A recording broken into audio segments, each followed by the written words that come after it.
Hello. I brought another victim. Hi. Like lamb to the slaughter. I mean, hi, you're gonna enjoy yourself greatly. Good. I did a good job cropping this apparently. You know what? You go ahead and introduce yourself while I fix up my mess, because apparently I can't be trusted. Why is this? What did I do? Nope. Brightness. I am I am brightness. uncultivated, and I only speedrun Left 4 Dead 2. Can I cultivate you? No. No, that's fucking gay.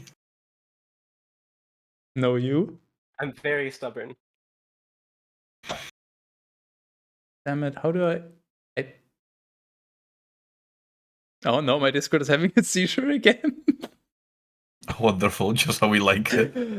I'm just trying to fix my mistakes. Oh, I think we're way beyond that. Okay, you are right. I'm trying to fix some of my mistakes. How's that? That's okay. No, some. Not all. About a couple.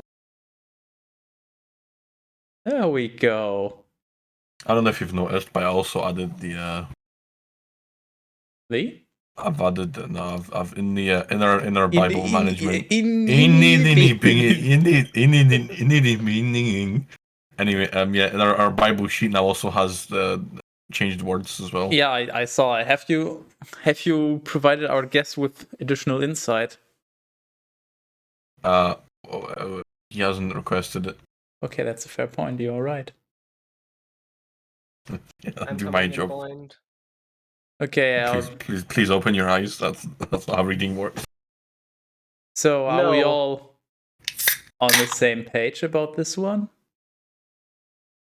No, because I forgot a crucial component of hold on. More alcohol? Hold. You didn't specify what I'm supposed to hold. Come back. Headphone cam. Pay very close attention to his wallpaper when he takes the headphones away. Is there dirt? No, Teras, it's time to paint your wall again. I have returned. Yeah, but no, I've stuck a bunch of shit to it, and I'm too lazy. To the right, there's a dark spot, so you need to. Yeah. Well, I could also print a meme, and I could also print something and cover it up. Okay. Well, I mean, I know a good meme to print. I know a better meme to print. Hold on, let me turn my print. Let me. Oh, I can't turn. I need to, okay, I'll do it later. My printer's not even plugged in. I mean, the meme I'm thinking of costs about 1 cent. Well, the meme I'm thinking is just your face. That's also a pretty good one. And maybe I'm gonna mix beer with Red Bull and drink that. Oh shit. I find it very fitting that you're drinking beer, since our protagonist last time decided to go to beer. Print the meme. Bro, this is fucking chat. good. The subreddit is wrong, but it was it /r/Christianity, or which one did you get banned from? I don't think it was Catholicism, was it? No, I think it was Christianity. Yeah. Which one did get you banned? Crunk? I don't play Krunker. How dare you? Anyways. I think it was. I'll give you my $2 to fuck off. Oh, that's a good one. I think that was the one that broke the camel's back. That meme had a lot going for it. Speaking of a lot.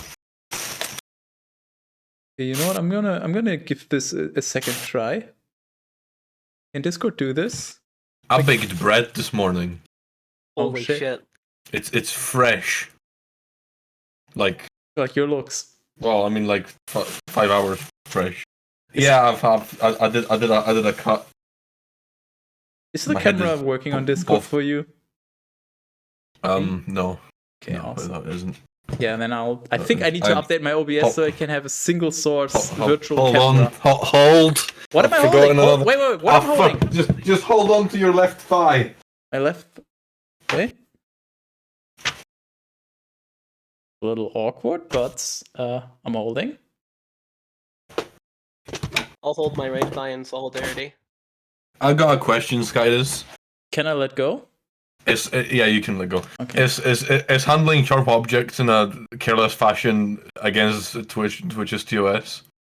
If you injure yourself, it is, but I'll be at least a little bit careful then. I mean, this is literally just cutting bread. Like, this is like a food stream now. I mean, well, but what am I saying now? Yeah, it's always been a food stream. That's the reason. That's the reason we got our tags. Bible study / mukbang. It's. please tag this under my bag. Isn't it mukbang? But hey, I think so. what was that? That was the Korean social eating stream thingy, right? Yeah. Sure. But it's so grotesque now. It's bizarre.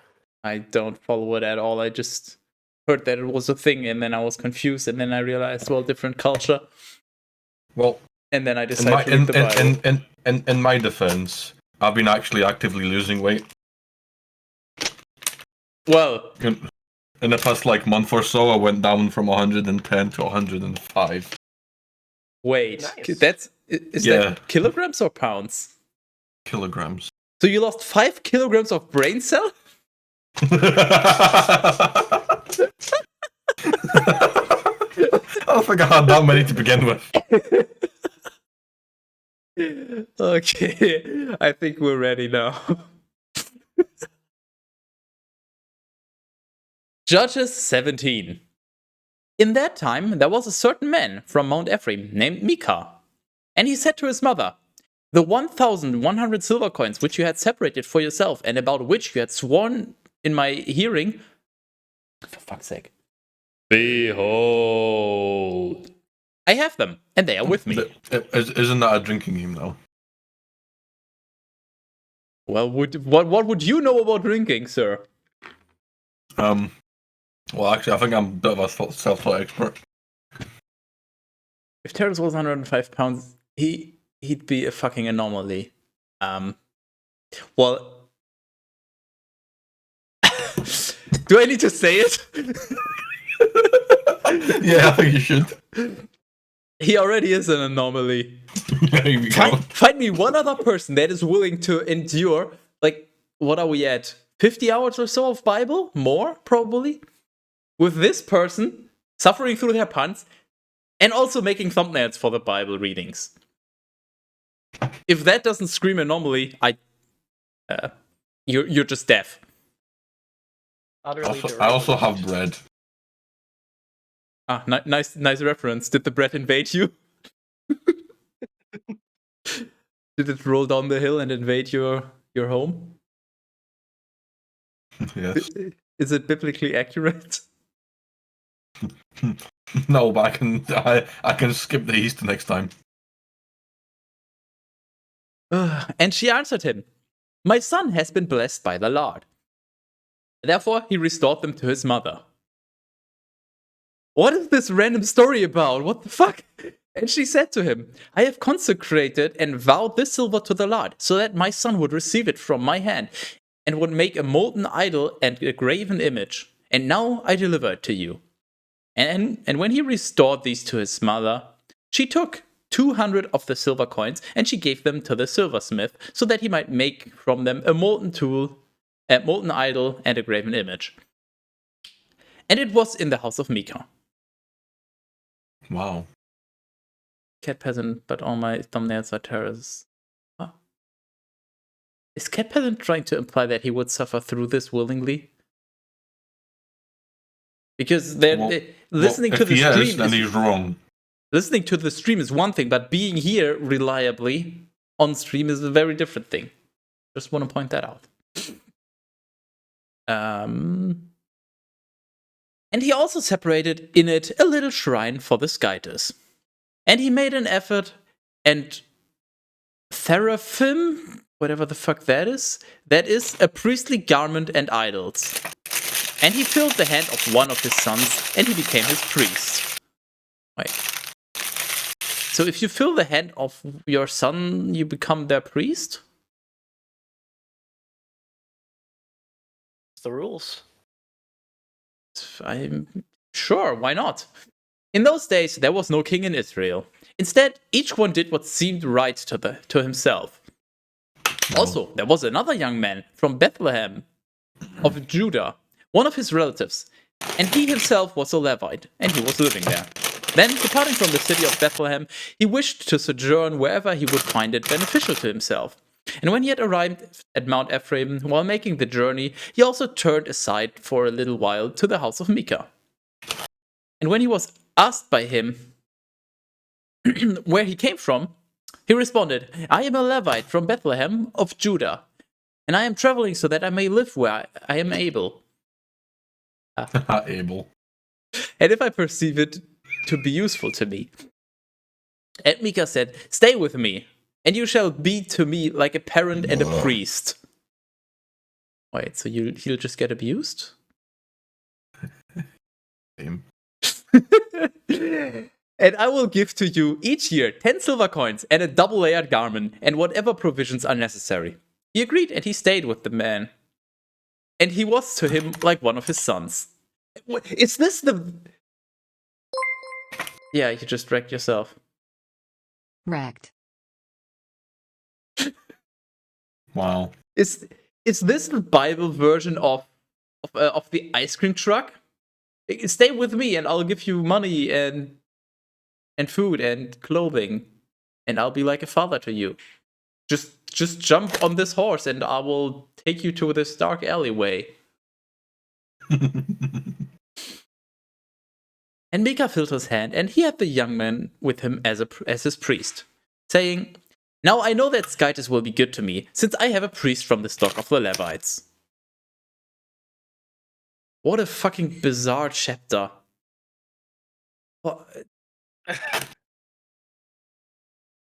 This is like the prequel, like the background story to somebody who becomes very important later on, but this is just filler. They just decide, you know what, he needs some backstory to be a believable character. Feels like I'm watching Naruto again. Well, I wouldn't be able to comment on that, because I've not seen much of that. About half of it is filler. But I hardly know it. You're welcome. You're welcome. I don't know why I didn't see that one coming. I should honestly be used to it at this point. Judges 18. In those days, there was no king in Israel. Oh, really? Where have I heard that before? Yeah, it sounds familiar. And the tribe of Dan sought a possession for themselves so that they might live in it. For even to that day, they had not received their lot among the other tribes. Therefore, the sons of Dan sent 5 very strong men of their stock and family from Zorah and Eshtaol so that they might explore the land and diligently inspect it. And they said to them, "Go and consider the land." And after traveling, they arrived at Mount Ephraim, and they entered into the house of Micah. There they rested. And they recognized the speech of the youth who was a Levite. And while making use of an inn with him, they said to him, "Who brought you here? What are you doing here? For what reason did you want to come here?" And he answered them, "Micah has offered me one thing and another. And he has paid me wages so that I may be his priest."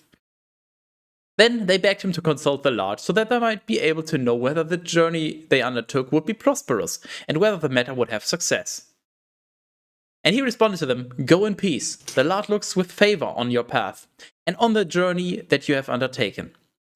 And so the 5 men, going on, arrived at Laish.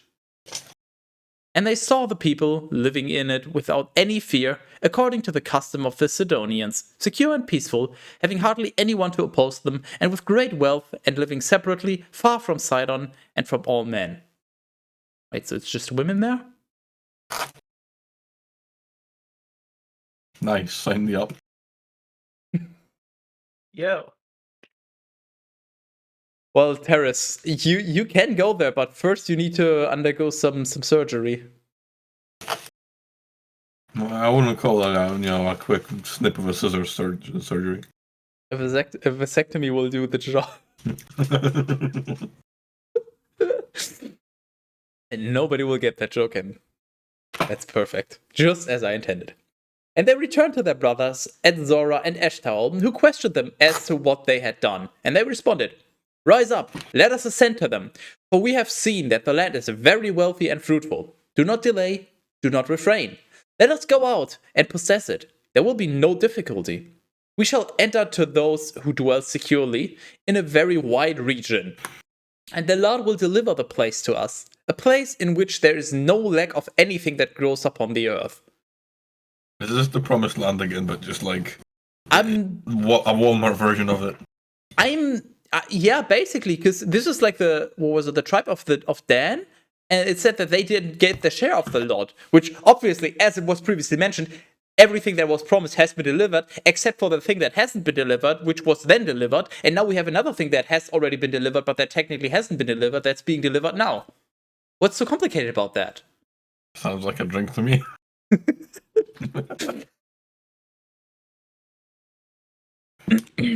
It's just...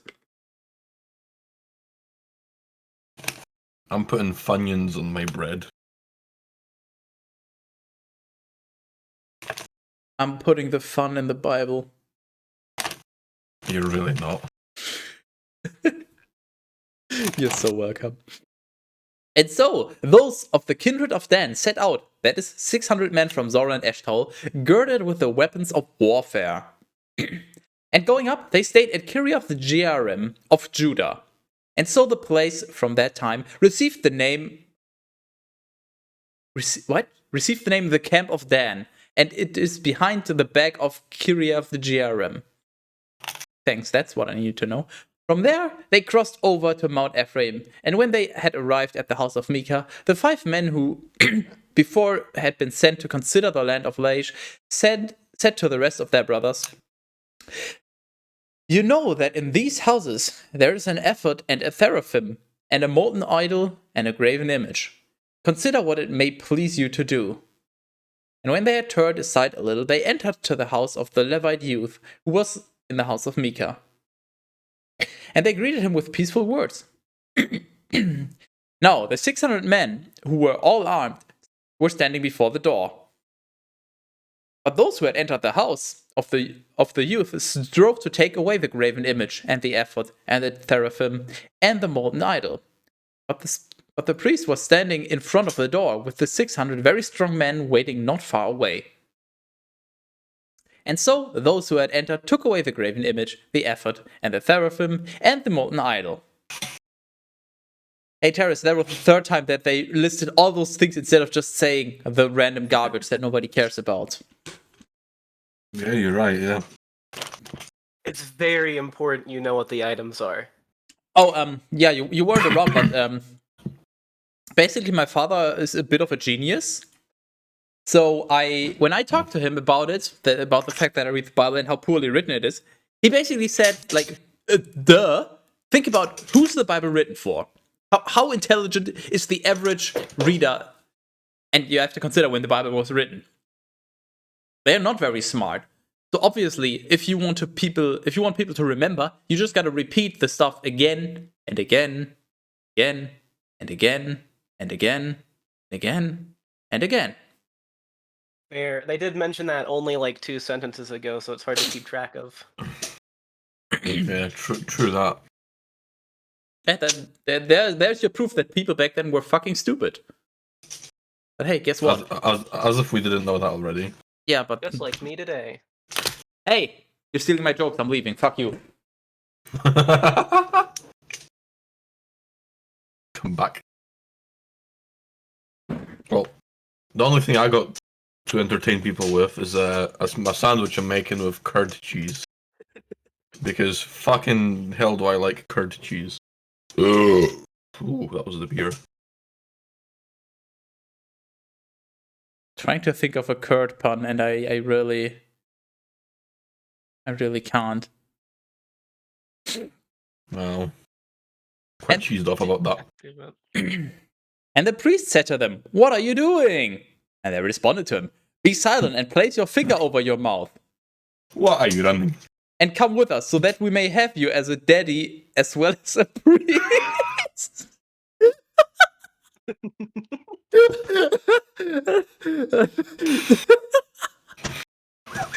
Thanks, Bible. For which is better for you, to be a priest in the house of one man or in one tribe and family in Israel? And when he had heard this, he agreed to their words. And he took the effort and the idols. Wait, idols? Multiple? Wasn't it one before? Not anymore. It was the molten idol. And so apparently the idols, I mean, obviously, the idols that have been mentioned several times before. You all know what we're talking about. And the graven image, the singular one, of course, and he set out with them. And while traveling, they had also sent the children and the cattle and all that was valuable to go ahead of them. Wow, so they left the women behind. I just had to. That one was too free. Fuck's. And when they were far from the house of Micah, the men who were living in the houses of Micah, crying out together, followed them. Speaking of following, and they began to shout behind their backs. And when they had looked back, they said to Micah, "What do you want? Why are you crying out?" And he responded, "You have taken away my skytices, which I made for myself, and the priest, and all that I have. And do you say, what is it that you want?" And but what is What? you've taken away my skytices? Okay, makes sense. Which I've made for myself, sure. And the priest, and all that I have. Okay. And do you say, what is it that you want? I guess they didn't. So he's basically saying, you took everything I have, and you didn't ask what I want or need. So you took everything and left me with nothing and didn't even care? Is that what he's trying to say?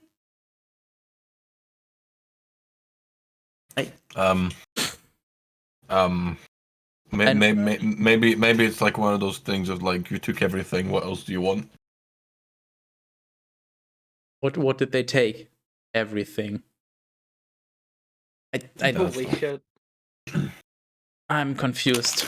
Oh yeah, I'm confused. Oh, my bad. I am no longer confused. And the sons of Dan said to him, "Take care that you no longer speak to us. Otherwise, men with a mind for violence may overwhelm you, and you yourself would perish with all your house." Boy, I sure like violence. I mean, that's one way to say, shut the fuck up and never talk to me again. What the fuck? And so they continued on the journey that they had begun. But Micah, seeing that they were stronger than he was, returned to his house. Now the 600 men took the priest and all the things we stated above. Did you just replace this, Teras? I don't think so. It literally says, and the things we stated above. I don't believe that. I'm sorry, Teras, but this one I just no. What the fuck? Where's my? If you check it and it's as the original, you get a drink double. Sure. Okay. The things we stated above. Let's try searching for that. Now the 600 men took the things we stated above. What the fuck? What? This book just all of a sudden they just decide, you know what? We're not gonna list everything again. No, we had enough. Now that we're actually a paragraph later, they decide to say everything listed above. And the next paragraph, they list all again. Honestly, I would be surprised if they didn't. That is literally the first time. I also like how the Bible says the things we stated above. This is like such a bizarre way to phrase it. It's like, who's we? The narrators, the people who wrote this? Is this like a fourth wall break? You know what? There we go. We're making a comment here. That is just... I don't know what to say. Now the 600 men took the priest and the things we stated above, and they went to Laish. And to a people quiet and secure, and they struck them down with the edge of the sword, as opposed to the hilt. You know, because you're stupid and you would assume they struck them with the hilt. But no, they did it with the edge. And they burned the city with fire, as opposed to burning it with water. For no one at all sent reinforcements, because they lived far away from Sidon, and they had no associations or business with any man. Wow. Only woman. No, only cattle.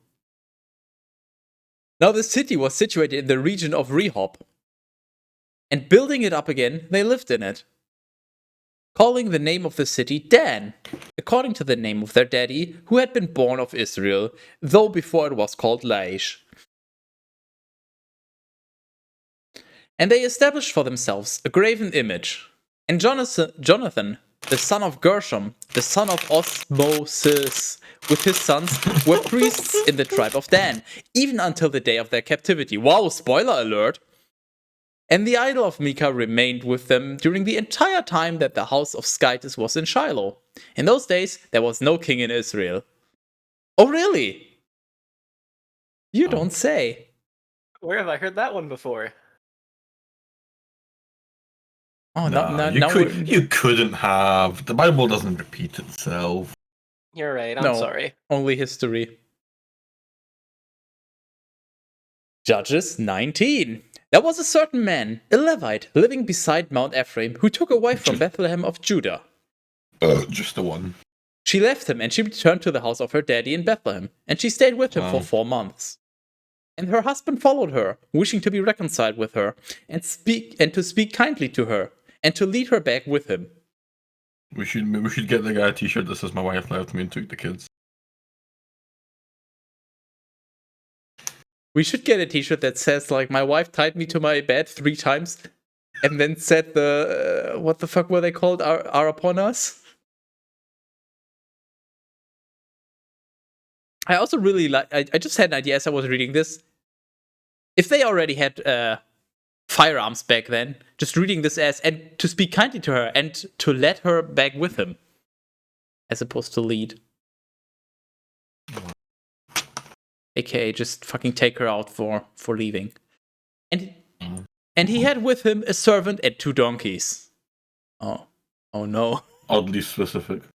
Remember what we read about the donkeys? I'd rather not. And she received him and brought him into the house of her daddy. And when his daddy-in-law had heard about this and he had seen him, he met him with joy. And he embraced the man. And the son-in-law stayed in the house of his daddy-in-law for 3 days, eating and drinking with him in a friendly manner. But on the 4th day, arising in the night, he intended to set out.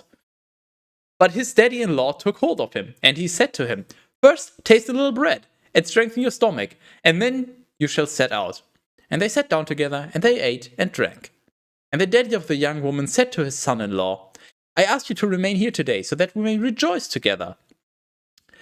But getting up, he intended to begin to set out. But nevertheless, his daddy-in-law pressed him resolutely and made him remain with him.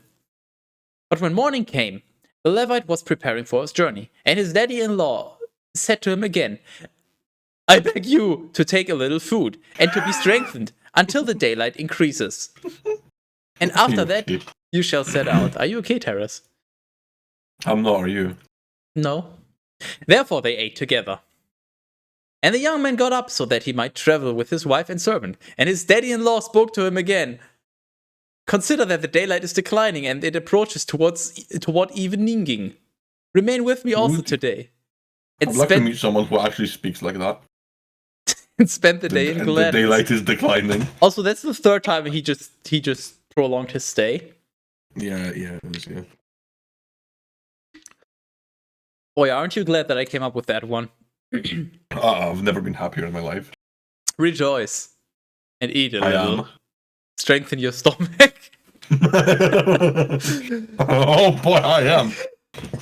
And tomorrow you shall set out, so that you may go to your own house. His son-in-law was not willing to agree to his words. Oh damn. Instead, he immediately continued on, and he arrived opposite Jebus. What? It says Jebus. Literally right there. I'm not making this up, I promise. Wait, that's not a replacement? I don't think Jesus appears until New Testament, but I'm not sure. Also, if Teras had replaced this, he wouldn't be that surprised. He's not that good of an actor. And I haven't, but feel free to check the VOD. Hold on, where is this? Or, hold on. We can just... How about this? Jeebus. Yes, Jeebus. Jeebus is in fact in the original one. Oh, I'm doing a brand new find and replace. Oh yeah, that's not gonna get confusing at all. And he arrived opposite Jeebus, which by another name is called Jerusalem, leading with him 2 donkeys carrying burdens. There you go. And his maid. What? First of all, isn't that spelled with one L? well, not anymore. And second of all, what kind of connection am I missing here? What? Why did... Oh wait, I only read Walmart. I didn't realize. I was like, why did you replace Jeebus with Walmart?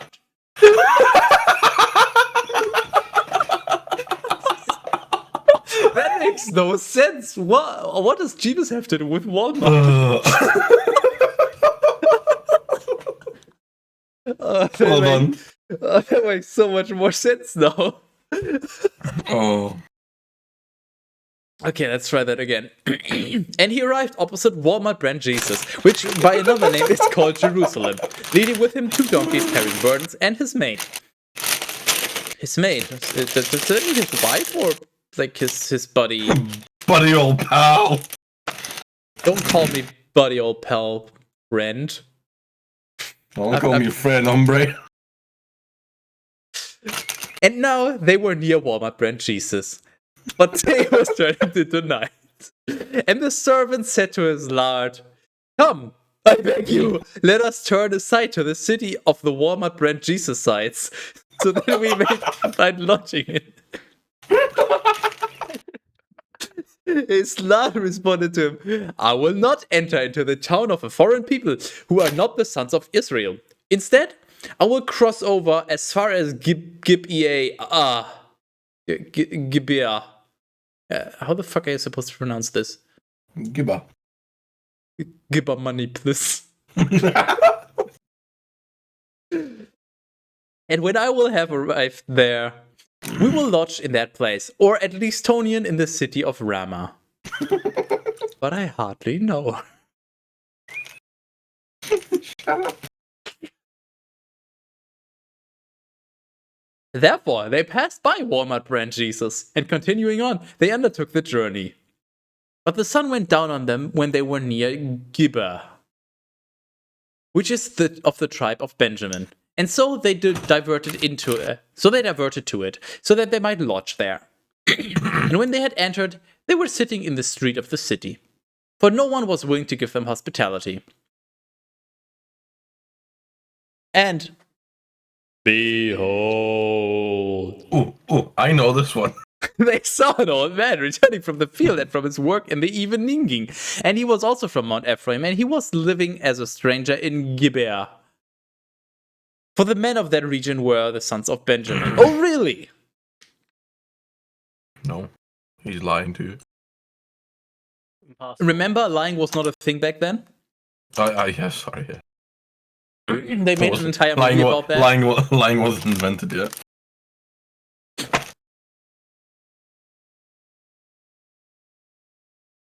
Lying wasn't invented until shareholder meetings became a thing. And the old man, lifting up his eyes, saw the man sitting with his bundles in the street of the city. And he said to him, "Where have you come from? And where are you going? And where are you Cotton Eye Joeing?" He answered him, "We set out from Bethlehem of Judah, and we are traveling to our own place, which is beside Mount Ephraim. From there we went to Bethlehem, and now we go to the house of Skytus. But no one is willing to receive us under his roof. We have straw and hay as fodder for the donkeys, and we have bread and wine for the use of myself and for your handmaid and the servant who is with me." Why only the handmaid specifically? That's kind of sus. Wink. That's later. we lack nothing except lodging. And the old man responded to him, "Peace be with you, homie. I will provide all that is necessary. Only, I beg you, do not stay in the street." And he led him into his house, and he gave fodder to his donkeys. And after they had washed their feet, he received them with a banquet. And while they were feastonianing and refreshing their bodies with water, with food and drink after the labor of the journey, the men of that city, the sons of Belial, that is without yoke, came and surrounded the old man's house. What did you do? What? Why does this say this? Also, Belial, the Lord of Lies. That's once again original. Oh, without yoke. Isn't hold, I need to double check what yoke is, because I'm very confused right now. Just a yoke, bro. Okay, so the sons of Belial that is without yoke. Does that mean Belial means without yoke? Or the sons of Belial are without yoke? Yes. I mean, either way, yoke's on me. Yeah, that's the one. What the fuck? What is wrong with this book? The sons of Belial, that is, without yoke, came and surrounded the old man's house. And they began knocking at the door, calling out to the lord of the house, and saying, "Bring out the man who entered your house, so that we may abuse him." Why do I have a feeling I know where this is going? Please, not again. No, this is... No, I refuse to let this happen. We're not having another Lot 2.0. Just no. No, no, no, no, no. And the old man went out to them, and he said, "Do not choose, brothers, do not choose to do this evil. For this man has entered to my hospitality, and you must cease from this senselessness. I have a virgin daughter." Oh, wow. That's a small step up. My fucking god. Do this. Fuck. What the fuck? Mom, get the camera. More like, wife, get the daughter. Oh my god, are you fucking kidding me? Alright. I have a virgin daughter, and this man has a maid. I will lead them out to you, so that you may debase them and may satisfy your lust. God. Sigh. Only, I beg you, do not commit this crime against the nature on the man. But feel free to commit crime against my daughter. I mean, she's a virgin, just... That's fine. It's just a woman, TM. I mean, honestly, from like Bible logic, women are inferior, as from what I can tell so far. So I guess it makes sense. You know, don't kill this man, who's also very important and was probably said by the Lord and all that. Kill this worthless woman, basically, instead. Or, well, not kill, but abuse. I guess in their in their values back then, from that mindset, it makes some sense. It's still fucking bizarre how easily everybody gives up their daughter. Oh, it is impressive. Yeah, that was fucking. That was a snap of a finger. I mean, imagine if you're back then in those times and you're just horny and you just gather up your friends, you go around somebody's house and you're like, "Come out, or we will hurt you," and then the person will just be like, "No, have my daughter," and then you can satisfy your needs. What the fuck is this? What is this universe? Did it ever occur to you it was by design? God's designed to be precise. You know what? I could misinterpret this in so many ways, but I will just not. Also, Mr. Uncult was trying to say something. That sounds like his Still problem. out of left field. That was uncalled for. True. But they were not willing to agree to his words. So the man, discerning this, let out his maid to them, and he delivered her to their sexual abuse. Wait. Hold. So he basically said, "Don't kill him. Do whatever you want to my daughter and her husband." or no, his maid, whatever the fuck his maid is. So do whatever you want to this woman and some other person. But they, as in the people outside, were not willing to agree.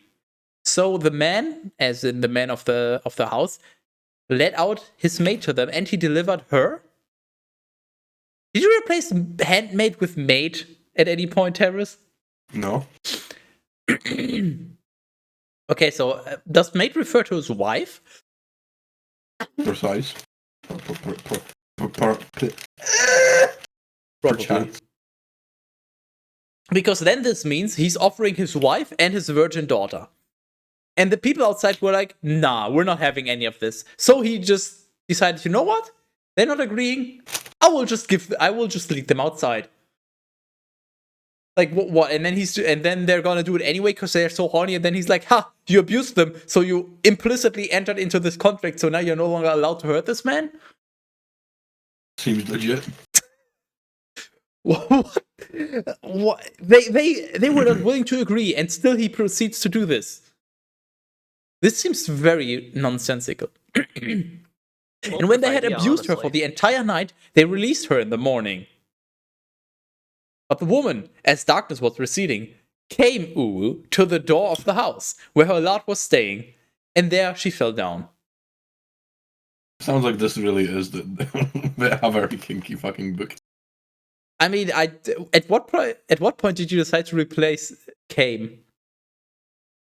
About 2 minutes ago. Okay. So it's probably in the sheet, because I was wondering if that was listed. Okay. When morning came, the man arose, and he opened the door so that he might complete his journey. Hold on a fucking minute. I don't need to be reading that to know. That's not in there. So that he might complete the journey that he had begun.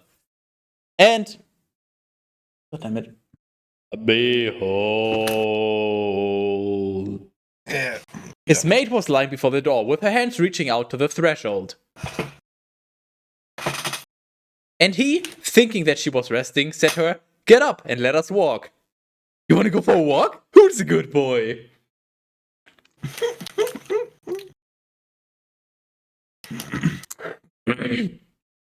Yes, I lead my wife outside to an angry mob and just tell them, "You know what? Abuse the fuck out of her, I don't care." And then the next morning, she's just laying on the doorstep. She's probably just resting from all the sexual action she had last night, right? Come on, go up and walk. Get up and walk. Reasonable. But since she gave no response, realizing... What? But since she gave no response, realizing that she had died, he took her up, and he laid her on his donkey, and he returned to his house. Well, that escalated fucking quickly. So, to summarize, there's a stranger visiting the town, and nobody wants to give him hospitality. Then one guy decides, you know what? You can come to my home. And then everybody in the village just gathers up in an angry mob and says, "Bring this man out so we may slap the fuck out of him." This guy just says, "Nah, but you can have my wife and my virgin daughter instead," and just wink, wink.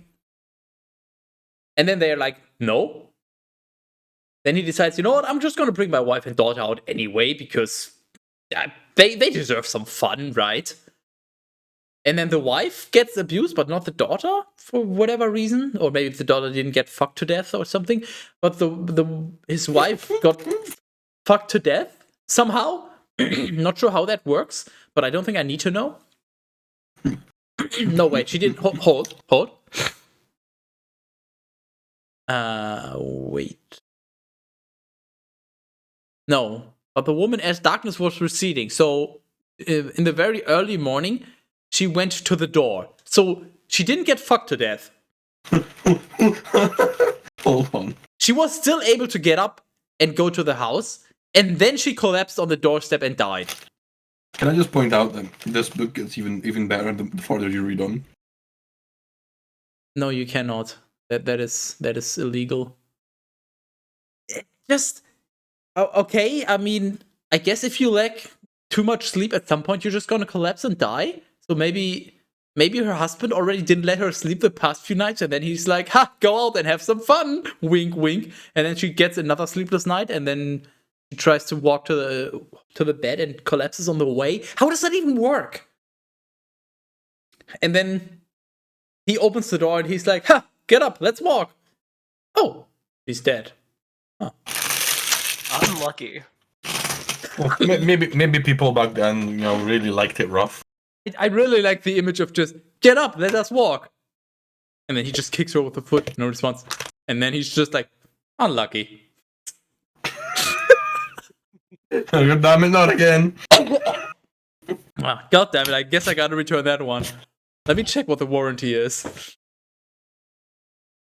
What the fuck? Just... what the fuck? But literally, what the fuck?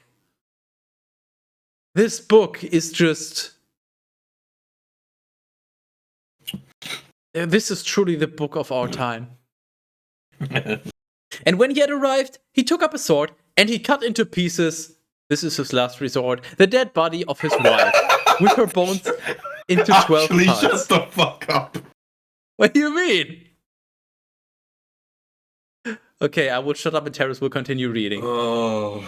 No one's gonna read. We're just gonna sit here in silence, think about what we've done. No, we're not Linkin Park. God fucking damn it. You know, I would assume that at this point you've become numb to my jokes. But in the end, you aren't. They somehow keep getting worse. I know, you're just thinking about how to burn it down. But, yeah. You keep drinking, Teras. This is not good. Have you tried breaking the habit? Fuck.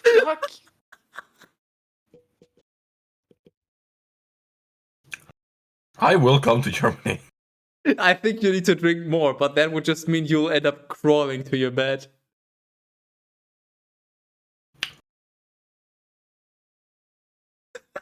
I'm gonna go home.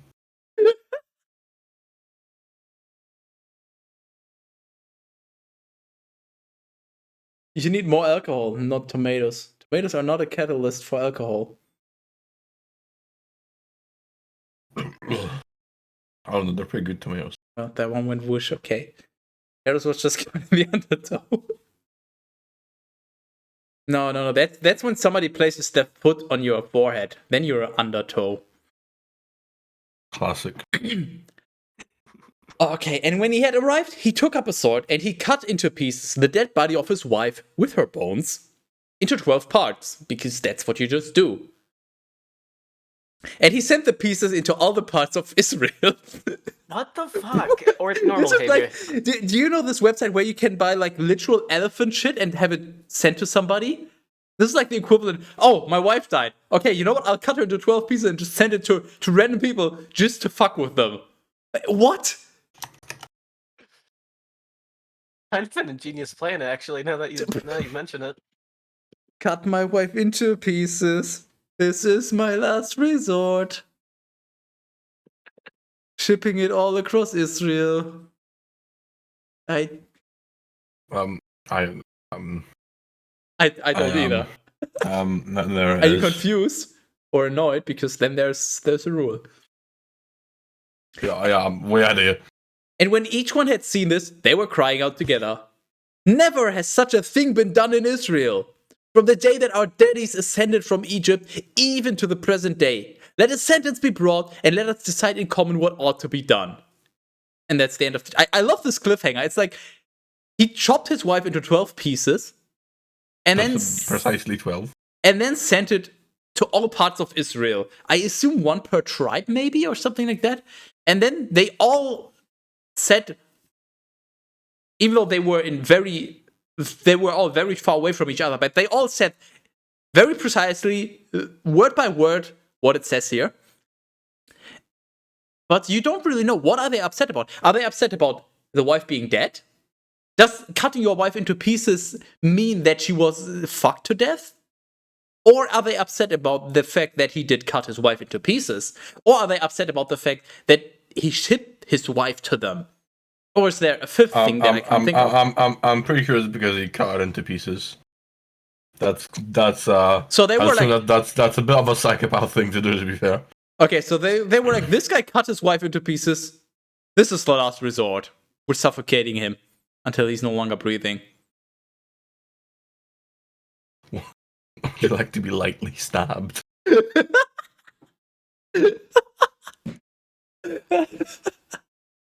You have no idea how welcome you are, Teras. Why it's giving me a redirect notice again? Fuck off. Utterly deranged. Yes, we have 20 judges. I enjoy. Judges, 20. And so all the sons of Israel went out like one man from Dan to Beersheba with the land of Gilead, and they gathered together before the Lord at Mizpah. Hey, Teras, the place is called Beersheba. Yeah. Okay, sure, why not? And all the chiefs of the people. Chiefs? Hello. Well, what are That's chiefs? a new one. Yeah. Unfortunately, it's not a new title for Skype. Sorry, it's chefs. No, it says chiefs. But feel free to change my mind. That's And all the chiefs of the people and every tribe of Israel convened as an assembly of the people of Skytis. 400,000 foot soldiers for battle. What the fuck is a foot soldier? Does he kick people to death? It's a soldier without feet. No, it's a foot soldier, so he has at least one. No, he doesn't. He fights with his foot. No, he doesn't have feet. He's just looking for feet. Or, that would be a looking for foot soldier. No, he's fighting feet. It's a soldier trained to fight feet. So essentially, a chihuahua.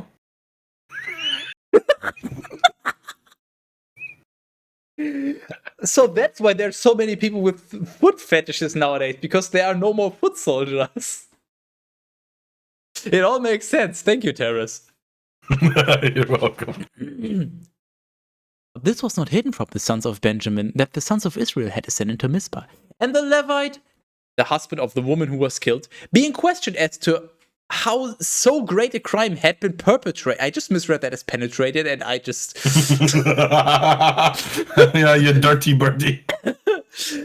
How so great a crime had been perpetrated, responded, I went to give you money, please, of Benjamin with my wife, and I diverted to that place. And behold, the men of that city at night surrounded the house in which I was staying, intending to kill me. And they abused my wife with such incredible fury of lust. I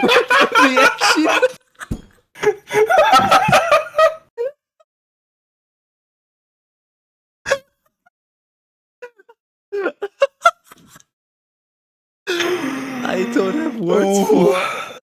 no, I don't have words. No, I don't. This is literally I think this might be my new favorite book. This goes hard. Oh, you know what else goes hard? The angry mob outside of his house last night.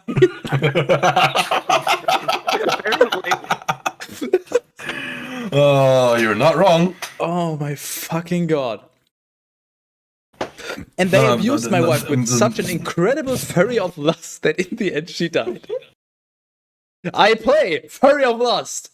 He will fuck you to death and send your monsters to the graveyard. And I'm allowed to draw 2 cards. No, you got a mill 7. And taking her up, I cut her into pieces.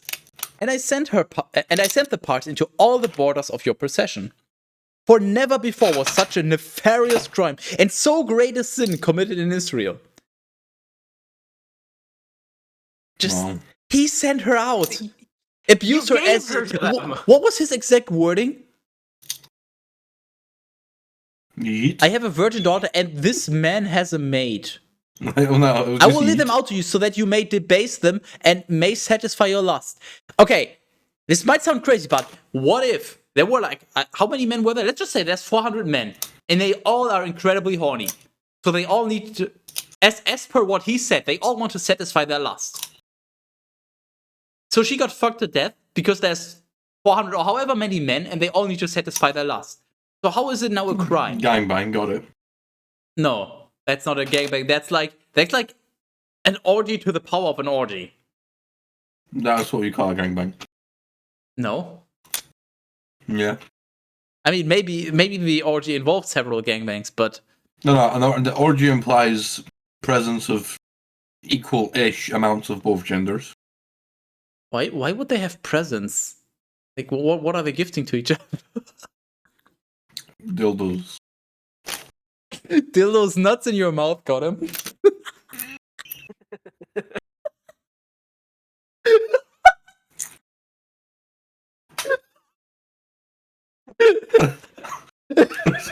The entire stream is just getting out of control. Yeah, just like last night. Help. For never before was such a nefarious crime and so great a sin committed in Israel. You are all present. What the fuck? Speaking of presents.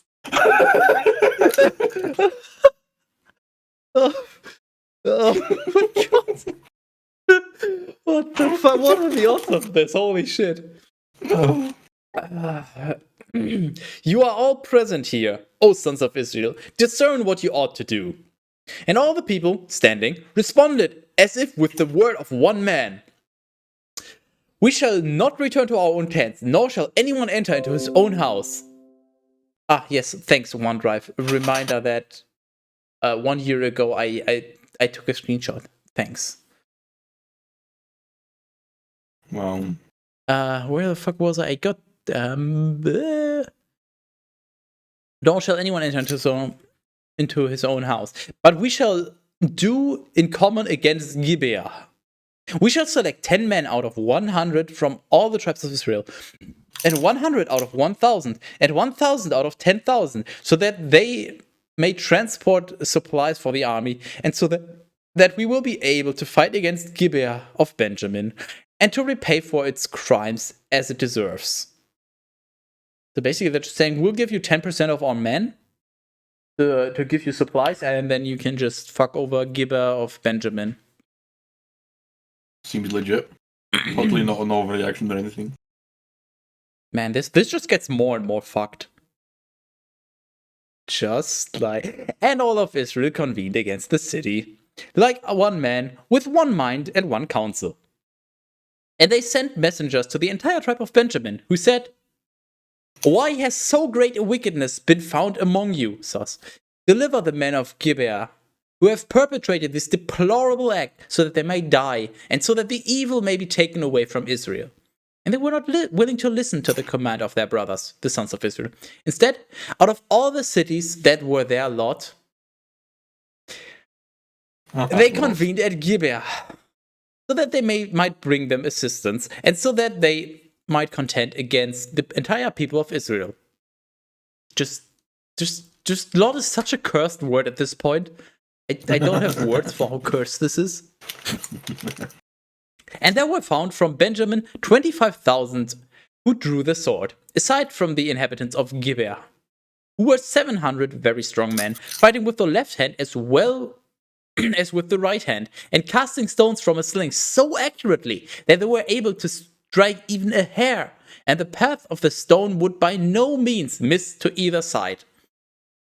Well, they didn't specify the distance. I could use a slingshot to hit your hair if I'm, like, literally holding it onto your head. It's not particularly difficult. Sure. But I wouldn't be able to do it, like, from 100 meters away or something like that, so... I like how this is trying to describe the accuracy, and it just has literally no information about it. And then... Also so redundant. Honestly, they might as well just rename the book to The Redundant. Because that's what it's all about. Maybe that's the point. Maybe they were like, okay, nobody's gonna read the Bible, but if you skip over it, and you only read half of it, you'll still get the entire gist, because we put everything twice in it. Maybe that's why they made it redundant. Holy shit, it's genius. If you just skim through the entire thing, you get just as much info. Then, too, among the men of Israel, apart from the sons of Benjamin, there were found 400,000 who drew the sword and who were prepared for battle. And they rose up and went to the house of Skytis, that is, to Shiloh. And they consulted Skytis, and they said, "Who shall be, in our army, the first to contend against the sons of Benjamin?" And the Lord responded to them, "That counts, fuck you. Of course it does. I'd be upset if it didn't. Let Judah be your leader." And immediately the sons of Israel, rising up in the morning, made camp near Gibeah. And setting out from there to fight against Benjamin, they began to assault the city. Well, better to assault than to insult, huh? And the sons of Benjamin, departing from Gibeah, slew 22,000 men from the sons of Israel on that day. Again, the sons of Israel, trusting in both strength and number, set their troops in order, in the same place where they had contended before. But first, they also went up and wept before the Lord, even until night. And they consulted him, and said, "Should I continue to go forth, so as to contend against the sons of Benjamin, my brothers, or not?" And he responded to them, "Ascend against them, and undertake the struggle." And when the sons of Israel had continued to do battle against the sons of Benjamin on the next day, the sons of Benjamin burst forth from the gates of Gibeah. And meeting them, they made such a frenzied slaughter against them that they struck down 18,000 men who drew the sword. As a result, all the sons of Israel went to the house of Skytis, and sitting down, they wept before the Lord. Just imagine there's like a giant blob of lard, and they all just go there and they're like... And they fasted that day until evening. And they offered to him holocausts and victims of peace offerings. And they inquired about their state. At that time, the Ark of the Covenant of the Lord was in that place. And Phinehas, the son of Eleazar, the son of Triple Arib, was the first ruler of the house. And so they consulted the Lord, and they said, "Should we continue to go forth in battle against the sons of Benjamin, our brothers, or should we cease?" And the Lord said to them, Yep. So glad he did. "Ascend, for tomorrow I will deliver them into your hands." And the sons of Israel stationed ambushes around the city of Gibeah. And they brought out their army against Benjamin a third time, just as they had done on the first and second times. But the sons of Benjamin again burst forth boldly from the city, and since their enemies were fleeing, they pursued them a long way, so that they might wound or kill some of them, just as they had done on the first and second days. And they turned their backs along two paths, one bringing them towards Bethel, the other towards Gibeah. And they struck down about 30 men. Wow. For they thought that they were falling back, as they had done before. But instead, skillfully feigning flight, they undertook a plan to draw them away from the city, and by seeming to flee, to lead them along the above stated paths. And so all the sons of Israel, rising up from their positions, set their troops in order in the place which is called Baal Tamar. Likewise, the ambushes that encircled the city began, little by little, to reveal themselves, and to advance upon the western part of the city. Moreover, another 10,000 men from all of Israel were provoking a conflict with the inhabitants of the cities. And the war grew heavy against the sons of Benjamin, and they did not realize that, on all sides of them, death, with one F, was imminent. And the Lord struck them down in the sight of the sons of Israel, and they put to death, with one F, on that day, 25,000 of them, along with 100 men, all warriors and those who drew the sword. But the sons of Benjamin, when they had seen themselves to be the weaker, began to flee. And the sons of Israel, discerning this, gave them room to flee, so that they might arrive at the ambushes that were prepared, which they had positioned near the city. And after they had risen up suddenly from hiding, and those of Benjamin had turned their backs to those who cut them down, they entered the city, and they struck it with the edge of the sword.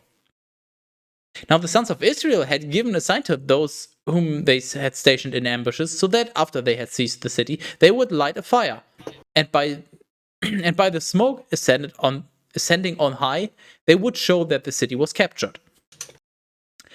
And then the sons of Israel, discerning this sign during battle, for the sons of Benjamin had thought that they fled, and and they pursued them forcefully, cutting down 30 men from their army. And they saw something like a pillar of smoke ascending from the city. Likewise, Benjamin, looking back, discerned that the city was captured, for the flames were being carried on high.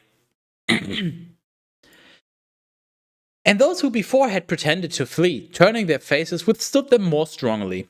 And when the sons of Benjamin had seen this, they turned their backs in flight, and they began to go toward the way of the desert, with the adversary pursuing them to that place also. Moreover, those who had set fire to the city also met them. And so it happened that they were cut down on both sides by their enemies, nor was there any respite for the dying. They were killed and struck down on the Estonian side of the city of Gibeah. Now those who were put to death with one F in the same place were 18,000 men, all very robust fighters. And when those who remained of Benjamin had seen this, they fled into the wilderness, and they were traveling toward the rock which is called Rimmon. In that fight also, among those who were scattering in different directions, they slew 5,000 men. And though they scattered all the boar, they continued to pursue them. And then they put to death, with one F, another 2,000.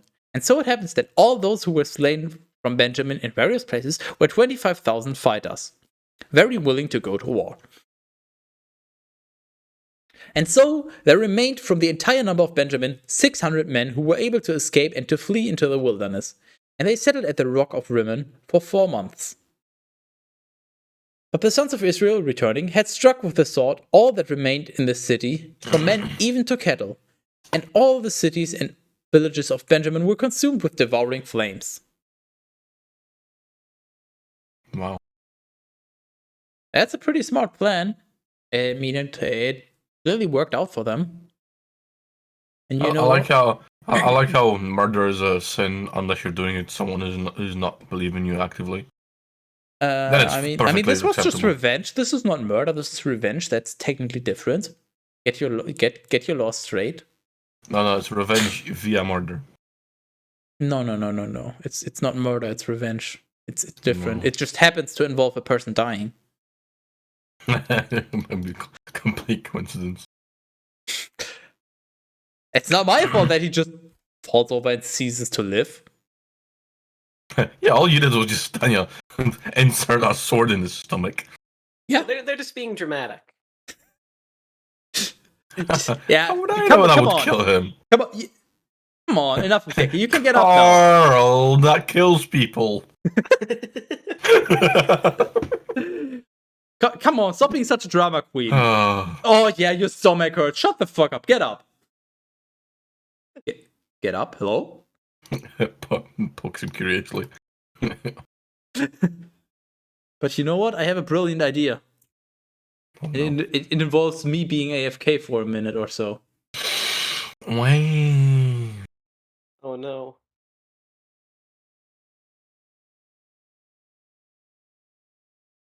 It'd be funny if he just comes back with a fursuit.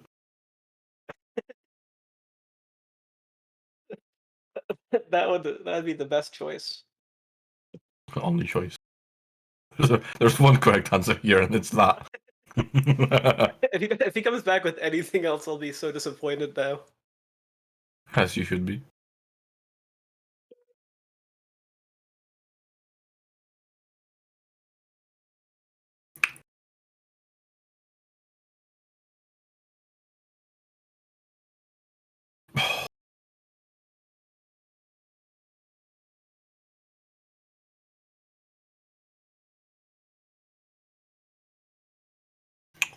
Yeah, both of us are great entertainment. Yeah. Yeah, that's the way about it. This is what they came here to see. I mean, you can still read the Bible in the background, technically. Yeah. Well, I mean, you have to scroll up to actually supposed to go. That's fine. I'll just advertise myself. Hold on. Yeah, I'll just advertise myself in chat for no reason. Good. Just to keep people interested. You should. Yeah. You should. I mean, you're wasting your precious time that could be spent on writing more horror stuff. So. As if I'm gonna write anything. You're gonna ride a donkey, I hope. Send a donkey pic.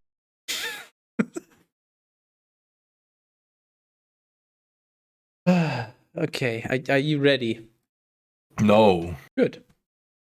I like that. You wanna know why? Because you're being honest, that means I can trust you. Wow. Not where I was Judges going with that. 21. And so this what? Why am I help, I'm having a stroke. Let me try this again. I'm just so used to the chapter starting with so or and or something like that my brain was just like, yeah, let's do that, even though I just see the words right in front of me. Judges 21. The sons of Israel had also taken an oath at Mizpah, and they said, none of us shall give his daughters as a wife to the sons of Benjamin. And they all went to the house of Skytis at Shiloh. And sitting in his sight until eveninging, they lifted up their voice, and they began to weep with a great wailing, saying, why, O Lord, Skytis of Israel, has this evil happened among your people, so that this day one tribe would be taken away from us? Then, rising at first light on the next day, they built an altar. And they offered holocaust and victims of peace offerings there. And they said, who, out of out of all the tribes of Israel, did not ascend with the army of the Lord? For they had bound themselves with a great oath when they were at Mizpah, that whoever was not present would be slain. And the sons of Israel, having been led to repentance over their brother Benjamin, began to say, one tribe has been taken away from Israel. From where shall they receive wives? For we have all sworn in common that we will not give our daughters to them. Ah, yes, because an entire tribe does not have a single wife? What? For this reason, they said, who is there out of all the tribes of Israel that did not ascend to the Lord at Mizpah? And behold. God damn it, that's the wrong button. Behold. The inhabitants of Jabesh Gilead were found not to have been among that army. Same.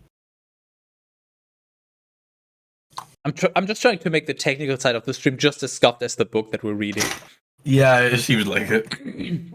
Likewise, in the times when they had been at Shiloh, not one of them was found to be there. And so they sent 10,000 very robust men, and they instructed them, saying, go and strike down the inhabitants of Jabesh Gilead with the edge of the sword, not the hilt, you fucking imbeciles, including their wives and little ones. For fuck's sake. And this shall be what you ought to do. Every one of the male gender, as well as all the women of whichever gender they are. I don't know. Teras, help me out. Of what gender are women again? There's the male gender, and then there's the... something to do with helicopters, I think. Ah, yes, and all the women of the helicopter gender. As well as all the women who have known men shall be put to death. With one F. Of the virgins you shall reserve. 400 virgins who had not known the bed of a man were found from Jabesh Gilead, and they brought them to the camp at Shiloh in the land of Canaan. And they sent messengers to the sons of Benjamin who were at the rock of Rimmon, and they instructed them so that they would receive them in peace. I just like how the rock is called the Rock of Rimmon. Like, what are they doing there? Are they rimming each other? What?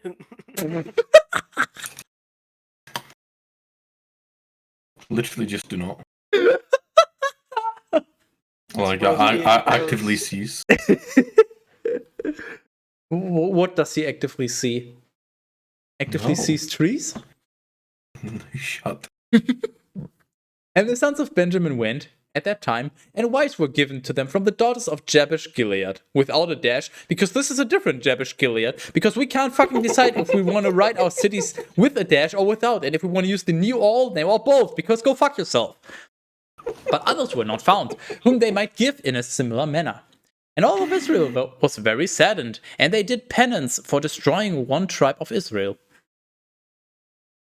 And those greater by birth said, What shall we do with the remainder? That's not how that song goes. Fuck's sake. What shall we do with the remainder? Those who have not received wives. For all the females of Benjamin have been cut down. And we must take great care and make provisions with very great diligence, so that one tribe may be wiped away. Wait, what? So that one tribe may not be wiped away from Israel. Wait. So they go to war against the tribe of Benjamin, but they're also making sure that the tribe is not wiped away? Am I understanding this correctly? So they go to war against the tribe of Benjamin, and they kill everyone except for virgin women. Even children, but just if you're a grown woman, but you're a virgin, then you get to live. And they're trying to make sure that those wives are given to other men of other tribes, so the tribe of Benjamin can continue to exist. Yes. Flawless logic. Also, now that I think about it, yeah, flawless logic. Yeah, they kill all the children, but if they are virgin women, do not kill them. But children, yeah, go ahead and kill them. You know, that sounds to me like what's the word? That H word. Oh yes, horny. That's the one. That's for our own daughters. We are not able to give to them. We are not able to give them, being bound by an oath and a curse. When we said, "Accursed is he who will give any of his daughters to Benjamin as a wife." And they took counsel. And they said, "Behold, there's a yearly solemnity of the Lord at Shiloh, which is situated to the north of the city of Bethel, and on the Estonian side on the way that one takes from Bethlehem to Shechem, from Bethel to Shechem, and to the south of the city of Lebanon." Lebanon. What's Lebanon? Plus. I mean, it's probably better than being fucked to death. What would you know about that? Better deal. Please share your experience with the class. And they instructed the sons of Benjamin, and they said, "Go and hide in the vineyards. And when you will have seen the daughters of Shiloh being led out to dance, according to custom, go forth suddenly from the vineyards, and let each one seize one wife from among them, and travel into the land of Benjamin." With what? Which sons of Benjamin? What am I reading? I lost. Wait, what? The entire book. What? I'm so lost right now. Who said to the sons of? Why are there still sons of Benjamin? Who's saying this? Yeah, same. I am so confused. So the other tribes of Israel are saying to the sons of Benjamin, even though they were all cut down, however the fuck that works, and they said, "Go hide." And when you see those daughters dancing, we play musical chairs, but just with women. So just go grab one and and what? It's not called Le Petit Mort for a reason. It's not called it for a reason, so it's called it for no reason. Yeah, you fucked that one up, but yeah, I know what you're trying to say, and I'm not quite sure what the specific context is on this, but if I assume that it's related to what happened a page or two ago, then I understand, and yep, that makes a lot of sense. And Teras being an uncultured fuck does not have a single idea what I'm talking about. But I approve. I approve your improvement. I'm glad you do. Harris, did you know that is it orgasm? I don't know, but I think the French word for orgasm is le petit mort. Mort? I don't know the pronunciation. I think it's le petit mort. And now you're like, okay, I don't care. But now I will tell you the petit, small, or death. Yes, orgasm in French is in fact the small death. And now you're just thinking, oh, I'm so glad Sky just told me this. Why are you like this?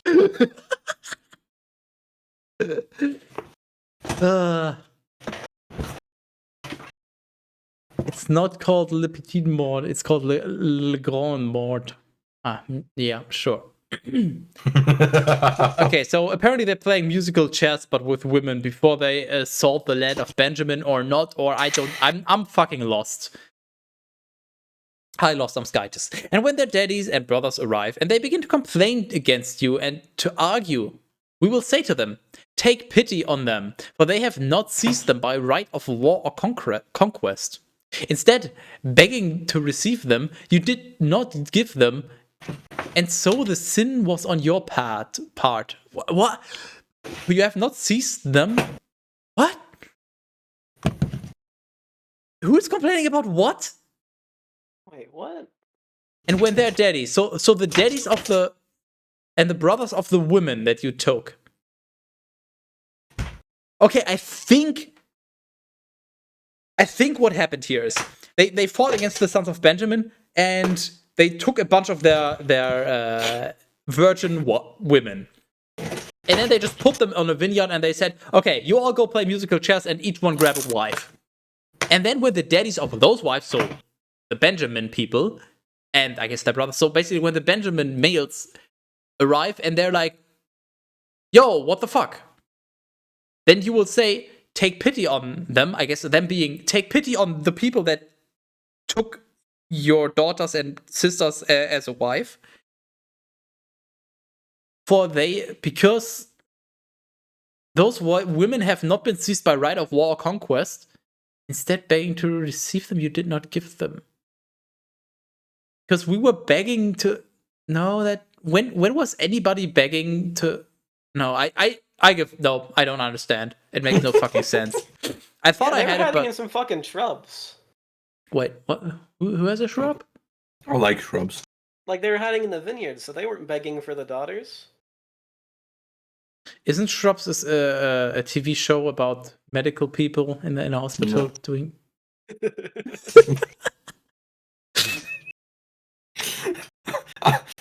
I mean, you're wrong, but I appreciate the spirit. Oh yeah, you need some more spirit. You're right. What the? No, I give up. I genuinely give up on this sentence. Whatever. And so the sons of Benjamin did just as they had been ordered. And according to their number, they seized for themselves one wife each, out of those who were let out dancing. And they went into their own possession, and they built up their cities, and they lived in them. The sons of Israel also returned, according to their tribes and families, to their tents. In those days, there was no king in Israel. Instead, each one did what seemed right to himself. Oh, really? Oh. Okay, Wait, so I think... I'm confused. Is there a king in Israel, maybe? I can't tell. No, there's just a king for feet. But that's a different story. True, there's a lot of foot soldiers. And there's also a king for huge orgies. Also, if you're confused, you drink. Well, there is one complication with that, Teras. I don't take no for an answer. Okay, so I think what happened, I'm gonna try again. This is probably gonna be wrong, but... So they killed most of the tribe of Benjamin, took the virgin women, and they let some of the males live. And they put the virgin women out and they told them, yo, go dance. And then some people, and then they told some of the non-Benjamin tribes of Israel, here, go grab a wife. And then the men, the surviving men of the Benjamin tribe arrived and they're like, and they were confused. Like, why? Why are you running? But the idea was they didn't want to completely extinguish the tribe of Benjamin because, hey, it's one of their tribes. So they decided, you know what? We're going to take all the wives and let a few males live, and then they can, I guess, repopulate whatever the tribe of Benjamin. Because I don't know why some people get to live, but everybody else gets to die for one person's sin. Well, I guess it was one person's sin, but one city's sin, because they all didn't give hospitality. We call it spite. Sure, let's go with that. Yeah, I don't think my explanation was good, but it vaguely makes sense in my head. Vaguely. Well, that's all that matters. Okay. The Book of Rough. No. No more. It's judgment time. Oh, what? What? No, I'm looking at this. Mysterious man puts sauce. We don't get more. This is all of the title you get. Sauce in my room. Ah, yes.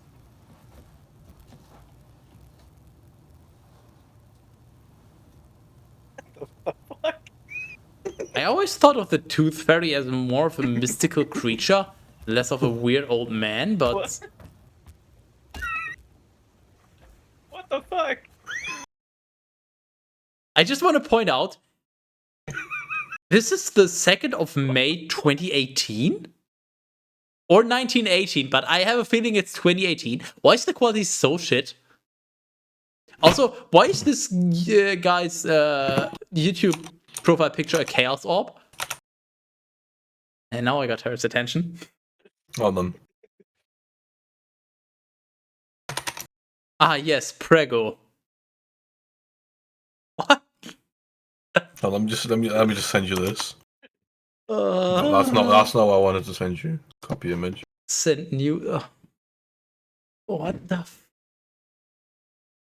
You know, on the one hand, I'm amazed what kind of stuff you find, and I want to ask how are you finding this. But on the other hand, you're Teras, so I don't think I need to ask. Wanted, this man keeps breaking into my shop and poking bottles of Prego marinara sauce under my pillow. Why are you doing this? Do you work for Prego? I've replaced my luck 11 times now. Your footage of men and contact me with it. That is one of the most quality shitposts I've seen in a while. On that website, there is an email, and you actually get a reply when you send them an email.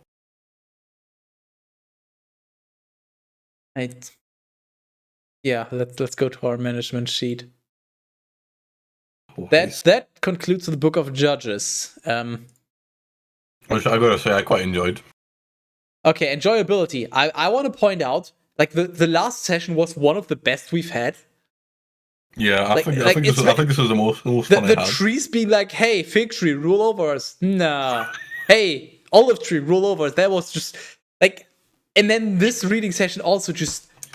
Honestly, this might actually be even better than Genesis. And back then, I still had like hopes and dreams and all that. So I'm torn between an 8 and a 9, but there was the session we did with Alex, so the second last one was a little dry.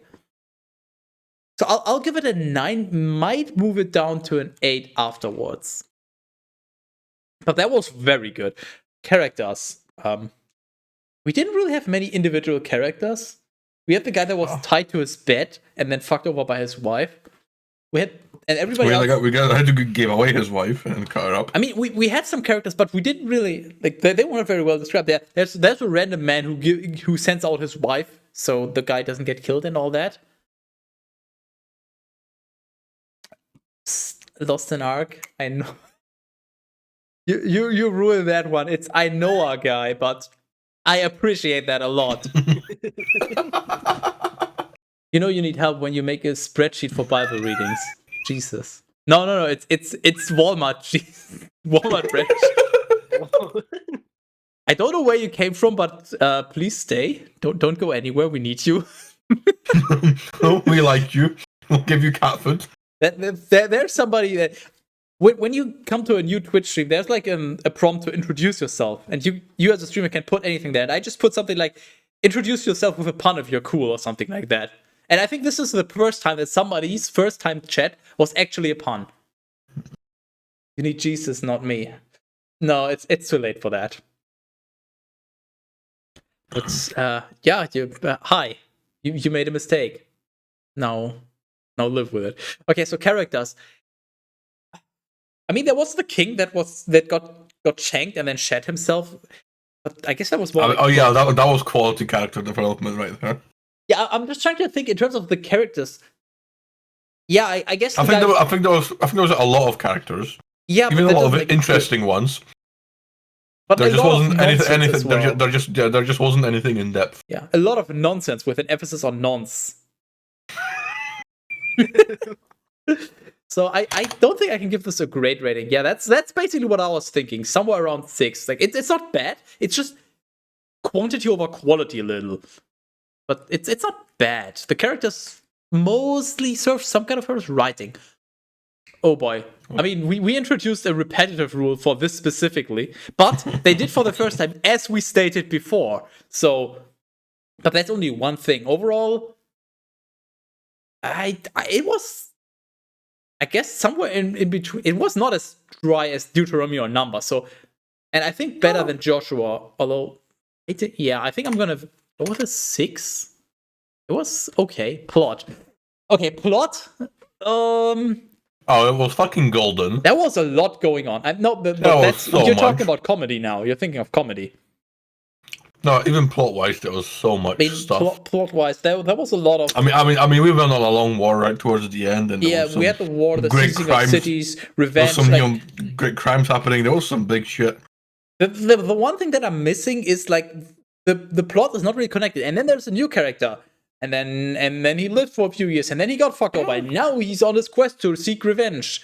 Just it's a little too. It's a collection of random stories, basically. So, but it's overall still 8 or 9. Yeah, I'm going with an 8. Trying Genesis. I mean, Genesis had a lot going on. I'm going with an 8. It's on par with Genesis and Exodus. Comedy. Oh, yeah. Yeah, I'm not going to comment any of this. This is just, there's nothing to say about this. Oh yeah, and we also need to reevaluate because we recently added the kinkiness. Kinky Genesis. What did we have? We had a lot of we had the rib skip. Rib skip and incest. And I guess being naked, that's not really kink. That was not that much, but I think I'll just set it as a 5 for now, just a middle ground. And then I might reevaluate. Exodus. Was Exodus kinky at all, honestly? I don't think so. I mean, it's been a while, but I genuinely can't think of anything kinky in Exodus from the top of my head. I might just leave this at a 0. What was the whole outlining of all the rules? Was that Leviticus? That was definitely not Exodus. Exodus was about leaving Egypt. You know, that was osmosis. He was like supposed to be set out in a basket on a river and then just die. And then the daughter of Pharaoh found him and raised him as his son. And then he became super powerful. He had the snakes and all that. But genuinely, I can't think of anything that involved anything sexual or kinky at all. Like, I can't think of one thing. Leviticus, it was mostly rules, but the rules were... There was some kinky rules, to be fair. Like, you can't just... If an animal fucks you while you accidentally fall in a position, that's still your fault. Wasn't Leviticus that CBT on animals is not allowed? And also wasn't Leviticus... Was Leviticus the one with the... If a man is fighting another man, the wife can't kick him in the balls or whatever it was? No, I think that was done a bit later. It might have been numbers, but yeah, that was definitely... I'm 7 or 8. I think that one was Joshua. No, that was before Joshua. It was much later on. My favorite story is when who's God spread the gay agenda after flooding the world with his rainbow. Who does with that one? No. You're not allowed to be gay. That's Pornhub. No. If you want kinkiness, that's Bible. Numbers was relatively dry. It was about counting. And the tribes just maths is not sexy. That's a 0. Trying to think if there was anything kinky in it. I feel like there probably was. So I kind of want to give it a 1, but I can't think of anything. So I guess it was not that memorable. So yeah, I'll leave it as a 0. Deuteronomy, more laws. Just fuck Deuteronomy. Skip. Next. It was but it had some laws about sex again and all that. So that's kind of kinky. So I'm gonna give it a 2. But it was. I'm trying to really only evaluate kinkiness, not just factor in how terrible the writing was. And then we had Joshua. What was there? Good question. I don't remember anything about Joshua. I mean, you don't remember anything in general. My brain is drawing a blank. Get it? No. Your brain is shooting blanks as well. Wow. I feel like there was one thing. I'm just gonna give it a 1 because I very strongly feel like there was something. So I'm gonna put it at a 1, so it's above the others. But yeah, that's.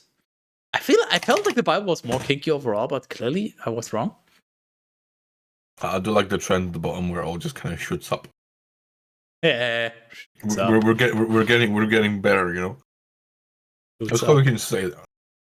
Yeah, good one. It's me in the morning. Morninging. In the morning.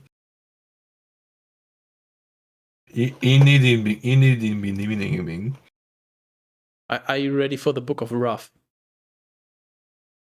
Well, are you going to be rough with it? It's gonna be a rough ride.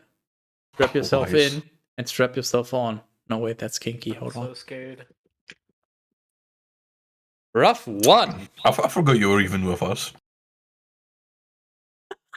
I have been pretty much silent. I literally just got a fucking fry from hearing your voice. I mean, to be I fair, he didn't know wasn't about around this for most of this friendship. book, so he can't really evaluate it. So, but you're free to comment if you have something to comment,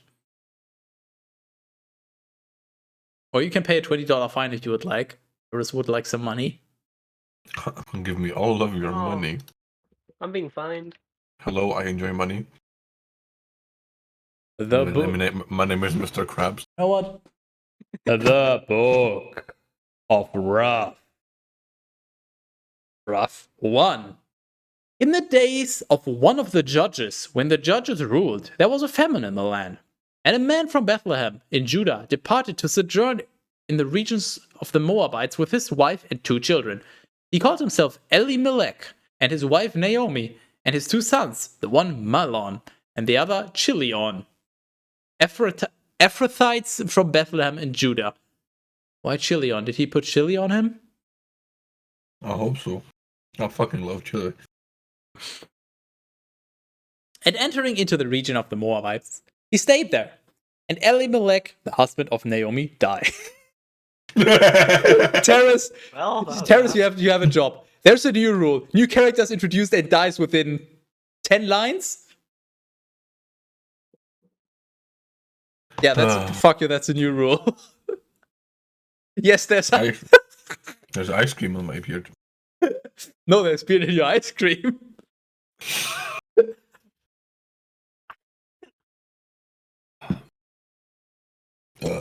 Yeah, whenever you find the time, please update our rules sheet. And Elimelech, the husband of Naomi, died. And she remained with her sons.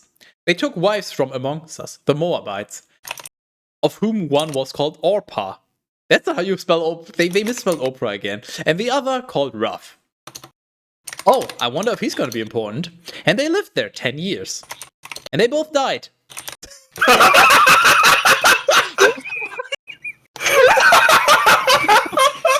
You know, I was gonna say you can't make this shit up, but clearly you can. Oh, shut the fuck off. I'll give you $10 to fuck off. And my 2 virgin daughter. Oh my god. Holy fuck. Oh, that's brilliant. What the fuck? Oh. I love how the Bible I'm just actually arbitrarily impressed. introduces the character and they died. This is just. Hello, Oh. I like bread. Yes, please spread your bread cheeks. Anyway. And they both died, namely Mahlon and Chilion. And the woman was left alone, bereaved of her 2 children and her husband. I wonder if she's gonna die. No, wait. No, wait, she wasn't called Rough, so maybe she's also gonna die. And she arose, so that she might journey to her native land, with both her daughters-in-law from the region of the Moabites. For she had heard that the Lord has provided for his people and had given them food. And so she departed from the place of her sojourn, with both her daughters-in-law, and having set out upon the way, she was about to return to the land of Judah. She said to them, "Go to the home of your mother. May the Lord deal mercifully with you, just as you have dealt with the dead and with me. May he grant you to find rest in the house of the husbands whom you will obtain by lot. Oh no. And she kissed them. They lifted up their voices and began to weep. That sounds kind of gay. Fucking weeps. I began to weep and to say, "We will journey with you to your people." But she answered, "Return, my daughters. Why come with me?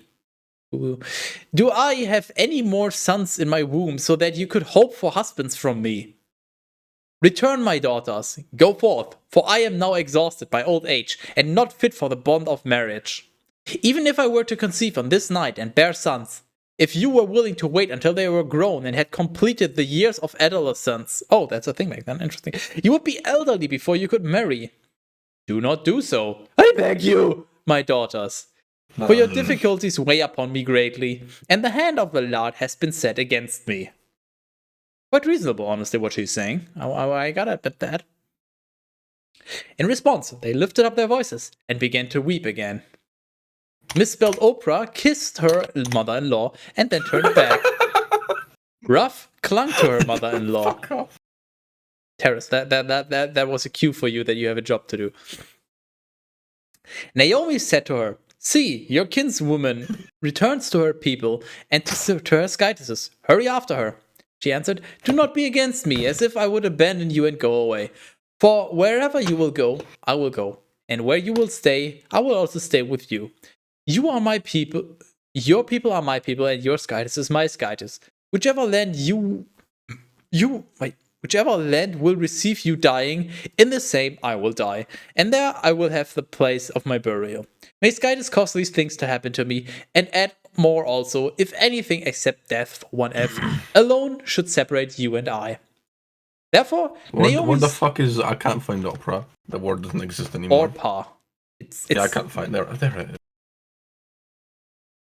Therefore, Naomi saw that Ruth, being firmly resolved in her soul, was determined to go with her, and that she was unwilling to be dissuaded, and that nothing further could convince her to return to her own. And so they set out together, and they came to Bethlehem. And when they had entered the city, the news quickly spread amongst them all.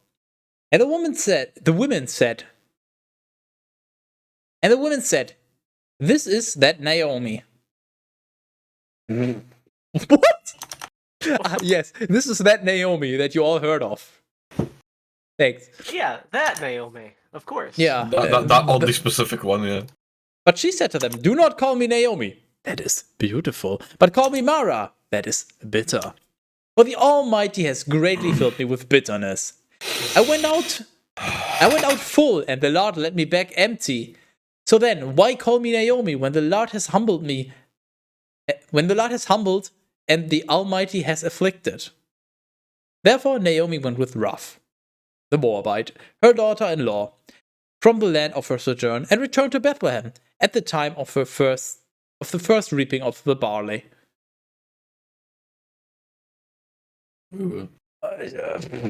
Off to an interesting start. I will say that is a weird book. Ruth 2. But there was a man related to Elimelech, a powerful man, a very wealthy man named Boaz. And Ruth, the Moabite, said to her mother-in-law, "If you order, I will go into the field and gather the ears of grain which escape the reaping hand, wherever I will find favor with the daddy of a family, whoever will be compassionate to me." She answered her, "Go, my daughter." And so she went and gathered the ears of grain after the completion of the reaping. But it happened that this field was owned by Boaz, who was the kindred of Elimelech. And behold, he came out of Bethlehem and said to the reapers, "The Lord be with you."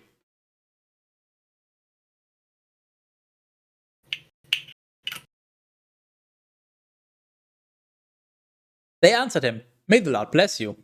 And Boaz said to the young woman who was in charge of the reapers, "Whose young woman is this?" He answered him, "This is the Moabite woman who came with Naomi from the land of the Moabites." And she asked to gather the remnants of the ears of grain, following the steps of the reapers, and from morning until now she has remained in the field, and, indeed, not for one moment has she returned home. And Boaz said to Ruth, "Listen to me, daughter. Do not gather in any other fields, nor depart from this place, but join with my young women and follow where they reap. For I given orders to my young men." For I given? That's not how English. For I have given orders to my young men, so that no one is to harass you. And so whenever you are thirsty, go to the vessels and drink from the waters that the young men also drink. She, falling on her face, because she's fucking stupid and clumsy, and paying homage to the ground.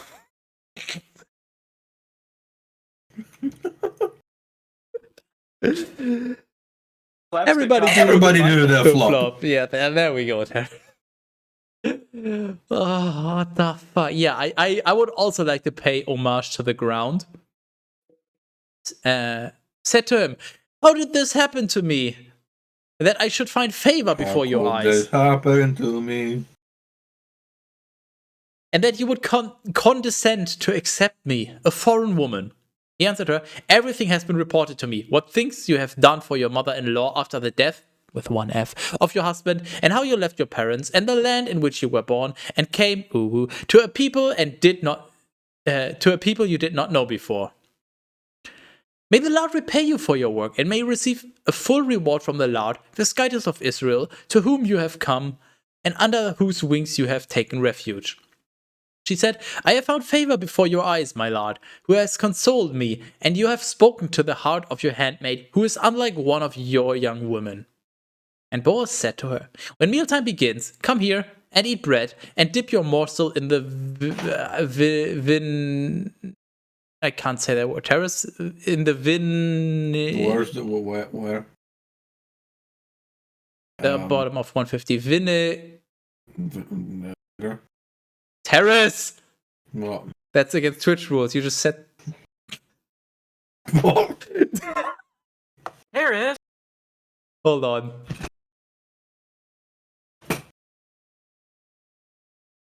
You just said this.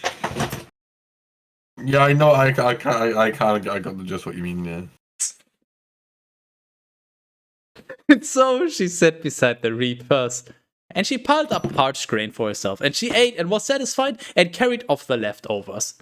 And then she arose from there, and so as to gather the ears of grain according to the custom. But Boaz commanded his servant, saying, "If she is even willing to reap with you, do not prevent her, and purposely let fall some from your bundles, and allow them to remain, so that she may gather without blushing, and let no one rebuke her gathering." Damn, he really likes her. And so, she gathered in the field until evening. And striking and threshing with a staff what she had gathered, she found about the measure of an ephah of barley. That is 3 measures. Yes, a measure of an ephah of barley is 3 measures. Classic. 1 equals 3. Thanks. Big math. Brilliant. Massive brain. Thanks, Bible. Carrying this, she returned to the city and showed it to her mother-in-law. Moreover, she offered it to her and even gave her the leftovers of her food with which she had been satisfied. And her mother-in-law said to her, "Where have you gathered today? And where have you found work? Blessed is he who took pity on you." And she informed her with whom she had been working, and she said the man's name, that he was called Boaz. Naomi answered her, "May he be blessed by the Lord, because the same kindness which he provided for the living, he also kept for the dead." And again she said, "This man is our near relative." And Ruth said, "He charged me with this also, that from now on I should join with his reapers until all the crop has been reaped." And her mother-in-law said to her, "It is better, my daughter, to go out reaping with this young women, lest in a stranger's field someone may confront you." And so she joined with the young women of Boaz, and from then on reaped with them until the barley and the wheat were stored in the barns. Amazing. She got a job. Ruth 3. But afterwards, when she returned to her mother-in-law, Naomi said to her, "My daughter, I will seek rest for you, and I will provide so that it may be well with you. This Boaz, whose young woman you joined in the field, is our near relative, and this night he will winnow the threshing floor of barley." What the fuck is winnow? Winnow? What a fucking sentence. Window. Okay. Yes, same to be fair. I don't care how to pronounce it. I'm not gonna look that up. Okay. Therefore, wash and anoint yourself and put on your decorative garments and go down Oily. to the threshing floor. But do not let the man see you while he finishes eating and drinking. You're so welcome for that one.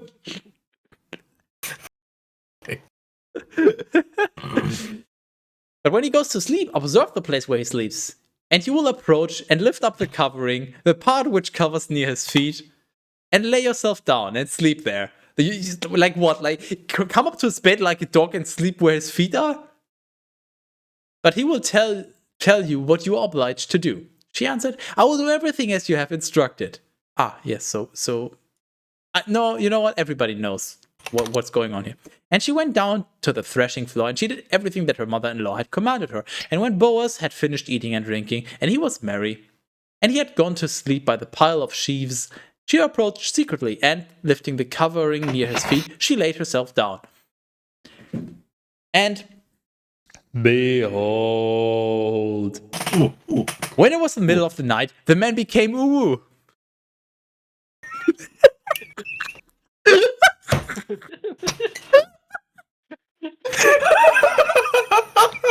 Oops.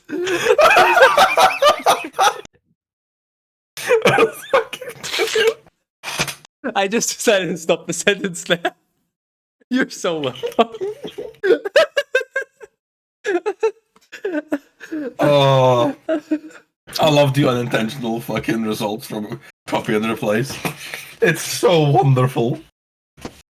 And behold, when it was the middle of the night, the man became frightened and confused, and he saw a woman lying near his feet.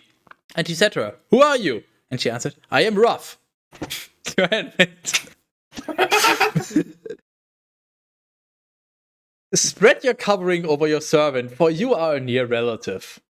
I'm sure that's not the only thing getting spread this night. Send pigs. Pigs? Can it be any other cattle? Does it have to be pigs in bed?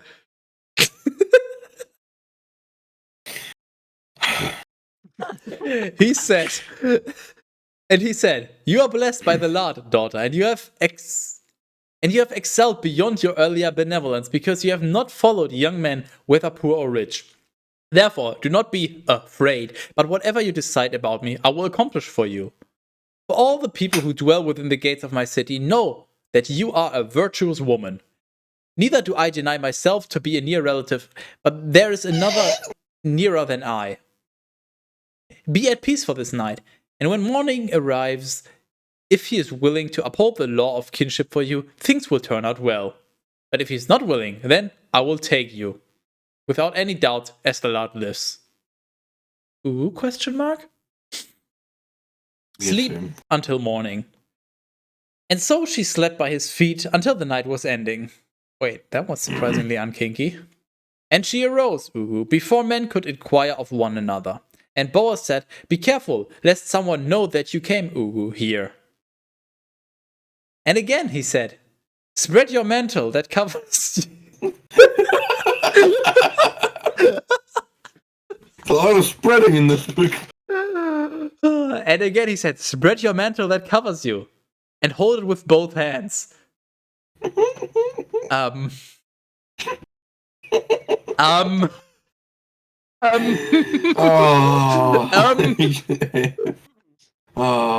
And she extended it and held it. He measured 6 measures of barley and placed it upon her. What the fuck is this kink? Yes, please open your mantle and let me stuff it with barley. Oh, that's hot. I love some. Yes, stop it. Maybe he's into really, really, really, really, really, really hairy women, and she's not hairy, so he's like, barley will do the stuff. You look hairy now. Oh, that's hot.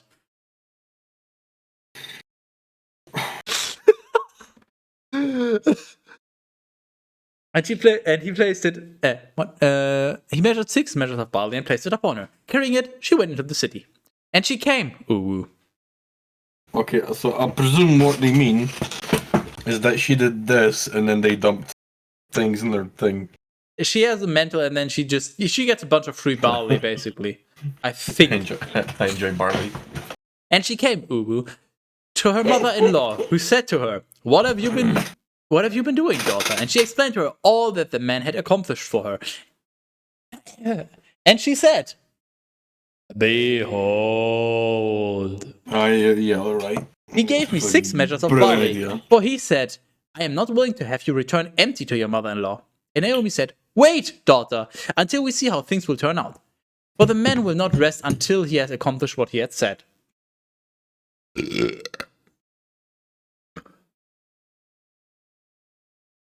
Behold these nuts. I enjoy these nuts. What you do? Rough 5. No, 5 what? Rough 4. Yeah, I'm having a rough time. Rough 4. And then Boaz went up to the gate, and he sat there. And when he had seen the kinsman passing by, whom he had previously discussed, he spoke to him, calling him by his name. Pause for a little, and sit down here. He turned aside and sat down. Boaz, calling aside 10 men among us, the elders of the city, said to them, Sit down here. They settled down, and he spoke to the kinsman. Naomi, who has returned from the region of the Moabites, is selling part of a field of our brother Elimelech. I want you to hear this and to tell you in front of everyone sitting here, including the elders of my people. If you will take possession of it by the right of kinship, buy it and possess it. Wait, what? If you will take possession of it by the right of kinship, buy it and possess it. But if it displeases you, you should reveal this to me, so that I will know what I have to do. For there is no near kinsman besides you, who is before me, and I am after you. So basically, he's talking to one person and saying, you need to buy the field that Naomi's daughter-in-law is reaping in, and you have to buy it because you're a closer relative to her? I think so. I'm not quite sure. Sounds about right. But he answered, I will buy the field. Sold. And Boaz said to him, when buying the field, you are likewise obliged to accept the hand of the woman Ruth, the Moabite, who was the wife of the deceased, so that you may raise up the name of your near kinsman through his posterity. He answered, I yield my right of kinship, for I am obliged not to cut off posterity of my own family. You may make use of my privilege, which I freely declare I will forego. This is too much legal speak. What is happening? Somebody... So is he accepted? I yield my right. Okay, yeah, that means... So he's buying the field, and he's also allowing Ruth... No, wait, you accept that. Oh, so he's marrying Ruth? Because family. I don't know this. I'm not smart enough for this. Yet it was the custom between kinsmen in this former time in Israel that you're just too smart. If at any time one yielded his right to another so as to confirm his permission, the man took off his shoe and gave it to his neighbor. Thanks, Bible.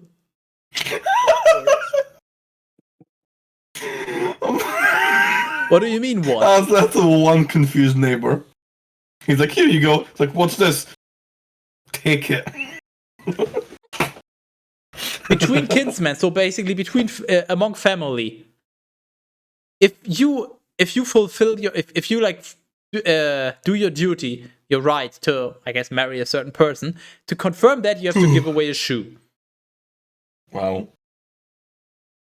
Maybe this is like you give this to your closest relative, and it's like shoe. And he's like, shoe? Yeah, shoe. Fuck off.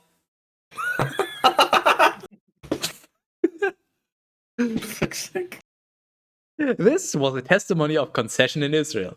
And so Boaz said to his kinsman, take off your shoe. And immediately he released it from his foot.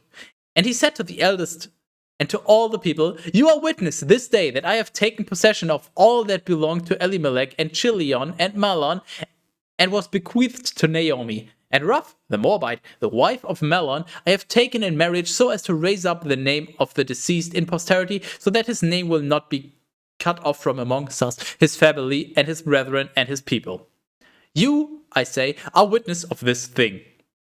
All the people who were at the gate, along with the elders, answered, we are witnesses. May the Lord make this woman who enters into your house like Rachel and Leah, who built up the house of Israel, so that she may be an example of virtue in Ephrathah, and so that her name may be honored in Bethlehem. And may your house be like the house of Perez, whom Tamar bore to Judah, of the offspring which the Lord will give to you from this young woman. And so Boaz took Ruth and received her as a wife. And he went in to her, and the Lord granted her to conceive and bear a son. And the woman said to Naomi, Blessed be the Lord who has not permitted your family to be without a successor, and may his name be called upon in Israel. And now you may have someone to comfort your soul and to take care for you in old age, for he is born of your daughter-in-law who loves you, and this is much better for you than if you had 7 sons. And taking up the boy, Naomi placed him on her bosom, and she took on the duties of carrying him and nursing him. And the woman of the near future... What? The fuck is a woman of the near future? Your sister. What? Explain. Time travel? Yes, same. And the women of the near future were congratulating her and saying there was a son born to Naomi. They called his name Obed. Yeah, I bet you they did. Here's the daddy of Jesse, the daddy of David. These are the generations of Perez. Perez conceived Hezron, Hezron conceived Aram, Aram conceived Amminadab, Amminadab conceived Nahshon, Nahshon conceived Salmon, Salmon conceived Boaz, Boaz conceived Obed conceived Jesse, Jesse conceived David. Salmon? Yes, literal salmon. Oh, fucking fish. I'm the fish man. Well, Teras, it is time to go to our Bible management sheet. Yeah, funny that, isn't it? That was the... You know what? You are in an unfathomably incredible luck, Uncultivated. Because that was an entire book. Would you like to share your thoughts on the enjoyability of this book? Holy shit, that was very short then. Yes, that was the entire book of Ruff. Fuck. Literally. What was the point of that? That didn't fucking put insight into anything at all. I like how every previous book had like 20 to more like 30 chapters, and the Book of Ruff has like 4. 4. Yes, that's precisely 4. So you go ahead. You're the guest. How enjoyable was this? I got not as good as the latter end of that last chapter, but it was pretty good. I like to read about her constantly fucking getting barley. She did all day after everyone fucking died. I'm understandable. I'm thinking along the lines of 7. It's probably along that. Yeah. I like how they kept it short and succinct. Like there was quite a lot of stuff, and sure they could have made it shorter, but overall, I'm feeling a 7 because it was very short and succinct. Characters. Okay, this time they really kept it to a minimum. I really like that. Oh yeah, it was pretty good. And the reasoning was, I mean, it's a little weird. Why did she go? How did they know where the relatives were? But I guess they just knew, and it makes a lot of sense. The characters, it all fell together. I'm feeling like this might actually be the best character so far, like 9, maybe even 10. Honestly, what are your thoughts? I'll stick to an 8. I also appreciate the characters at the beginning who immediately fucking died. Those ones are my favorite. Yeah, that's why I'm not entirely sure on the 10, but I think overall this was by far the best character, so I'm going to give it a 10, but I might pull it down to a 9 later. Writing. I mean, it was alright. I mean, it was quite cohesive, to be fair. Yeah, like we knew what was going on. You know what? That is a very good point. It was very clear. So I'm leaning 8, 9? Something like that. Was it better than Exodus? It was very short and succinct. Yeah, plot. I mean, the plot was basically there was a woman. She had 2 daughters-in-law because her sons died, and then one daughter left, and then the other one went to her close relative, went to the field. It worked. I mean, yeah, it was. It was amazing. I don't think I'm going to give it a 10, but it very well worked, and Yeah, there was no unnecessary fat added, so Yeah. it was Easy very to follow good. also. Comedy. I mean, the whole neighbor issue thing was pretty good. I'm feeling like it's close to rough, but close to judges, but I think like a 9 out of 9 as well. Yeah. yeah, I'm leaning towards a 9, and Yeah. it was I really liked the deaths. The deaths were fucking killed. Yeah, me. that- Oh, they were. just- Yeah. the fact that yeah. it was so short just makes the death even funnier. The fact that we had one and then we're like, okay, this is a new drinking game, and then we just get 2 more. Yeah, it's just like it's a 4-chapter book, Really? and they just introduce characters in the very beginning, and oh, they're dead. That is some good comedy. Kinky. I mean, there was some. It's not a Well, rough. Well, I not a judge I think it wasn't kinky, but I think there was the way it was written. There was a lot of innuendos. I mean, the fucking stuffing with barley, the sleeping at the feet, everything. There was a lot of. I think things like you would another think, 7 or an 8. Oh, this is going to get kinky, and then it isn't. So Yeah, I think like another 7 or an 8. yeah, I was thinking exactly the same actually, 7 or 8. Like the implied kinkiness is also just. You know what? I'm gonna give it the benefit of the doubt and also go with an 8 because of the implied kinkiness. Yeah. Holy shit! We literally have a new best book. That was a fucking good one. It's literally better than Judges, which was already the best book by quite a bit. Yeah. Damn. See, that's what happens when you're quick and concise. Well, now we only have to ask one question to our guest. I don't like salmon. Yeah. Was that the question? Yes. Yes. I say yes. No, the question is, would you like more? I could do more. That was a very short book. I mean, the book was short. This is an average reading session, but it's up to you, basically. Teras wants to stop. I can redeem another several hours of Bible reading. So if you want to continue, we can continue, or we can stop. It is literally up to you.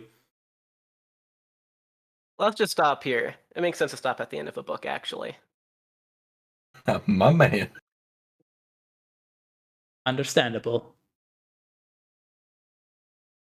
Would you like to say anything before we leave?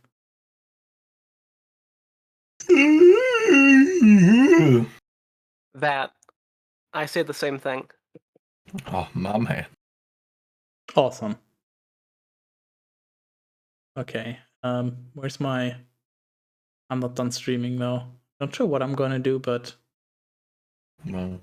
go to my break scene. I mean, if you don't have any other plans, Mr. Guest, we could do the other thing as well. Oh god, I have to make up for last time. I have to read the B-movie script as well. You don't have to. We could do it at some other point. I'm just saying we could do it right now as well. That would be fucking great. I'll Just a definitely drop. take a break for coffee and shit, but that sounds good. Yeah, actually. I'm gonna take a few minutes break, but if you wanna, Yeah. Actually, you know, I have to think of that more carefully. How long is this bitch?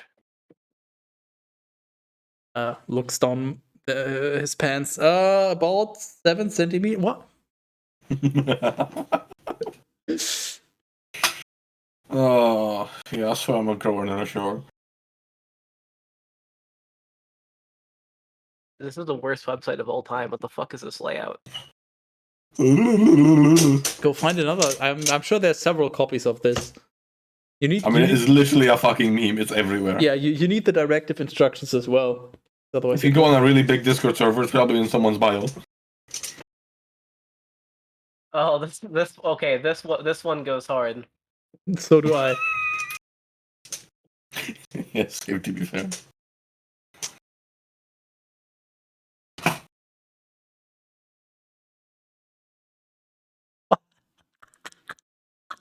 Why are you even here? And you need a life. Okay, got it.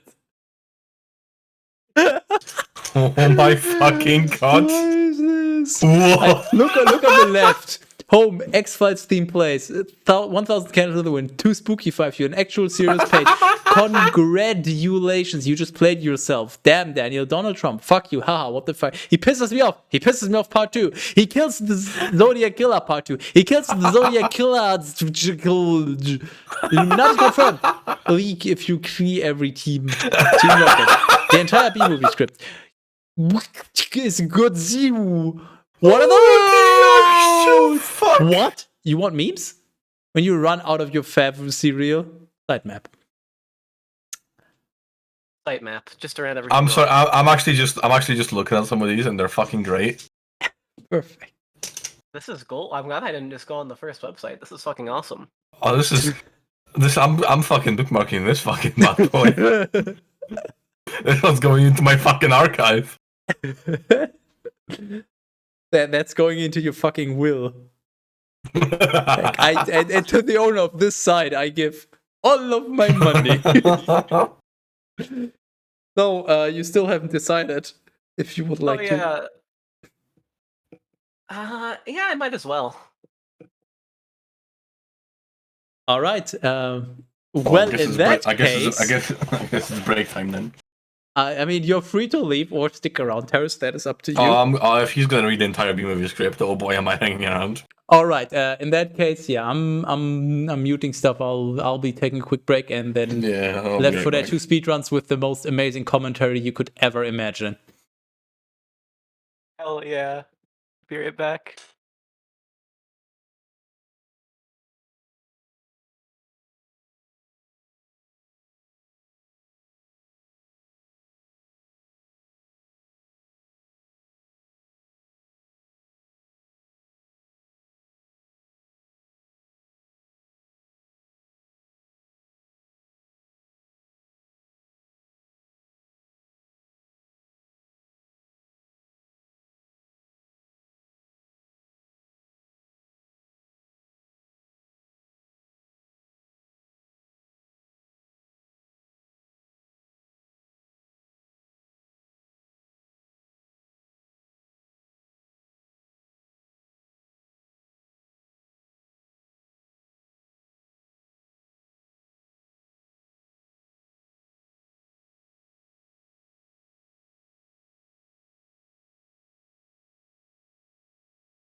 Don't want no B-movie spoilers. Skyty's cat Pat.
Are you ready, children? No. Aye, aye, Captain. I can feel you. Wait, what? Please don't feel me. You know what? Before we do that, I think I need to promote my stream in a few places. This is a quality shit post. People need to know. First and foremost, the Left 4 Dead speedrunning Discord needs to know. It's even worse the more context you put on it. It's just the greatest shitpost of all time. Legit.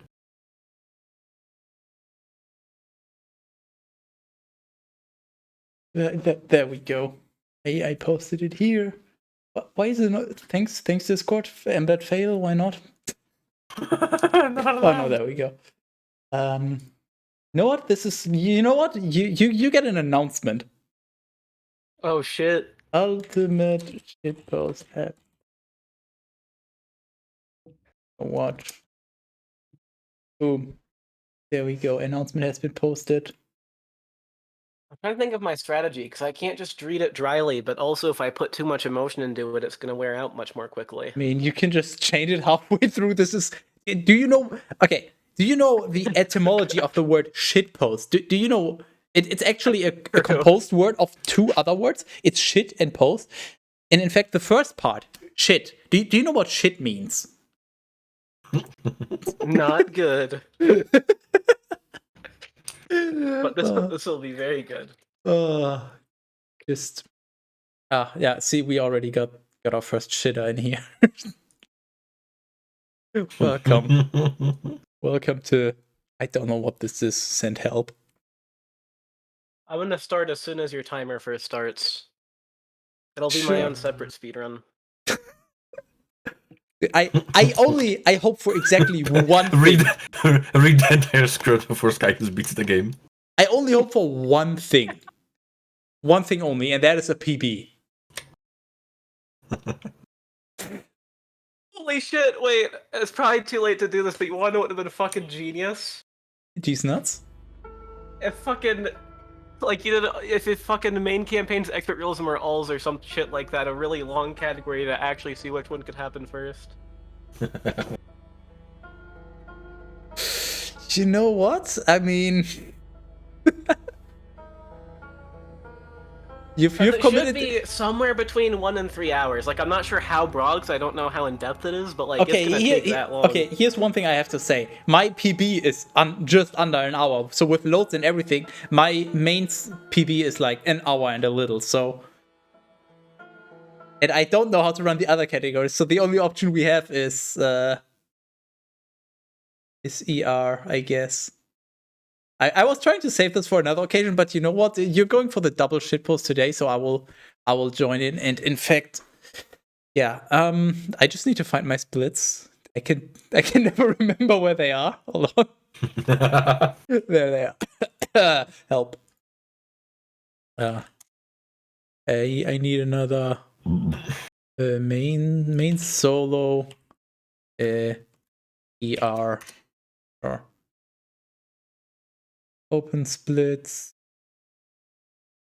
File.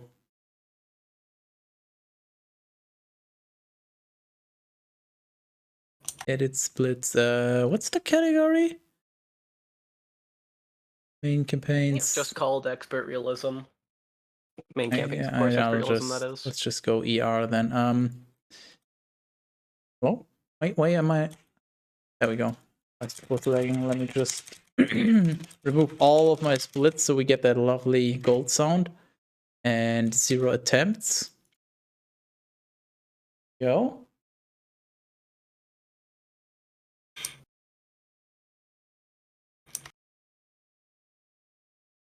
I'm immediately realizing the weight of my decision, but it's too late to reverse the shitpost. Okay, well, oh my god, I need to unbind my fucking vote buttons or I will just cry. Wait, bind mouse. Is it mouse 4 and mouse 5? Yes, okay. Unbind mouse 4, unbind mouse 5. Yeah, this is gonna be painful. Yeah. Nice. We'll be going through equal pain for different reasons. So holy shit, why are these? Have they always been this low res? The preview. What the hell? I feel like on this disgusting. version they're really fucking low quality, and I might be wrong about that, but I swear it's. Well, you are one to speak about low quality, mister. I'm gonna read the entire B-movie script. I mean, now that I'm racing against the expert realism time, I'm just straight up gonna, like, read it unless I get interrupted in the most robotic way possible. I need to get it done as soon as possible. I need to beat the fucking speedrun. Okay. I'm trying to think. Do I need to prepare anything else? Seems like a really good bait title, you know. Dude, this is literally a race. It's the worst race of all time. Truly the race of our time. Right. How do I do it? How do I do realism actually? Do I just do realism from here? Does that make it single player, or do I have to collect more gas cans on Dead Center? Yeah, you have to collect more gas cans on Dead Center, which is hilarious. Fucking hell. I'm so dead. Oh. Play with friends, I guess? And then create new realism lobby? Yeah, and then make it private local. in case there's some psychopath playing on fucking old version. Don't worry. I have only one person that somewhat actively plays Left 4 Dead on my friends list, and that person does not speedrun. I see. Bro, what the fuck? No. Fuck you. No words. You can't even choose your character? Interesting. You create lobby and then it gives you all those options. Oh yeah, you're right. It's been so long that I've been in a lobby. Oh my god, okay. Am I ready? I'm not sure if I'm ready or if I'm forgetting something. So I unbound my voting. Gotta remember fresh demos. Yeah, I will just not playing newest. I don't run the other campaigns. This is literally just to give Uncult a chance, basically. Okay, so I will just start and then reset right away, and then my demos should start fresh. I think I'm good to go. Tell me when your timer starts because of the delay, I just realized. Sure. Okay. We go. Loading in.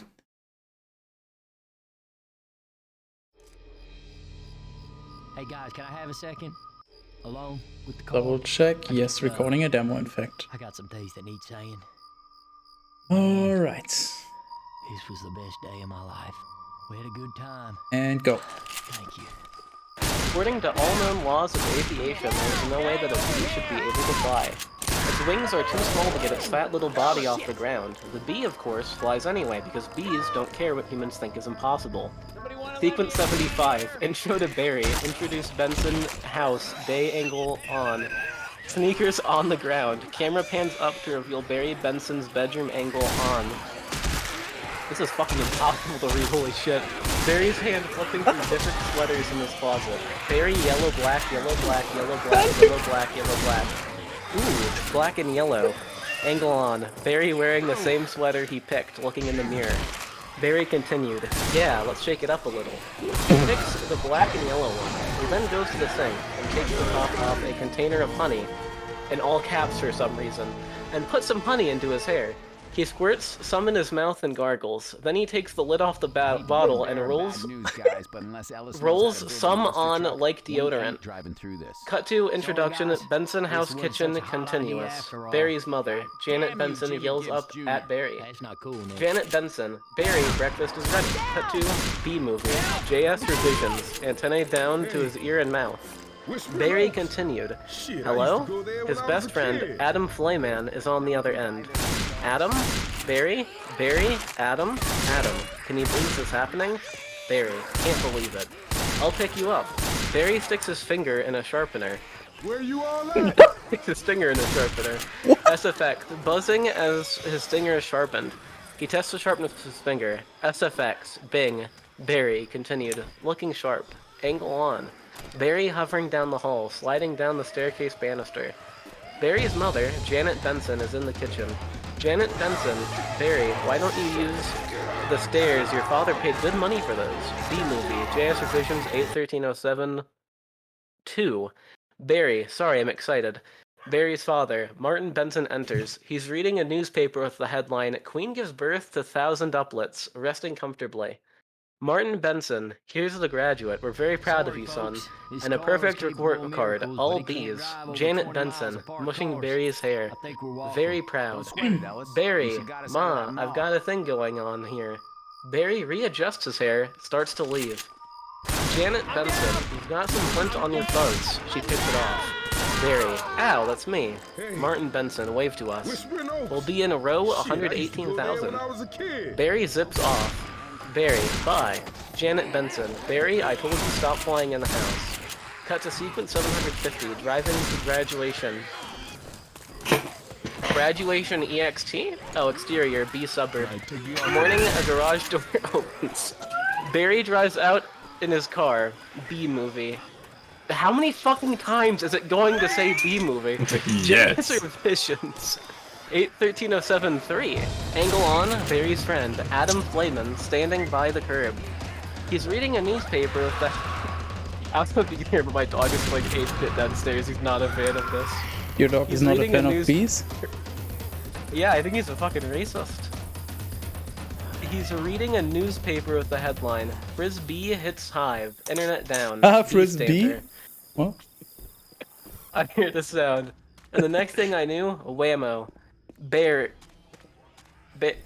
drives up, stops in front of Adam. Adam jumps in. Barry, hey Adam. Adam, hey Barry. Pointing at Barry's hair. Is that fuzz gel? Barry, a little. It's a special day. Finally graduating. Adam, I never thought I'd make it. Barry, yeah, 3 days of grade school, 3 days of high school. Adam, those were so awkward. Barry, 3 days of college. I'm glad I took 1 day off in the middle and just hitchhiked around the hive. Adam, you did come back, it looks different. They drive by a bee who's jogging. Artie, hi Barry. Barry, to bee pedestrian. Hey Artie, growing a mustache? Looks good. Barry and Adam drive from the suburbs into the city. Yes! Adam, did you hear about Frankie? B movie. JS revisions 813-074. Hold on, I'm looking this up real quick. What the fuck is JS revisions? What are you talking about? I'm losing valuable time. Ah, fuck, you're right. No, not JS versions. Come on, you're gonna win anyways. I just finished fucking Highway. Shit, really? I might actually have a chance. I think Yes, it's just really. the studio? Okay. Fuck, I'm lost. Okay, 4. I lost Barry, Titus. yeah. Adam, you going to his funeral? Barry, no, I'm not Hey, going to his funeral. anyone out Everybody there? knows you sting someone you die. You don't waste it on a squirrel. He was such a hothead. Adam, yeah, I guess he could have just gotten out of the way. The drive through a loop-de-loop. Barry and Adam. Whoa. Ooh. We. Adam, I love incorporating the amusement park right into our regular day. Barry, I guess that's why they say we don't need vacations. Cut to sequence 95, graduation exterior. I'm learning. Graduation ceremony, continuous. Barry and Adam come to a stop. They exit the car and fly over the crowd to their seats. Barry, re-graduation ceremony. Boy, quite a bit of pomp under the circumstances. Why is it formatted like that? They land in their seats. Barry continued. Well, Adam, today we are men. What? B movie JS revisions 813-075. Adam, we are. Like, why the fuck did it break? Like, oh, whatever. Adam, we are. Barry, B men. Adam, Amen. Barry, hallelujah. Barry hits Adam's forehead. Adam goes into the rapture. And then Hudson comes over the PA announcer. VO. Students, faculty, distinguished Bs, please welcome Dean Buswell. Angle on, Dean Buswell steps up to the podium. The podium has a sign that reads, Welcome graduating class of, with the train station style flipping numbers after it. Buswell. Welcome new Hive City graduating class of, the numbers on the podium changed to 915. Buswell continued. 915. He clears his throat. And that concludes our graduation ceremonies, and begins your career at Hornex Industries. Barry, are we going to pick our favorite job today? Not favorite, are we going to pick our job today? Adam, I heard it's just orientation. The rows of chairs change in Transformer-like mechanical motion to Universal Studios type Where you all at? tour trams. Buswell walks off stage. Barry, re-trams. Whoa, heads up, here we go. B-movie JS revisions 813-076, sequence 125. Factory female voice, VO. Keep your hands and antennas inside the tram at all times, in Spanish. Dejan los monos y... Do you say antennas in Spanish? Antenas adentro del tram a todos tiempos. Barry, I wonder what it's going to be like. Adam, a little scary. Barry shakes Adam. Barry and Adam. Ah! The tram passes under signs, reading, and taps again for some reason. Honex, a division of Honesco, a part of the Hexagon Group. Trudy, welcome to Honex. Oh, true. Fuck, where was I? God damn it. Not a professional reader, I see. Teras, you tricked me! Don't worry, Signs reading! Honex, still a on division fucking of Fairground. Hexagon. A part of the Hexagon Group. Well, if I had to guess, I'm like maybe a 40th of the way through, so you're probably fine. You're not even on the human bit, you'll find. Rudy, welcome to Honex, a division of Honesco, and a part of the Hexagon Group. Barry, this is it. The Honex doors open. What the fuck? Revealing the factory. Barry continued. Wow, Rudy. We know that you, as a bee, have worked your whole life to get to the point where you can work for your whole life. Honey begins when our valiant pollen jocks bring the nectar to the hive, where our top secret formula is automatically color corrected, scent adjusted, and bubble contoured into this. Trudy grabs a test tube of honey from a technician. B-movie JS revisions 813-077. Trudy continued. Soothing. Sweet syrup with its distinctive golden glow, you all know as, everyone on the tram, in unison, Honey. Trudy flips the flask into the crowd and laughs as they all scramble for it. Angle on, a girl bee catches the honey. Adam. Anyone out there? Soda? Under, below, beneath, behind, bottom. Okay. That girl was hot. Oh, fuck. Barry. Sado. She's my cousin. Adam. She is? Barry. Yes, we're all cousins. Adam. Right. You're right. Trudy at Hunnick. They also constantly strive to improve every aspect of bee existence. These bees are stress testing a new helmet technology. Angle on a stunt bee in a helmet getting hit with a newspaper. Then a shoe, then a fly swatter. He gets up and gives a thumbs up. The graduate bees applaud. Adam, stunt bees. What do you think he makes? Barry, not enough. Fruity. And here we have our latest advancement, the Krellman. B-movie JS revisions 8.13.078. Just don't read that bit. No, No, read no, everything. that'd be cheating. Barry. Wow, what does that do? Fruity. Catches that little strand of honey that hangs after you pour it. Saves us millions. Angle on, the Krellman machine. Bees with hand-shaped hats on, rotating around a wheel to catch drips of honey. Adam's hand shoots up. Adam, can anyone work on the Krellman? Trudy, of course. Most bee jobs are small ones. But bees know that every small job, if it's done well, means a lot. There are over 3,000 different bee occupations, but choose carefully, because you'll stay in the job that you pick for the rest of your life. The bees cheer! Angle on! Barry's smile dropping slightly. Barry, the same job for the rest of your life? I Enjoy didn't the know race that. assets. Adam, what's the difference? Trudy. And you'll be happy to know that bees as a species haven't had one day off in 27 million years. Barry, so you'll just work us to death? Trudy, laughing. We'll sure try. Everyone laughs except Barry. You'll never guess what part comes next. Me. I come. Holy shit. Behold? No. It's B-movie JS revisions 8.13.079. The train drops down a long, log flume tight steep drop. Camera slash as all the bees throw up their hands.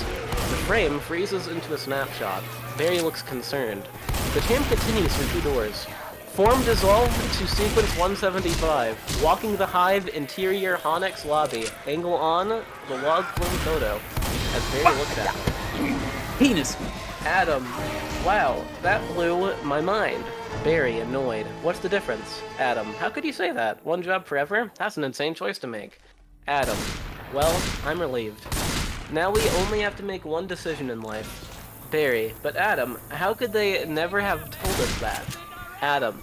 Barry, why would you question anything? We're bees. We're the most perfectly functioning society on Earth. They walk by a newspaper stand with a sandwich board reading. Bee goes berserk. Stings 7, then self.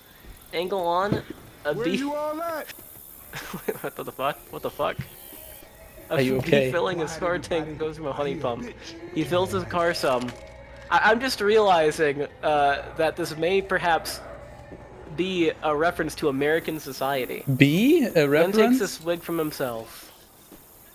I know, it's fucking crazy. What am I doing? Newspaper bee.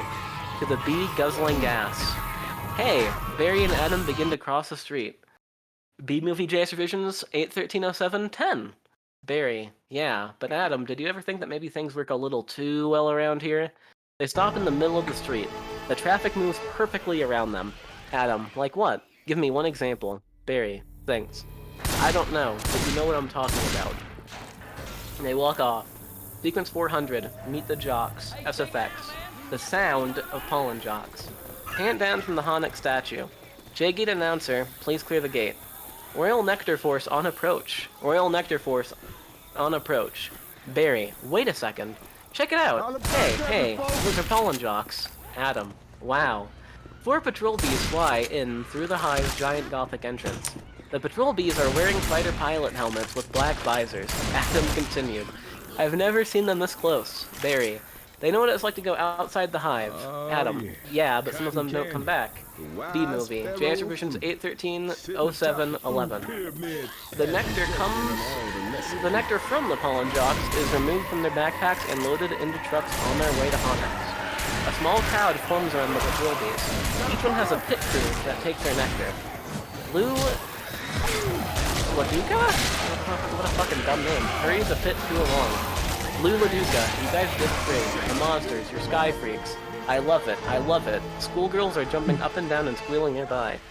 Barry, I wonder where those guys have been. Adam, I don't know. Barry, their day's not planned.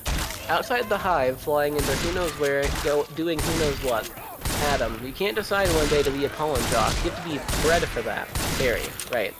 Pollen jocks cross in close proximity to Barry and Adam. Some pollen falls off onto Barry and Adam. Barry, continued. Look at that. That's more pollen than you and I will ever see in our lifetime. Anyone out there? Adam, playing with the pollen, it's just a status symbol. I think bees make too big a deal out of it. Barry, perhaps, unless you're wearing it, and the ladies see you wearing it. Angle on, 2 grilled bees. B movie JS Revisions 813-07-12. Adam, those ladies? Aren't they our cousins too? Very distant. Distance. Angle on, 2 pollen jocks. Oh my god. Jackson looks at these two. Splits, couple of hive harries. Fuck is splits, whatever. Couple of hive Let's take harries. speedrun. Holy shit, they're speedrunning it. Jackson, let's have some fun with them. The pollen jocks approach. Barry and Adam continue. Oh, Splits is the name of a fucking character. Barry and Adam continue to talk to the girls. Girl 1, it must be dangerous to be a pollen jock. Barry, oh yeah. One time a bear had me pinned down against a mushroom. He had one paw on my throat, and the other he was slapping me back and forth across the face. Girl 1, oh my. Barry, I never thought I'd knock him out. Girl 2, Adam. And what were you doing all of this? During all of this, Adam. Obviously, I was trying to alert the authorities. The girl swiped some pollen off Adam with her finger. Barry, pollen. I can autograph that if you want. B movie. JS Revisions 813-07-13. Jackson. Little gusty out there today, wasn't it, comrades? Barry. Yeah, gutsy. I'm gonna be Buzz. a one-man cheeseburger. You know, we're going to hit a sunflower patch about 6 miles from here tomorrow. Barry. 6 miles? Huh? Adam, whispering. Barry. Buzz. It's a puddle jump for us. But maybe you're not up for it. Barry. Maybe I am. Adam, whispering louder. You are not. Buzz. We're going. Oh. Where you all at? 0900 at J-Gate. Adam. 3 J-Gate. Whoa. Buzz. Leaning in on top of Barry. What do you think, Buzzy boy? Are you B enough? Barry. I might be. It all depends on what 0900 means. Cut to sequence 450. The balcony. B-movie, JX Revisions 813-07-14. Interior, Benson House balcony. Later, Barry is standing on the balcony alone, looking over the city. Martin Benson sneaks up behind Barry and gooses him in the ribs. Martin Benson, Honix. Barry, oh Dad, you surprised me. Martin Benson, laughing. Have you decided what you're going to be interested in, son? Barry, well, there's a lot of choices. Martin Benson, but you only get one. Martin, laughs. Barry, Dad? Do you ever get bored of doing the same job every day? Martin Benson, son, let me tell you something about stirring, making the stirring motion. You grab that stick and you just move it around, and you stir it around. You get yourself into rhythm. It's a beautiful thing. Barry, you know, Dad, the more I think about it, maybe the honey field just isn't right for me. Martin Benson, and you're thinking of what? Making balloon animals? That's a bad job for a guy with a stinger. B-movie, JS Revisions 813-07-15. Barry, well, no. Actually, I have an idea. I need to know how close I am to salvation.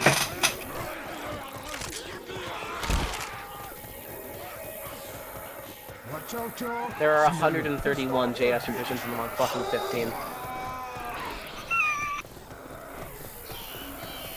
Oh no. JS Revisions 813-07-15. Barry. Well, no. Martin Benson. Janet, your son's not sure he wants to go into honey. Janet Benson. Oh, Barry, you're so funny sometimes. Barry, I'm not trying to be funny. Martin Benson, you're not funny. You're going into honey. Our son, the stir. Janet Benson, you're going to be a stir? Barry, no one's listening to me. Martin Benson, wait until you see the sticks. I have for you. Barry, I can say anything I want right now. I'm going to get an ant tattoo. Janet Benson, let's open some fresh honey and celebrate. Barry, maybe I'll pierce my thorax. Martin Benson, toasting. To honey. Barry, shave my antennae. Janet Benson, to honey. B-movie. JS Visions, 8/13/07/16. Barry, shack up with a grasshopper, get a good tooth, and start calling everybody dog. Cut to sequence 760. Job placement, exterior, Onyx lobby. Continuous angle on, a bee bus stop. One group of bees stands on the pavement as another group hovers above them. A double-decker bus pulls up. The hovering bees get on the top level and standing bees get on the bottom. Barry and Adam pull up outside of Onyx. Adam, I can't believe you're starting work today. Barry, today's the day. Adam jumps out of the car. Adam, OC. What? The fuck is Same. OC? Whatever. Come on. All the good jobs will be gone. Barry. Yeah, right. Angle on, a board, reading. Job placement board. Buzzwell, the bee processor, is at the counter. Another. Bee applicant, Sandy Shrimpkin, is exiting. Sandy Shrimpkin, is it still available? Buzzwell, hang on. He looked at the changing numbers on the board. 2 left, and one of them's yours. Congratulations, son. Step to the side, please. B-movie. JS Revisions 8/13/07/17. Sandy Shrimpkin. Yeah, Adam to Sandy. Leaving. What did you get? Sandy Shrimpkin, picking the crud out. That is stellar. Adam. Wow. Buzzwell to Adam and Barry. Couple of newbies? Adam. Yes, sir. Our first day, we are ready. Buzzwell. Well, step up and make your choice. Angle on, a chart listing different sectors of Onyx. Heating, cooling, viscosity, Bellman, column, counting, stunt beam, pouring, stir, humming, regurgitating, front desk, hair removal. Inspector number 7. Chef, lint coordinator, grape supervisor, antenna ball polisher, mite wrangler, swanning counselor, wax monkey, wing brusher, hive keeper, rushroom attendant. Adam to Barry, you want to go first? Barry. No, you go. Adam. Oh my. What's available? Buzzwell? Buzzwell. Rushroom attendant is always open, and not for the reason you think. Adam. Any chance of getting on to the Krellman, sir? Buzzwell. Sure thing. You're on. B-movie. The answer visions, 8/13/07/18. He props the Krellman hat onto Adam's head. Angle on, the job board. The columns read, occupation, positions available, and status. The middle column has numbers, and the right column has job openings, flipping between open and pending and closed. Buzzwell continued, oh, I'm sorry, the Krellman just closed out. Adam, oh, he takes the hat off Adam. Buzzwell, wax monkey's always open. The Krellman goes from closed to open. Buzzwell continued, and the Krellman just opened again. Adam, what happened? Buzzwell, oh, well, whenever a bee dies, that's an opening, pointing at the board. Do that? He's dead. Dead, dead, another one dead. Deadly, deadified, 2 more dead. Dead from the neck up, dead from the neck down. But that's life. Angle on, Barry's disturbed expression. Adam, feeling pressure to decide. Oh, this is so hard. Heating, Same. cooling, stunt bee. I'm still in fairgrounds. Humming, factor number 7. I almost gave you advice and I realized what the goal was. Fucking stupid. Lip coordinator, stripes, supervisor, stripe supervisor, antenna ball polisher, mite wrangler, Barry, what do you think I should... Barry? Barry. B-movie, JS Revisions 8/13/07/19. Barry is gone. Cut to sequence 775. Lou LaDuca, speech. Exterior, J-Gate, same time. Blitz, Jackson, Buzz, Lou, and 2 other bees are going through final pre-flight checks. Barry enters. I still don't understand why some words are capitalized. Lou LaDuca. Alright, we've got the Sunflower Patch in Quadrant 9. Geranium window box on Sutton Place. Hey, check it out, man. That's a midnight rider. Geranium is a type of plant. Barry's antenna rings like a phone. Adam, VO, what happened to you? Where are you? Barry, whispers throughout. Barry, I'm going out. Adam, VO. Out? Hey, Out anyone where? out there? Barry, out there. Adam. I think VO means they're not in the frame. VO, Voice putting it over, together. probably. Oh no. I guess? Barry, I have to, before I go to work for the rest of my life. Adam, VO. You're going to die! You're crazy! Hello? Barry. Oh, another call's coming in. B movie. JS revisions 8, 13, 07, 20. Adam, VO. You're crit. Barry hangs up. Angle on. Lula Duca. Lula Duca. If anyone's feeling brave, there's a Korean deli on 83rd that gets their roses today. Barry, timidly. Hey guys. Buzz. Well, look at that. Blitz, isn't that the kid we saw yesterday? Lula Duca. To Barry. Hold it, son. Flight deck's Where you restricted. all at? Jackson. It's okay, Lou. We're gonna take him up. Blitz and Jackson. Chuckle. Lula Duca. Ready? Really? Feeling lucky, are ya? A younger, smaller bee than Barry. Chet. Runs up with a release waiver for Barry to sign. Chet. Sign here. Here? Just initial that. Thank you. Lula Duca. Okay, you got a rain they're still not out of the fucking hive. Okay, you got a rain advisory today, and you all know. Bees cannot fly in rain, so be careful. As always, reading off clipboard, watch your brooms, hockey sticks, dogs, birds, bears, and bats. B movie. JS revisions 8/13/07/21.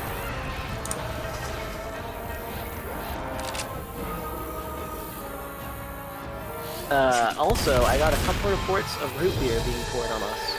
Murphy's in a home, because of it, just babbling like a cicada. Barry, that's awful. Lula Duca. And a reminder for all you rookies, B-Law #1, absolutely no talking to humans. Alright, launch positions. The jocks get into formation, chanting as I move. Lula Duca continues. Black and yellow, jock. Hello, splits to Barry. Are you ready for this hotshot? Barry. Yeah, bring it on. Barry nods, terrified. Buzz, win, check. Jock 1, antenna, check. Jock #2, nectar pack, check. Jackson, wings, check. Splits, stinger, check. Barry, scared out of my pants? Scared out of my shorts, check. Lula Duca, okay ladies, let's move it out. Everyone flipped their goggles down. Oh, all fucking verbs and adverbs are capital. That took me a while. Hit groupies, crank their wings, and remove the starting blocks. We hear a loud humming. B movie, JS revisions 8/13/07/22. Lula Duca continued. Lula Duca continued. Okay. Pound those petunias? You strike stem suckers. All of you, drain those flowers. A flight deck guy in deep crouching position out the archway as the backwash from the bee wings flutters his jumpsuit. Barry follows everyone. Sequence 800, flying with the job.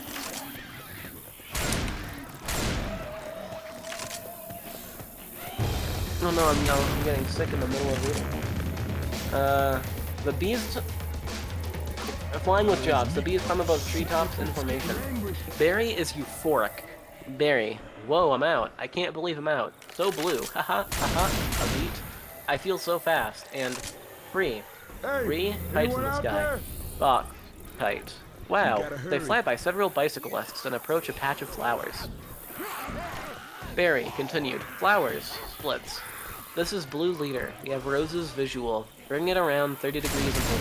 Barry, Soto, roses. Jackson, 30 degrees. Oh, 30 degrees, Roger, bringing it around. Many pollen jocks break off in the main group. They use their equipment to collect nectar from flowers. Barry flies down to watch the jocks collect the nectar. Jock stands to the side. Oh, Jock, stand to the side, kid. It's got a bit of kick. I fucking scrolled up! Good. Don't worry, you have another 5 hours or so to finish this. Control F, bit of a kick.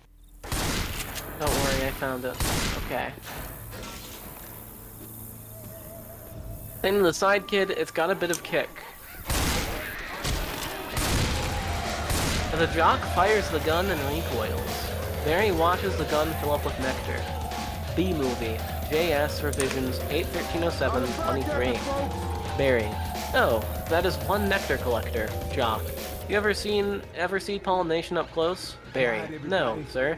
He takes off and the excess pollen dust falls, causing the flower to come back to life. Jock. As he pollinates. I pick up some pollen up over here, sprinkle it over here, maybe a dash over there, pinch on that one. See that? It's a little magic, ain't it? The flowers perk up as he pollinates. Very. Wow. That's amazing. Why do we do that? Jock, that's the pollen. That's pollen power, kids. More Wait, pollen, what am I more doing? flowers, more nectar, more honey for us. Very cool. The Jock winks at Barry. Barry rejoins the other Jocks in the sky. They swoop in over a pond, kissing the surface. We see their image reflected upon the water. They're really moving. Yeah, I didn't doubt that. They fly over a fountain. I'm picking up a lot of bright yellow. Could be daisies. Don't we need those? Split. Copy that visual. We see what appears to be yellow flowers on a green field. B-movie. JS Revisions 8.13.07.24. They go into a deep bank and die. Buzz. Hold on. One of these flowers seem to be on the move. Split. Then again, are you reporting a moving flower? Buzz. Affirmative. Sequence 900. Tennis game. The pollen jocks land. It's a tennis court. Dozens of tennis balls. A couple, Vanessa and Ken, plays tennis. The bees land in the midst of the group of balls. Ken, oh see, that was on the line. The other bees start walking around amongst the immense yellow globes. Blitz. This is the coolest. What is it? They stop at a ball on the white line. They look up at it. Jackson. I don't know, but I'm loving the color. Blitz. Smelling tennis ball. Smells good. Not like a flower, but I like it. Jackson. Yeah, fuzzy. Buzz. Chemically. Jackson. Careful, guys. It's a little grabby. Barry lands on a ball and collapses. B-movie. JS Revisions 8.13.07.25. Barry. Oh, sweet Lord of Bees. Jackson. Hey, Candy Brain, get off there. Barry attempts to pull his legs off, but they stick. Barry. Problem. A tennis shoe and a hand enter frame. The hand picks up the ball with Barry underneath it. Barry, continue. Guys, Buzz, this could be bad. Jackson, affirmative. Vanessa walks back to the service line, bounces the ball. Each time it bounces, the other bees cringe and gasp. Angle on. Barry, terrified. Pure dumb luck, he's not getting squished. You would say. What the fuck is it? Barry with each bound. Very close, gonna hurt, mama's little boy. But we're way out of position. Rookie, angle on. Vanessa, serving. We see Barry and the ball up against the racket as he brings it back. I just realized something. This will make zero difference on Discord, but I have a pop filter I'm not using. Okay.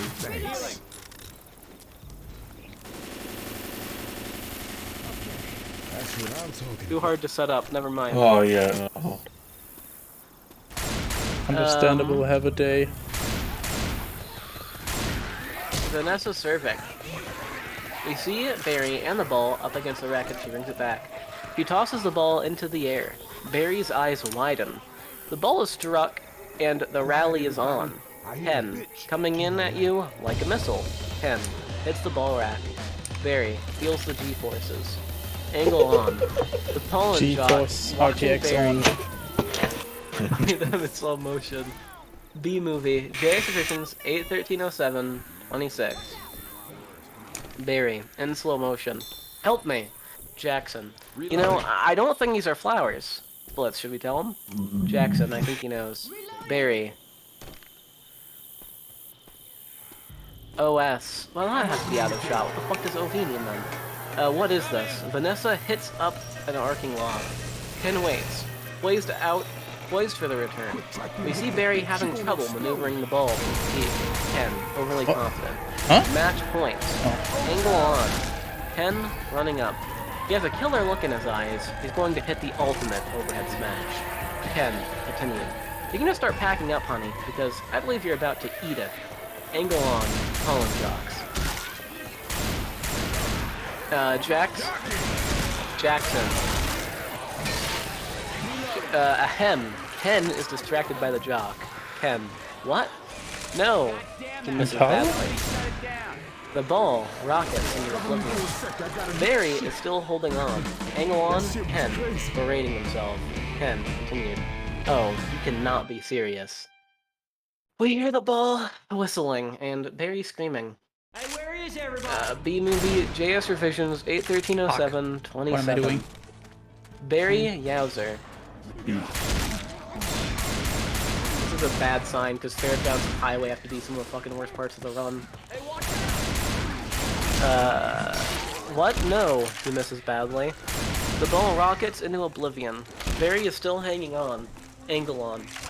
No, I'm fucking rereading. You cannot be serious. We hear the ball whistling and Barry screaming. B-movie JS revisions 81307 27. Barry Yowzer. Sequence 1000, SUV. The ball flies through the air and lands in the middle of the street. It bounces into the street again, and sticks in the grill of an SUV. Interior, car engine. Continuous Barry's POV.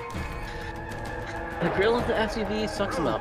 He tumbles through a black tunnel, whirling vanes and pistons. Barry. Ah. Oh. Eck. Ah. Barry gets chilled by the AC system and sees a frozen grasshopper. Barry, continued. Breathe, grasshopper. Ew, gross. Cut to interior, car. Continuous. The car is packed with a typical suburban family. Mother, father, 8-year-old boy, little girl in a car seat, and a grandmother. Yes, typical B family in a car. Classic. Yeah, of course. The big slobbery dog is behind the gate. Barry pops into the passenger compartment, hitting the mother's magazine. Mother, there's a bee in the car. They all notice the bee and start screaming.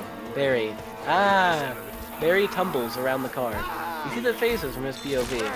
Mother, do something. B movie. JS revisions 81307. Oh man, it's retarded. Yes. Father, I'm driving. Barry flies by the little girl in her car seat. She waves hello. Little girl. Hi, B. Son. Son. Oh, son. He's... Son! He's back here. He's going to sting me. The car swerves around the road. Barry flies into the back, where the slobbery dog snaps at him. Barry deftly avoids Jaws and gross flying spittle. Mother, nobody move. You don't move, he won't sting you. Freeze. Everyone in the car freezes. Freezes, they stare at each other. Eyes going back and forth. Yeah, I'm waiting to see who will make the first move. Barry blinks. Granny. He blinked. Granny pulls out a can of hairspray. Come on. Spray him, Granny. Granny. Oh, Granny sprays the hair everywhere. Father. What are you doing? Granny. It's hairspray. Extra hold. Mother. Kill it. Barry gets sprayed back by the hairspray, then sucked out of the sunroof. Cut to B movie. JS revisions 8130729. Exterior, city street. Continuous, Barry. Wow, the tension level out here is unbelievable. I've got to get home. As Barry flies down the street, it starts to rain. He nimbly avoids the rain at first. Barry continued. Whoa, whoa, whoa. Can't fly in rain. Can't fly in rain. Can't fly in... A couple of drops hit him. His wings go limp and he starts falling. Barry continued. Mayday, mayday. Be going down. Barry sees a window ledge and aims for it, and just makes it. Shivering and exhausted, he crawls into an open window as it closes. Sequence 1100. Vanessa saves Barry. Interior, Vanessa's apartment. Continuous inside the window. Barry shakes off the rain like a dog. Vanessa, Ken, Andy, and Anna enter the apartment. Vanessa. Ken, can you close the window, please? Ken? Huh? Oh, Andy. Hey, check out my new resume. I made it into a fold-out brochure. See? Brochure, I mean. It folds out. Ken holds it up to the brochure with photos of himself and a resume in the middle. Angle on, Barry, hiding behind the curtains. As Ken closes the window, B-movie. JS Visions 8, 13, 17, 30. Barry. Oh no. More humans. I don't need this. Barry hovers up into the air and throws himself into the blast. Barry continued, dazed. Ow. What was that? He does it again and then multiple more times. Barry continued. Maybe this time. This time, this time, this time, this time, this time, this time. Barry jumps onto the drapes. Barry continued, out of breath. Drapes. Then re-blast. That is diabolical. Ken, it's fantastic. It's got all my special... What? It's fantastic. It's got all my special skills, even my top 10 favorite movies. Andy, what's your number 1? Star Wars? Ken. I don't go for that. Make Star Wars noises. Stop. I'm curious what Star Wars noises are. Angle on. Barry. No wonder we're not supposed to talk to them. They're out of their minds. Ken. When I walk out of a job interview, they're flabbergasted. They can't believe the things I say. Barry looks around and sees the light bulb fixture in the middle of the ceiling. Why the fuck is light bulb fixture in caps? Whatever. B-movie, JS. You gotta yell that one then. 31. Oh, you're right. Obviously. Barry looks around and sees the light fixture in the middle of the ceiling. B-movie, JS revisions, 8/13/07/31. Barry, light bulb. This time not in caps. Oh, there's the sun. Maybe that's the way out. Barry takes off and heads straight for the light bulb. His POV. The 75-watt label grows as he gets closer. Barry continued. I don't remember the sun having a big 75 on it. Barry hits the bulb and is knocked silly. He falls into a bowl. He falls into a bowl of guacamole. Andy dips his chips in the guacamole, taking Barry with it. Angle on Ken and Andy. Ken, I'll tell you what. You know what? I predicted global warming. I could feel it getting hotter. At first I thought it was just me. What? Barry's POV. Mouth's opening. What Ken am I listening to? Wait, stop! B! Anna, kill it, kill it. They all jump up from their chairs. Andy looks around for something to use. Ken comes in for the kill with a big Timberland boot on each hand. Timberland boots on each hand, sorry. Ken stands back.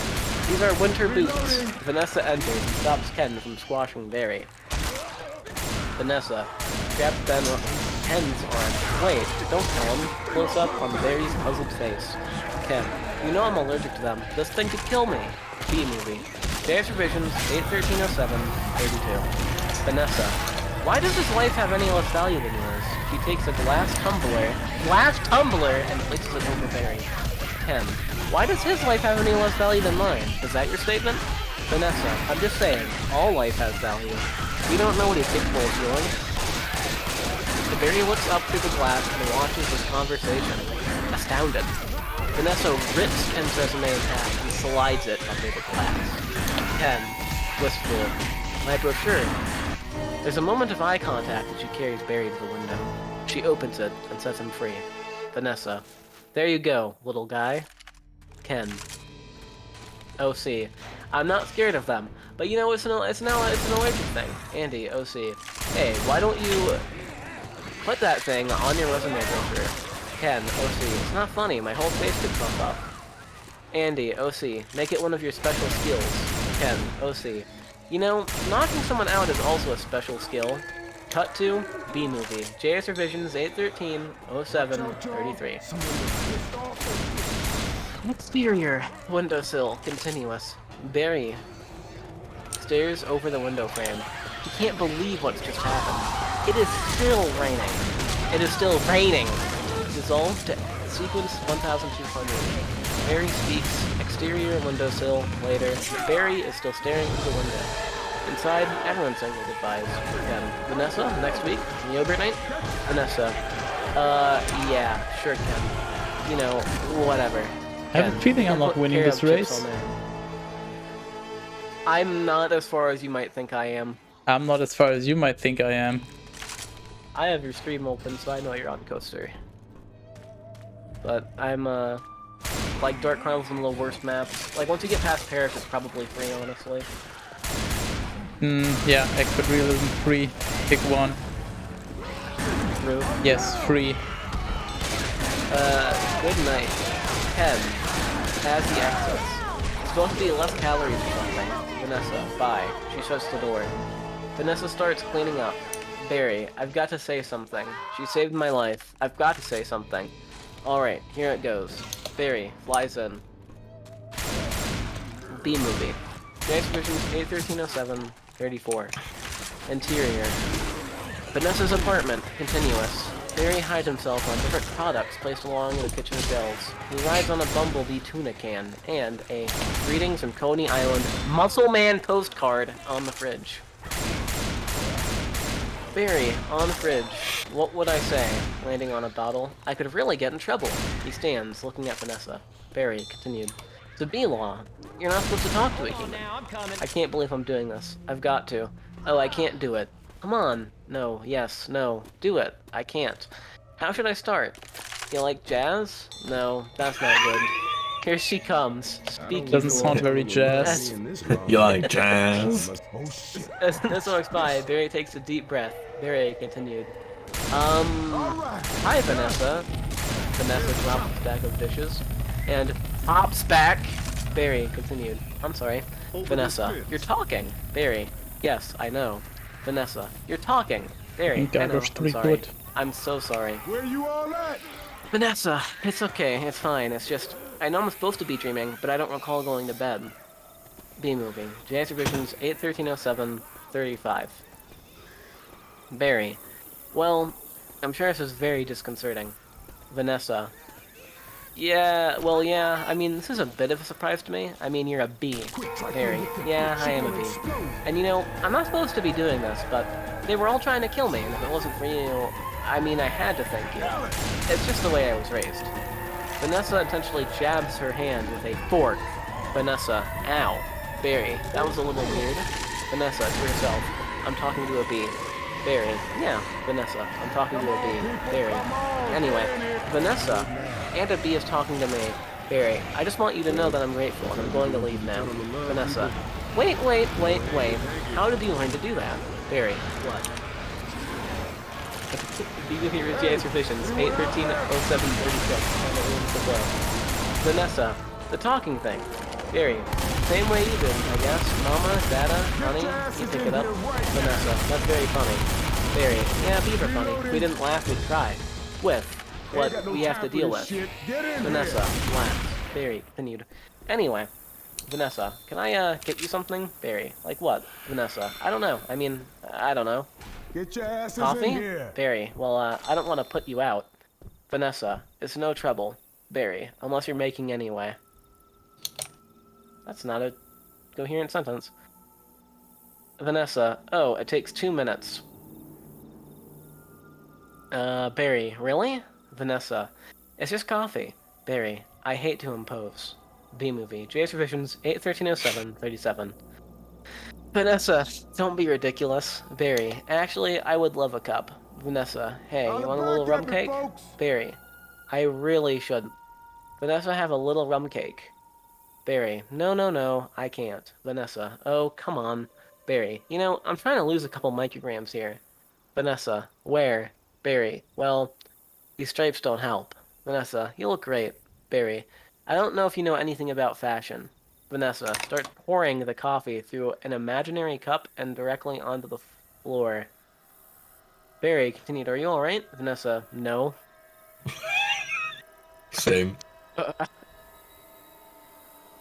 Yeah, most relatable part of this fucking thing, honestly. Dissolve 2 becomes 1300 rooftop coffee. B-movie. JS Revisions 81307-38. Exterior, Vanessa's roof. Later, Barry and Vanessa are drinking coffee on a roof terrace. He is perched on her keychain. Barry, he can't get a taxi. He's making... Wait, what? Yes, cat peasant. Yes. He is perched on the keychain. Barry, he can't get a taxi. He's making the tie in the cab as they're flying up Madison. So he finally gets there? Vanessa, uh-huh. Barry, he runs up and steps in the church. The wedding is on. Oh, he's telling a story. Vanessa, yeah? Barry, and he says, watermelon? I thought you said Guatemalan. Vanessa, uh-huh. Barry, why would I marry a watermelon? Barry laughs. Vanessa doesn't. Vanessa... Oh, is that a, bee joke? Barry. Yeah, that's the kind of stuff we do. Vanessa. Yeah, different. A beat. A beat? Vanessa continued. So anyway, what are you gonna do, Barry? B-movie. JS Revisions 813-07-59. Barry. About work. I don't know. I want to do my part for the Hive, but I can't do it the way they want. Vanessa. I know how you feel, Barry. No, I know how you feel. Barry, you do? Vanessa. Sure. My parents want me to be a lawyer or doctor, but I want to be a florist. Barry. Really? Vanessa. My only interest is flowers. All one-dimensional. Barry. Our new queen was just elected with that same campaign slogan. Vanessa. Oh. Barry. Anyway, see, there's my hive right there. You can see it. Vanessa. Oh, you're in Sheep Meadow. Barry. Excited. Yes, you know, the turtle pond? Vanessa. Yes? Barry. I'm right off of that. Vanessa. Oh, no way, I know that area. You know I lost a toe ring there once. Barry. Really? Speed speed. JS Provisions 813-07-40. Vanessa. Barry, why did girls put rings on their noses? Vanessa. Why not? Barry, I don't know. It's like putting a hat on your knee. Vanessa. Really? Okay. A janitor in the background changes a light bulb. To him, it appears that Vanessa's talking to an imaginary friend. Janitor. You alright, ma'am? Vanessa. Oh yeah, just fine. Just having 2 cups of coffee. Barry. Anyway, this has been great. Wiping his mouth. Thanks for the coffee. Barry gazes at Vanessa. Vanessa. Oh yeah, it's no trouble. Barry. Sorry I couldn't finish it. Vanessa giggles. Barry continued. Read coffee. If I did, I'd be up the rest of my life. Can I take a piece of this with me? Get in here. Vanessa. Sure. Have a crumb. He takes a crumb from the plate and hands it to Barry.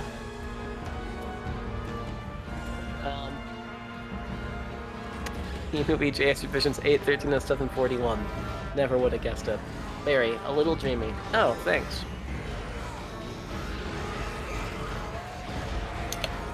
Come on, Rick. Oh, is he still alive? Vanessa? Yeah. There's an awkward pause. Barry, alright.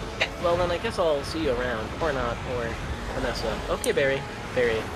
And thank you so much again for Vanessa. Oh, that? Barry, yeah, Vanessa. Oh, that was nothing. Barry. Well, not nothing, but anyway. Vanessa extends her hand and shakes Barry gingerly. I don't know. Is caffeine harmful to insects? It's designed to kill them. That's why they actually grow caffeine in the plants. Like, or I should say it's a defense mechanism. Yeah, I don't know if it killed bee. That's what's being said in chat right now. I wouldn't know. Real? Yes, real and Who else is based. a nerd? Cat Heaven's my new homie. The janitor watches. The light bulb shorts out. The janitor falls. Cut to sequence 1400, Honex, interior, Honex building. Next day, angle on a test bee wearing a parachute in a wind tunnel, hovering through increasingly heavy wind. Signs under a flashing light read. Test in progress, a hurricane survival test. Would I have a shotgun? No. 2 bees in a lab coats. 2 bees in a... Not reading that right. 2 bees in A lab coats are observing behind glass. Bees. B-movie, JS Revisions, 813-07-42. Lab coat B1. This can't possibly work. Lab coat B2. Well, he's all set to go, we might as well try it. Into the mic. Okay, Dave, pull the chute.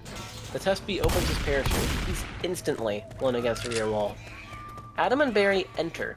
Adam. That's amazing. Barry. Oh, it was amazing. It was the scariest, happiest moment of my life. Adam. Humans! Humans! I can't believe you're with humans. Giant, scary humans. What were they like? Barry. Huge and crazy. They talk crazy. They eat crazy things. Giant things. They drive around real crazy. Adam. Do they try to kill you like on TV? Barry. Some of them. Some of them don't. Adam. How'd you get back? Barry. Poodle.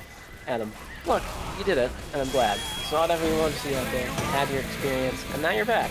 You can pick out your job, and everything can be normal. Various revisions, 81307. 43. Angle on, lab bees, examining a clean form, very well, very well, I met someone. You met someone. Was she... Yes? What? Whatever. Barry. Adam. Not a wasp? Your parents will kill you. Barry. No. Not a wasp. Adam. Spider? Barry. You know, I'm not attracted to the spiders. I know everyone else is. I know to everyone else, like the Haas thing with the 8 legs and all. I can't get by that face. Barry makes a spider face. Adam. So, who is she? Barry. She's a human. Adam. Oh, no. That didn't happen. You didn't do that. That is a B law. You wouldn't break a B law. Barry. Her name's Vanessa. B movie. JS Revisions 81307. 34. Adam. Oh boy. Barry, she's so nice. And she's a florist. Adam. Oh no. We're dating a human florist. Barry, we're not dating. Adam. You're flying outside the hive. You're talking to human beings and attack her homes with power walkers and M80s. That's why I have a stick of dynamite. Barry.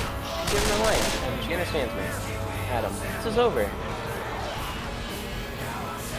Barry pulls out the film. Barry, eat this. Barry says, Adam, this is not over. What was that? Barry. Hold it. Come. Adam. That was so stinging, stripy. So stinging, stripy. Barry. And that's not even what they eat? That's just what falls off of what they eat? Do you know what a Cinnabon is? Adam. No. B movie. JS Revisions 81307 45. Barry. It's bread. Adam.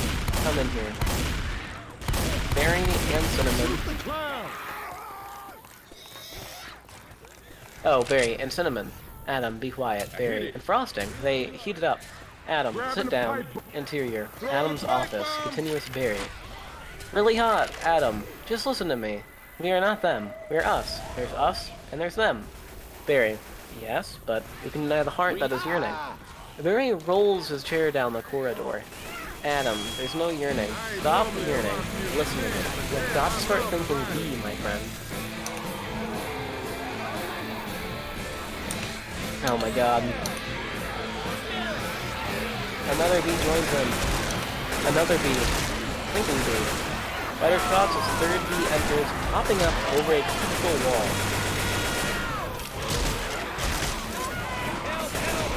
Third B, thinking B, even a wider shot as all the B's join in. B movie, JS Revisions, 81307, 46. Other B's, thinking B, thinking B, thinking B. Cut 2, sequence 1500. Poolside nagging. Exterior backyard parents' house. Day Barry sits on a raft in a hexagon honey pool, legs dangling into the water. Janet Benson and Martin Benson stay in a room wearing big 60s sunglasses and cabana-type outfits. The sun shines brightly behind their heads. Janet Benson, OC. There he is, in the pool. Martin Benson. You know what your problem is, Barry? Barry. I've got to start thinking B? Martin Benson. Barry, how much longer is this going to go on? It's been 3 days. I don't understand why you're not working. Barry. Well, I've got a lot of big life decisions I'm thinking about. Martin Benson. What life? You have no life. You have no job. You're barely a bee. Barry throws his hands in the air. Barry. Janet Benson.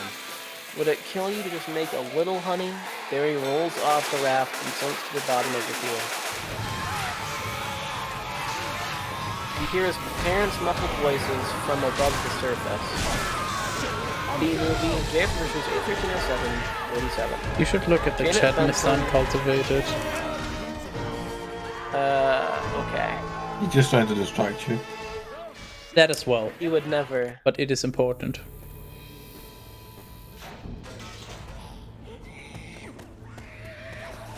Oh, thank you. I'm here exclusively to make people come.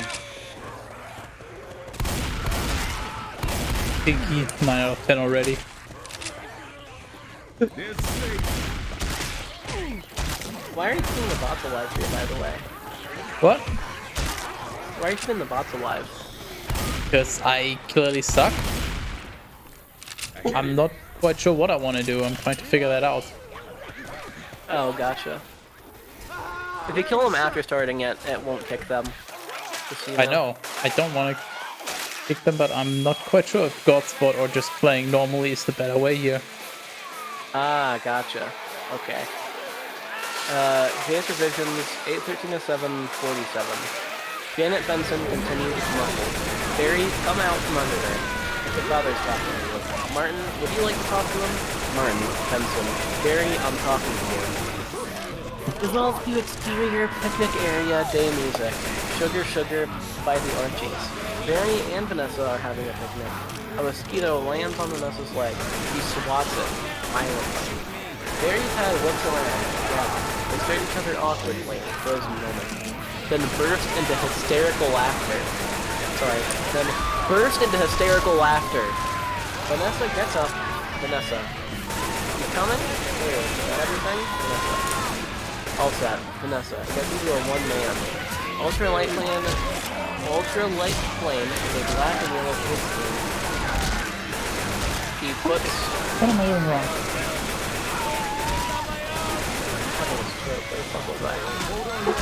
Oh, she puts on her helmet. Barry, you go ahead, I'll catch up. Vanessa, come hither. Wink. Oh, Vanessa, come hither, wink. Don't be long. The ultralight takes off. Be long. Barry catches up. Oh god, you're fucking right. They fly side by side. Vanessa continued. Watch this! Vanessa does a loop and flies right into the side of a mountain, bursting into a huge ball of flames. B-movie? Wait, what? That's the first time I put it in quotes? Because it's a B movie, not an A movie.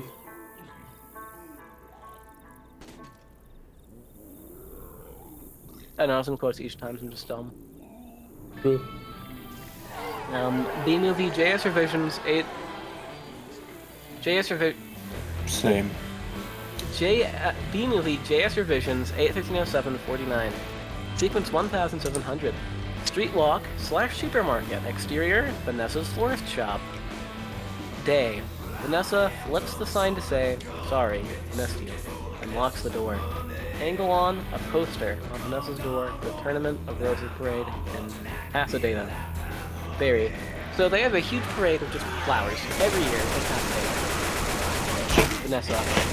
Oh, to be in the Tournament of Roses, that's every florist dream. Up on a float surrounded by flowers, crowds cheering. Barry. Wow, a tournament. Do the Roses actually compete in athletic events? Vanessa. No. Alright, I've got one. How come you don't fly everywhere? Barry. It's exhausting. Why don't you run everywhere? Vanessa. Barry. Isn't that faster? Vanessa. Yeah, okay, I see. Alright, your turn. Barry and Vanessa walk down a New York side street. No other pedestrians near them. Barry. Ah, TiVo. You can just freeze live TV? That's insane! B-movie. JS Visions 1307. Alright, I'm head out. Bye-bye. You be on your way. Vanessa. What?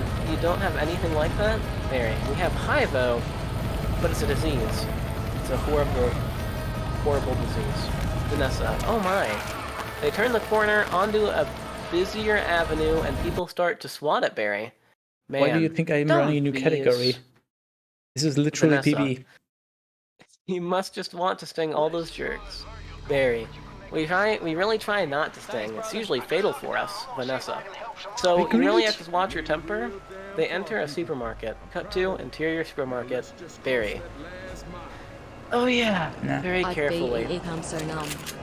You pick a wall, take a walk, write an angry letter, throw it out.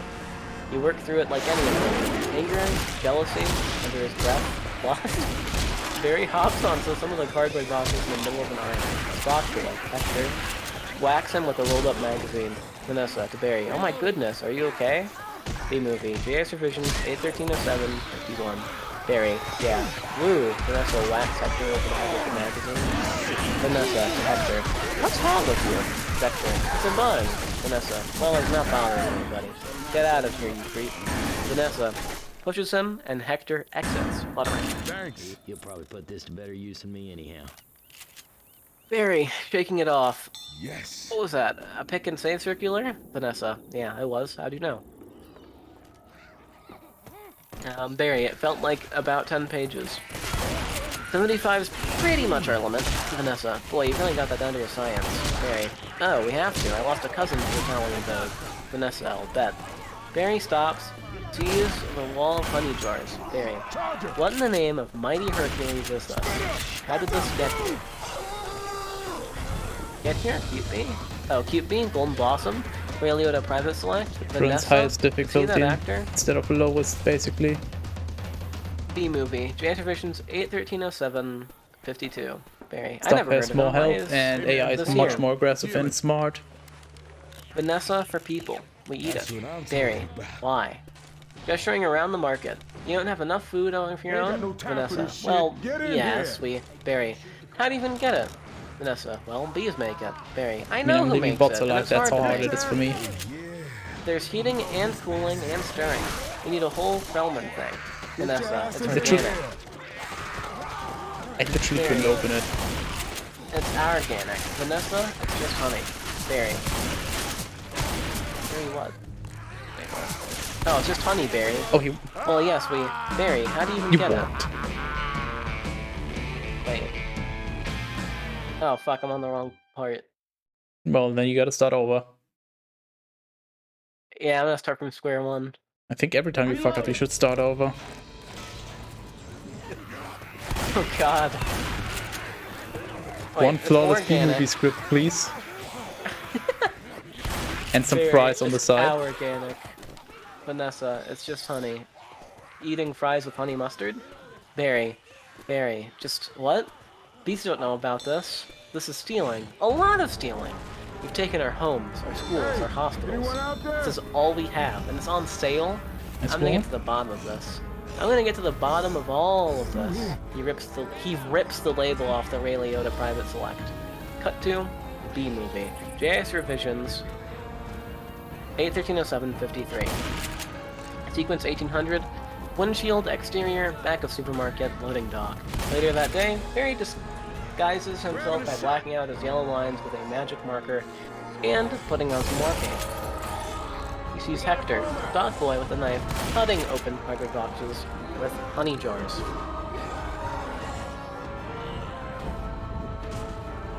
Watch out! Man, you almost done? Hector, almost. Hector, almost. My bad. Barry steps in some honey, making a snapping noise. Hector stops and turns. Hector continued, "He is here, I sense it." Hector grabs his box cutter. Wait, what? Oh. Barry reacts, hides himself behind the box again. Hector continued, talking too loud. You're having one right now. Talking too loud to no one in particular. That's a weird thing to add. Why is it too loud? Well, guess I'll go home now. And just leave this nice honey. No one around. A beat. Hector pretends to exit. He takes a couple of steps in place. Angle on, the honey jar. Barry steps out into a moody spotlight. And he hit me Barry, through the wall. you're busted, box boy. Hector, aha, I knew I heard something. So you can talk. Barry flies up, stinger out, pushing Hector against the wall. As Hector backs up, he drops his knife. Harry, oh, I can talk. And now, you're going to start talking. B It's gonna movie, be a Jason while. Visions, be a while, 8130754. Where are you getting all the sweet stuff? Where's your supplier? Hector, I don't know what you're talking about. I thought we were all friends. The last thing we want to do is upset any of you bees. Hector grabbed the pushpin. Barry fences with the stinger. Hector continued, you're too late. It's ours now. Barry, you, sir, have crossed the wrong sword. Hector, you, sir, are about to be lunch for my iguana, Ignacio. Barry and Hector get into cross swords, nose-to-nose confrontation. Barry, where's the honey coming from? Barry knocks the pushpin out of his hand. Barry puts his stinger up to Hector's nose. Barry continued, tell me where. Hector, pointing to a truck. Honey Farms. It comes from Honey Farms. Angle on a Honey Farms truck leaving the parking lot. Barry turns, takes off after the truck through an alley. He follows the truck onto a busy street, dodging a bus and several cabs. Cabby, crazy person. He flies through a metal pipe on the top of a truck. Barry. Oh, B-movie. JS Division 81307-55. Barry continued. Barry grabs onto a bicycle after the truck through an alley. He follows the truck onto a busy street, dodging a bus and several cabs. Cabby, crazy person, flies through a metal pipe on the top of the truck. Barry, ooh, Barry, or no, B-movie, JS Divisions 81307-55. Barry continued. Barry grabs onto a bicycle, messenger's backpack. The Honey Farms truck starts to pull away. Barry uses the bungee cord to slingshot himself toward the truck. Yes. He lands on the windshield, where the wind plasters him to the glass. Was He that looks first to try? find himself surrounded. No fucking way he just first tried a level. Not sure. I mean, that was definitely another one I first tried. Holla back at me, Parts? I'm not sure, but SMH, man's cheating. This freeway's gotta hook up with the bridge. He looks up to find himself in what appears to be dead bugs. He climbs across, working his way through the body. Calling them bodies is a bit dramatic. Barry continued, oh my, what horrible thing has happened here? Look at these faces, they never knew what's in them. And now, they're on the road to nowhere. A mosquito opens his eyes. Moose blood. Just keep still. Barry, what? You're not dead? Moose blood. Do I look dead? Hey man, they'll wipe anything that moves. Now, where are you headed? Barry, Honey Farm. I'm onto something huge here. Moose blood. I'm going to Alaska. What? Moose blood. I'm going to Alaska. Moose blood. Crazy stuff blows your head off. Ladybug. I'm going to Tacoma. Barry, the fly. What about you? Moose all my blood. life. He really is dead. Barry. Alright. The Wiper comes toward them. B-movie. JS Revisions 81307-56. That sounds like a witch. No light. There we go. Moose blood. Uh-oh. Barry. What is that? Moose blood. Oh no, it's a Wiper. Triple blade. Barry. Triple blade? Moose blood. Jump on. It's your only chance.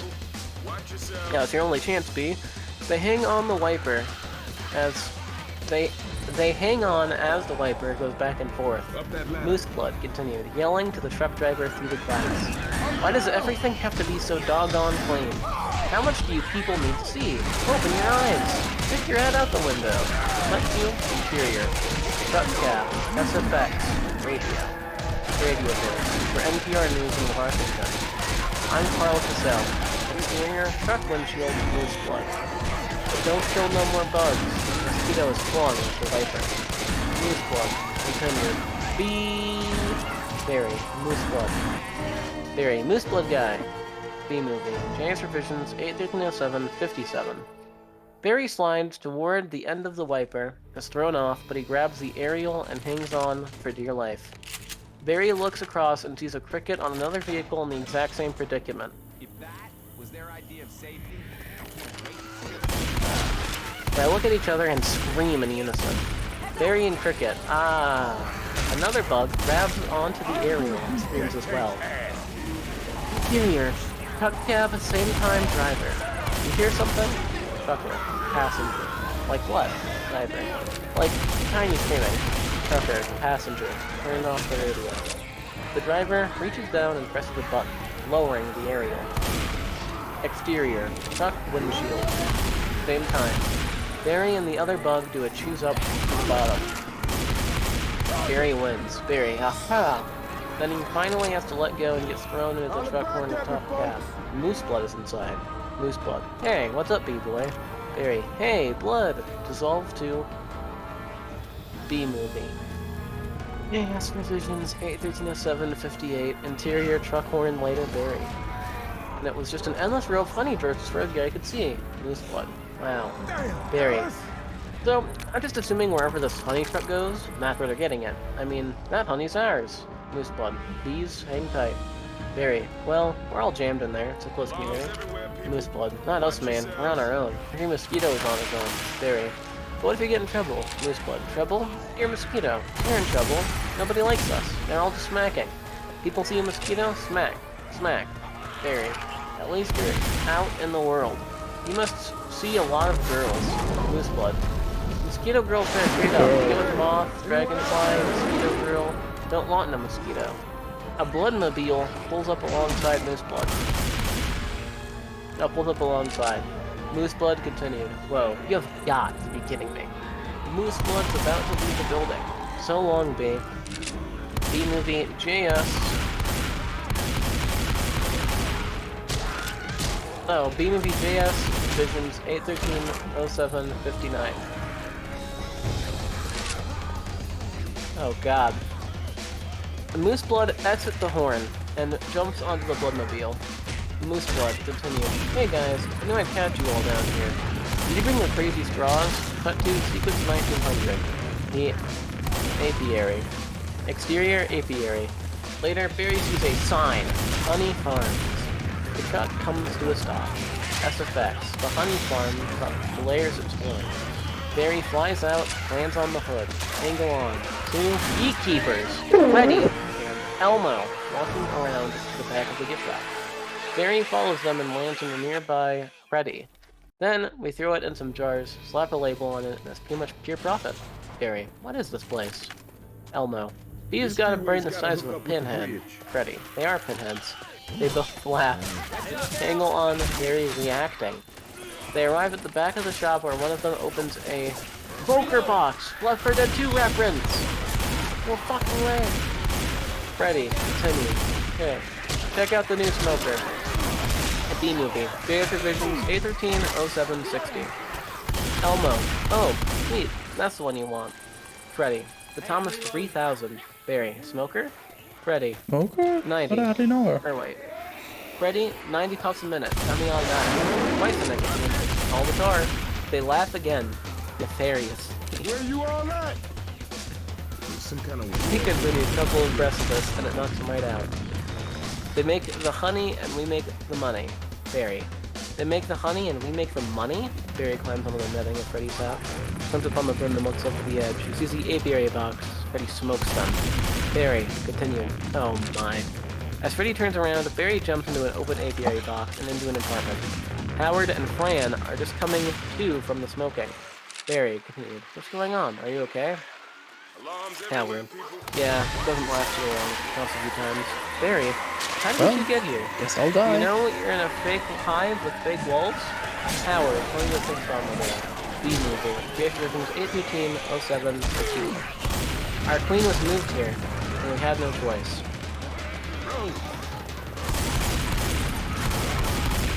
Oh, Barry, looking at picture on the wall. This is your queen? It's the man in woman's clothes. That's a drag queen. The other wall opens. What? Barry sees hundreds of Did she APA what? boxes. Record. Barry continued, what is this? What is this movie? What the fuck? Back at me, folks. This movie What? is It's just just- one long bruh moment. It's just a bee voiced by a comedian decided to sue the entirety of the honey industry because he doesn't understand how economics works, and apparently one of the queens is a drag queen. It's fine. Yeah, a literal drag queen. I get it. What is this? Barry Not pulls out Bible his camera conform. and starts snapping. Barry continues. Oh no. There's hundreds of them. VO as Barry takes pictures. B. Honey. Our honey is being brazenly stolen on a massive scale. Games. To sequence 2100. Barry tells family. Interior. Barry. Femboy? Did you just say femboy? Unfortunately, no, but if Okay. it helps, he is a femboy in my mind. Okay, then I misheard. Good. I mean, drag. I wouldn't be surprised at this point. Drag queens, femboys. Barry's assembled his parents, Adam and Uncle Carl. Where you all Barry, at? this is worse. Yeah, this is worse than anything the Bears have done to us, and I intend to do something about it. Janet Benson. Oh, Barry, stop. Martin Benson. Who told you that humans were taking our honey? That's just a rumor. Barry, do these look like rumors? Barry throws the pictures on the table. Uncle Carl, cleaning his glasses with his shirt tail, digs through a bowl of nuts with his finger. Nuts. What the fuck nuts are they eating? They have their own These special nuts. bee nuts, so they have bee agriculture. It's like bees nuts, but with a D. I really should have said bees nuts. I fucked that one up a rip.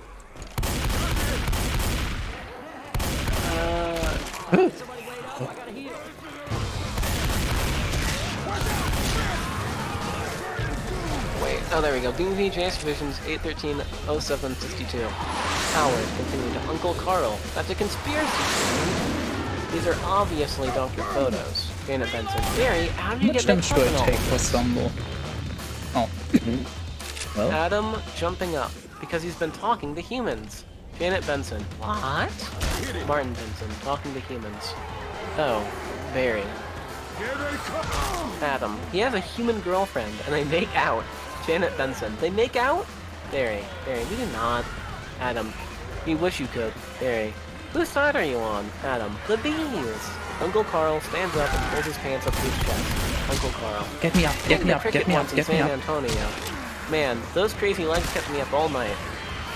Hot chihuahua.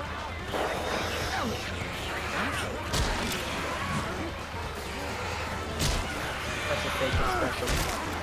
Janet Benson. Barry, is this what you want to do with your life? Barry, this is what I want to do for all our lives. Nobody works harder than these. B-movie. J Divisions 813-0763. Dad, I remember you coming home from so overworked your hands were so stiff. Couldn't stop him. Martin Benson. Janet Benson. Martin. I remember that. Barry, what right do they have to our hard-earned honey? We're living on 2 cups of beer. They're putting it in lip balm for no reason whatsoever. Martin Benson. Even if it's true, Barry, what could a 1B do? Barry, I'm gonna sting him where it really hurts. Don't be Martin so Benson. negative and defeatist. In the face? Barry. No. Martin Benson. In the eye? That would really hurt. Barry. No. Martin Benson. Up the nose? That's a killer. Barry. No. There's only one place you can sting the humans. One place Chicken balls. where it really matters. In the balls. That's the Seagans 2300. B-movie advocating for cock and ball torture. Confirmed. That would be awesome. I hope there's a fucking cock and ball torture scene. That's the Seagans 2300. 5 News B/B Larry King. B movie. JS Revisions 813-0764. I forgot about that. They actually got Larry King. Barry continued. Interior new studio. Day dramatic news music plays as the opening news sequence rolls. We see the Hive at 5 logo, followed by shots of past news events. A bee freeway chase, a bee beard protest rally, and a bear pawing at the hive as bees fling in. Bob Bumble, duo. Hive at 5. Hive's only full hour of that afternoon. Not a newscast flashed up on the screen. Bob Bumble, VO, continued with Bob Bumble and the anchor desk. Bob has a big shock of Anchorman hair, gray temples, and overly white teeth. Bob Bumble, VO, continued. Weather with Storm Stinger, sports with Buzz Larvey, and Jeanette Chung. Jeanette is an Asian bee. Thanks for clarifying. Bob Bumble continued. Good evening. I'm Bob Bumble. Jeanette. And I'm a big shock of. And I'm Jeanette Chung. Bob Bumble. Our top story: a Tri-County bee, Mary Benson. Insert period graduation picture. Bob Bumble continued. Is saying he intends to sue the human race for stealing our honey, packaging it, and profiting from it legally. Cut to B-movie, JS Revisions 813-0765. Interior, BENN Studio. B. Larry King Live, B. Larry King, wearing suspenders and glasses and interviewing Barry. As lower third, Chiron. The fuck? It's Ron. And we're always saying hi to him. So does this kill me? A lower. I think if you're far enough away, it doesn't, but don't quote me on that. No, I have no clue how it works. I'll just roll with it. That's it. A Bree freeway chase. A B. Or wait, no, fuck.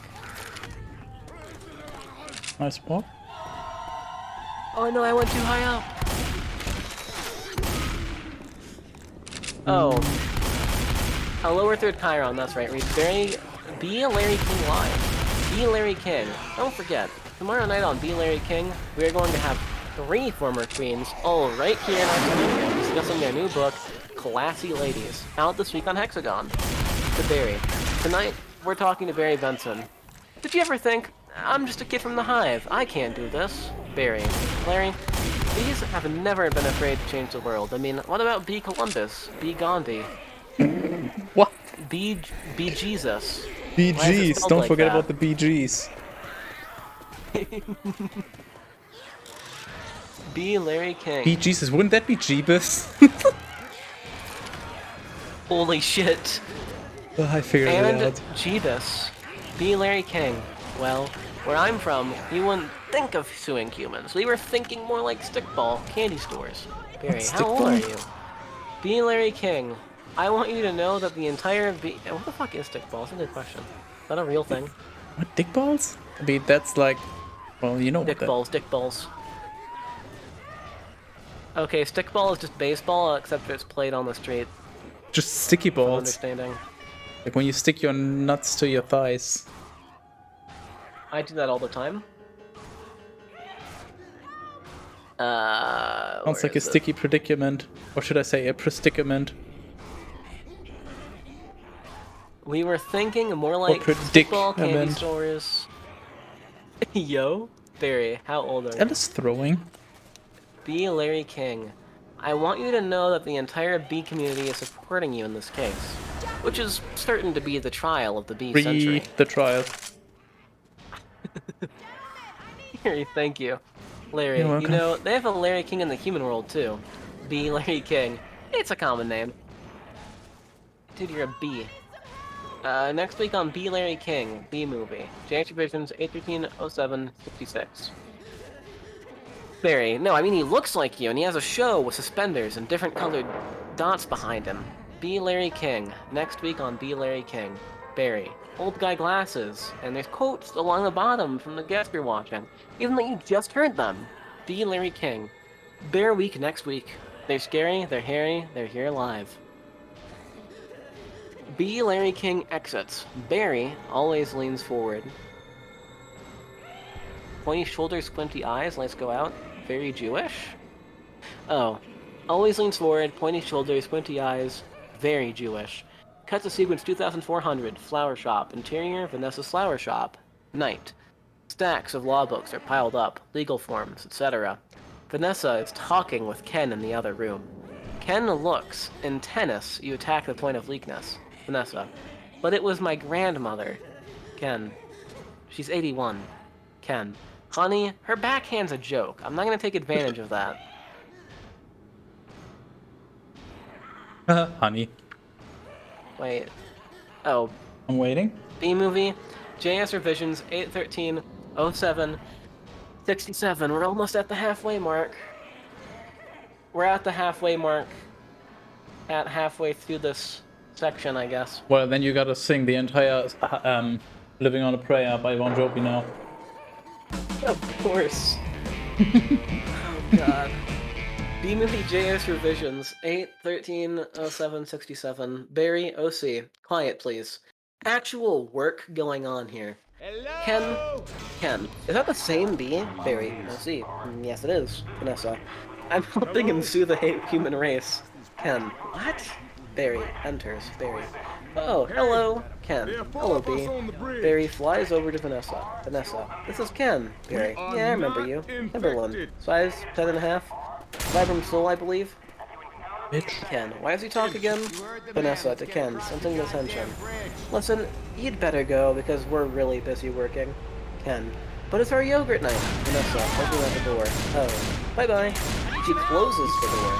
Ken. Why is yogurt night so difficult?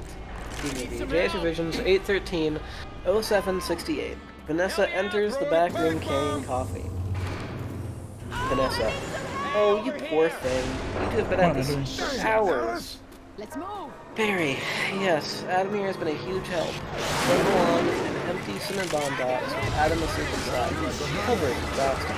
Yes, how many sugars? Barry, just one. I try not to use the competition. Are you helping me anyway? Vanessa, these have good qualities. Barry, growing on the cuter cube like a gondola. Serto. Vanessa, and it feels good to have my mind off the shop.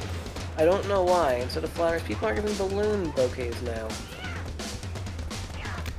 Barry, yeah, those are great. If you're 3, Vanessa, and artificial flowers. Barry, 3 plastic flowers. Oh, they get me psychotic. Vanessa, yeah, me too. Barry, the bent stingers, the pointless pollination. The bent stingers, pointless pollination. No, I messed up something for sure. Nope, I didn't. I just... Oh, the bent stingers of pointless pollination. Because they're stinging the flowers. Apparently. B-movie. GS Revisions 8-1507-69. You said the funny number. Holy shit, this one's gonna be blessed. Vanessa, bees must hate those fake plastic things. Barry, there's nothing worse than a daffodil that's had work done. Vanessa, holding up the lost documents. Well, this can make up for it a little. Cut to exterior, Vanessa's florist shop. They exit the store and cross to the mailbox. Vanessa, you know Barry. This lawsuit is a pretty big deal, Barry. Yeah. Vanessa, are you sure that you want to go through with it, Barry? With it, Barry. Am I sure? Kicking the envelope in the mailbox. When I'm done with the humans, they won't be able to say, honey, I'm home without paying a royalty. Cut to sequence 2700. Meet Montgomery. Exterior, Manhattan Courthouse. Day POV shot. A camera feed turns on, revealing a news person. B-movie. JS Revisions 8-1307-70. Press person number 2, talking to camera. Sarah, it's an incredible scene here in downtown Manhattan where all the eyes and ears of the world are anxiously waiting. Because for the first time in history, we're going to hear for ourselves if a honeybee can actually speak. Angle on, Barry, Vanessa, and Adam getting out of the cab. The press spots Barry and Vanessa. That's true. The press spots Barry and Vanessa and pushes in. Adam sits on Vanessa's shoulder. Interior courthouse. Continuous. Barry, Vanessa, and Adam sit on the plaintiff's table. Vanessa turns to Barry. What have we gotten into here, Barry? Barry, I don't know, but it's pretty big, isn't it? Adam, I can't believe how many humans have to be at work during the day. Barry, hey, you think these billion-dollar multinational food companies have good lawyers? Cut to exterior courthouse steps. Continuous. A big, black car pulls up. Angle on, the grille filling the frame. We see the LTM monogram on the hood ornament. The defense lawyer, Leon T. Montgomery, comes out, squashing a bug on the pavement. Cut to B-movie. JS Revisions 8-13-07-71. Interior courthouse. Continuous Barry shutters. Vanessa, what's the matter? Barry, I don't know, I just gotta chill. Montgomery enters. He walks by Barry's table, shaking a honey packet. Hey, yo? Montgomery. Well, this isn't the B team. We, honey packet. Any of you boys work on this? He chuckles. The judge enters to sequence 3000. Witnesses. Bailiffs. All rise. The Honorable Judge Bumbleton presiding. Judge, shuffling did you just fucking get the Swamp One trick first try? No, you? Fucking gamer. What the hell? Well, Judge you said you're shuffling halfway papers. done. I have to catch up somehow. Now that I figured out that I That's- can't do it without the bots. But apparently Rochelle isn't getting properly attacked, so... Oh my god, I'm only like halfway through and you're an hour and a half through. That means it's gonna take 3 fucking hours. Nice. What am I supposed to say? Oh god. Still have 3 campaigns to go. But like it's a little bit easier the further you get. I thought you'd be stuck on bridge for like fucking ever, but you got it like first try. There's no fucking way. Casually gaming. Judge, shuffling papers. Alright. Case number 4475, Superior Court of New York. Barry B. Team. The honey packet. Any of you boys work on this? He chuckles. The judge enters. Sequence 3000. Witnesses. Bailiff. All rise. The Honorable Judge Bumbleton presiding. Judge, shuffling papers. All right. Case number 4475. Superior Court of New York. Barry B. Benson v. Honey Industry is now in session. Mr. Montgomery, you are representing the 5 major food companies collectively. Englon, Montgomery's briefcase. It has an embossed emblem of an eagle holding a gavel in one hand and a briefcase in the other. Montgomery, a privilege. Judge, Mr. Benson. Barry, stands. Judge, continue. You're representing all bees of the world? Being moving. Jazz revision is 8/13/07/72. Montgomery, the stenographer, and the jury lean in. Cut to exterior courthouse continuous. The spectators freeze, or the spectators outside freeze. The helicopters angle forward to listen closely. Cut to interior courthouse. Barry. I'm kidding. Yes, Your Honor, we are ready to proceed. Angle on. Courtroom hubbub. Judge. And Mr. Montgomery, your opening statement, please. Montgomery rises. Montgomery crumbles, clears his throat. Ladies and gentlemen of the jury, my grandmother was a simple woman. Born on a farm, she believed it was a man's divine right to benefit from the bounty of nature God put before us. If we were to live in the topsy-turvy world Mr. Benson imagines, just think of what it would mean. I would have to negotiate with the silkworm for the elastic in the stitches. Falcon B. Have you noticed some kind of holographic motion picture capture Hollywood wizardry? They could just be using laser beams, robotics, ventriloquism, ventriloquism. Cloning. For all we know, he could be on steroids. Montgomery leers at Barry. Speaking of moves on to the steroids, stand. literally gaming. What the fuck? 2 in a row? Yeah, there's no Holy fucking fuck! way. That RNG with adrenaline was insane. Oh my god. B-movie. Are you about to fucking... Oh, never mind. I thought that was a gold for a second. I was gonna fucking lose it. Mr. Victions. 8/13/07/73. Judge. Mr. Benson? Barry makes his opening statement. Barry. Ladies and gentlemen of the jury, there's no trickery here.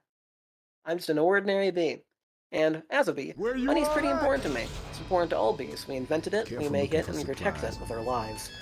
Unfortunately, there are some people in this room who think they can take whatever they want from us because we're the little guys. And what I'm hoping is that after this is all over, you'll see how by taking our honey, you're not only taking away everything we have, but everything we are. Angle on, Vanessa smiling. Okay. Angle on, the bee gallery, wiping away tears.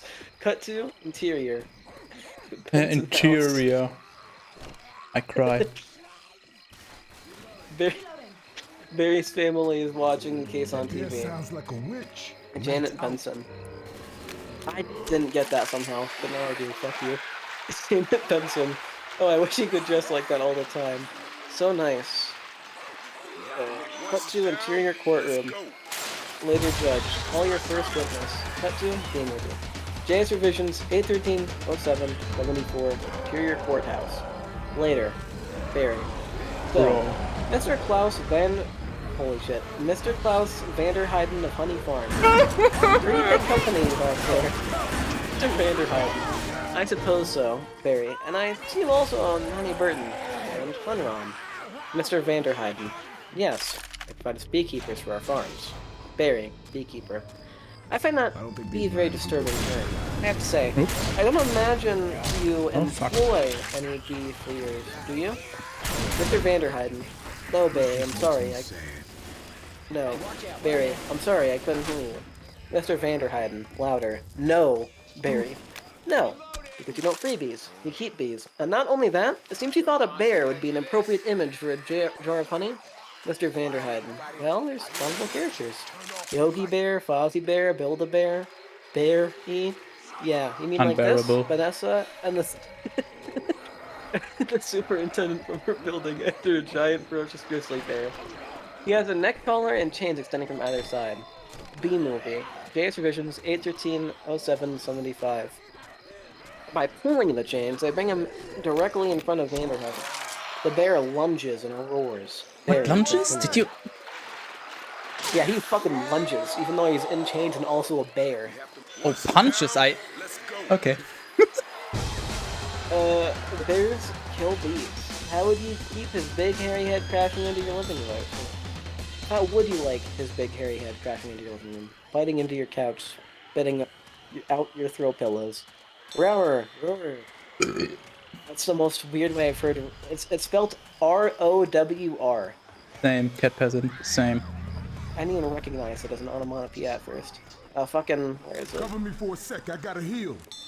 The bear reacts. Bear roar. That's what I'm talking Barry. about. Okay, that's enough. Take him away. Vanessa and the superintendent pull the bear out of the courtroom.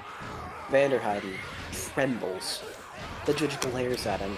Cut to interior courtroom. A little later, Barry questions Sting. Barry. So, Mr. Sting, thank you for being here. Your name intrigues me. I have to say, where have I heard it before? Sting? I was with a band called... Sting. I was with a band called The Police? Barry. But you haven't been a police officer of any kind, have you? Sting. No, I haven't. B-movie. JS Revisions 81307. Barry.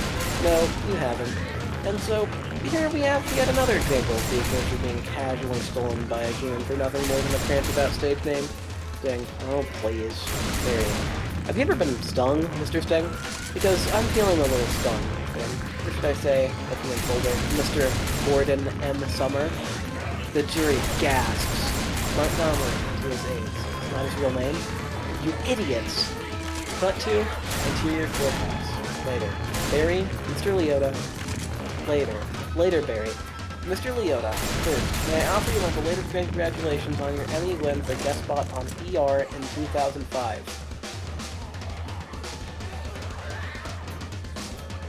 What? Whatever. Thank you, Leota. Well, Leota, thank you.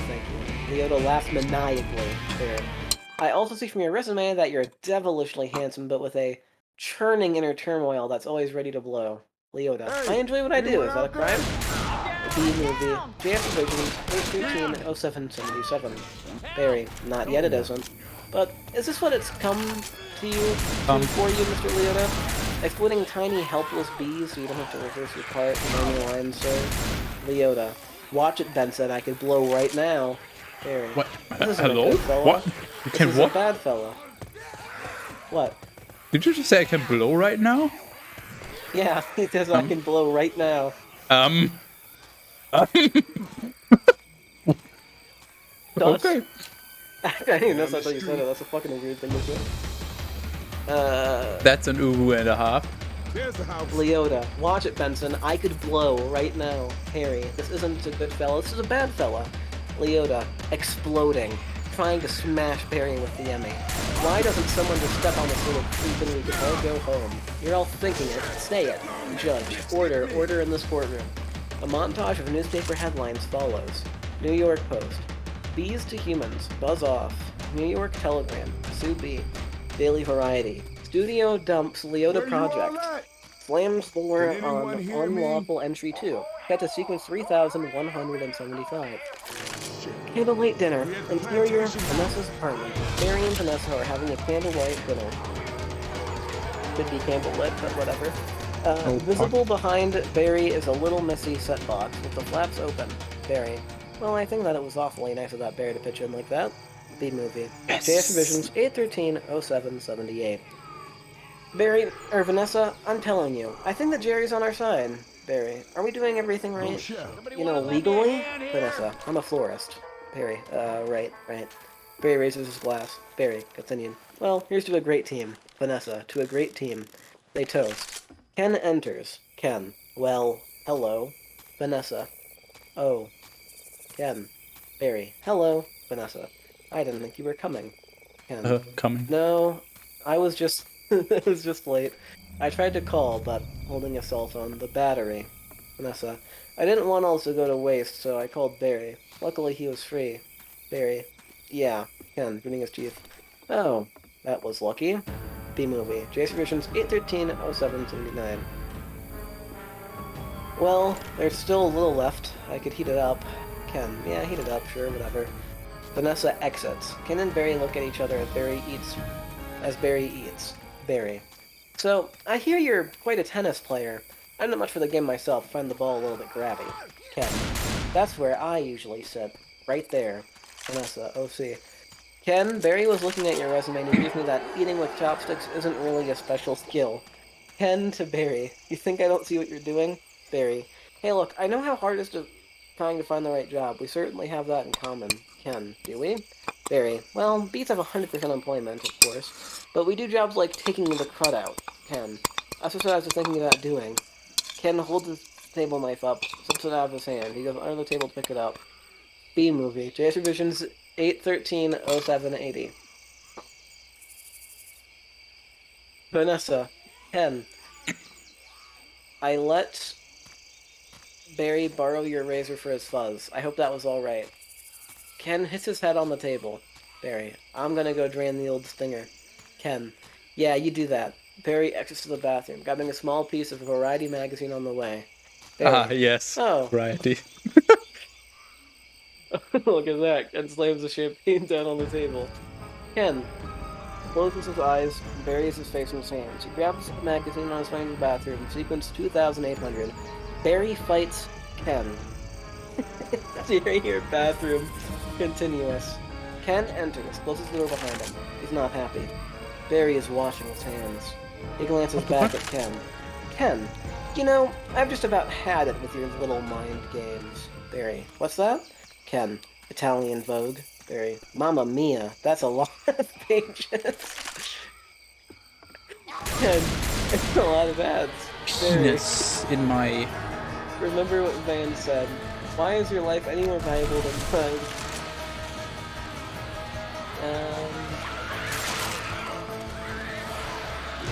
B-Movie JS Revisions 81307 to 81.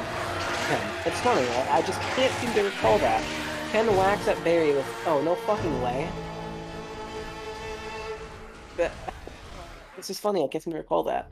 Ken whacks at Barry with the magazine and knocks everything off the vanity. Ken grabs a can of air. I think that it stinks in here. He sprays at Barry. Barry, I love the smell of flowers. Right there? Oh yeah. Ken, yeah? How do you like the smell of flames? Ken lights the stream. Barry, not as much. Barry flies in a circle. Ken, trying to stay with him, spins in place. Angle on. Flames outside of the bathroom door.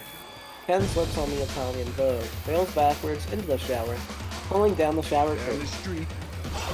Ken hits him in the head, followed by the shower curtain rod, and the rubber duck.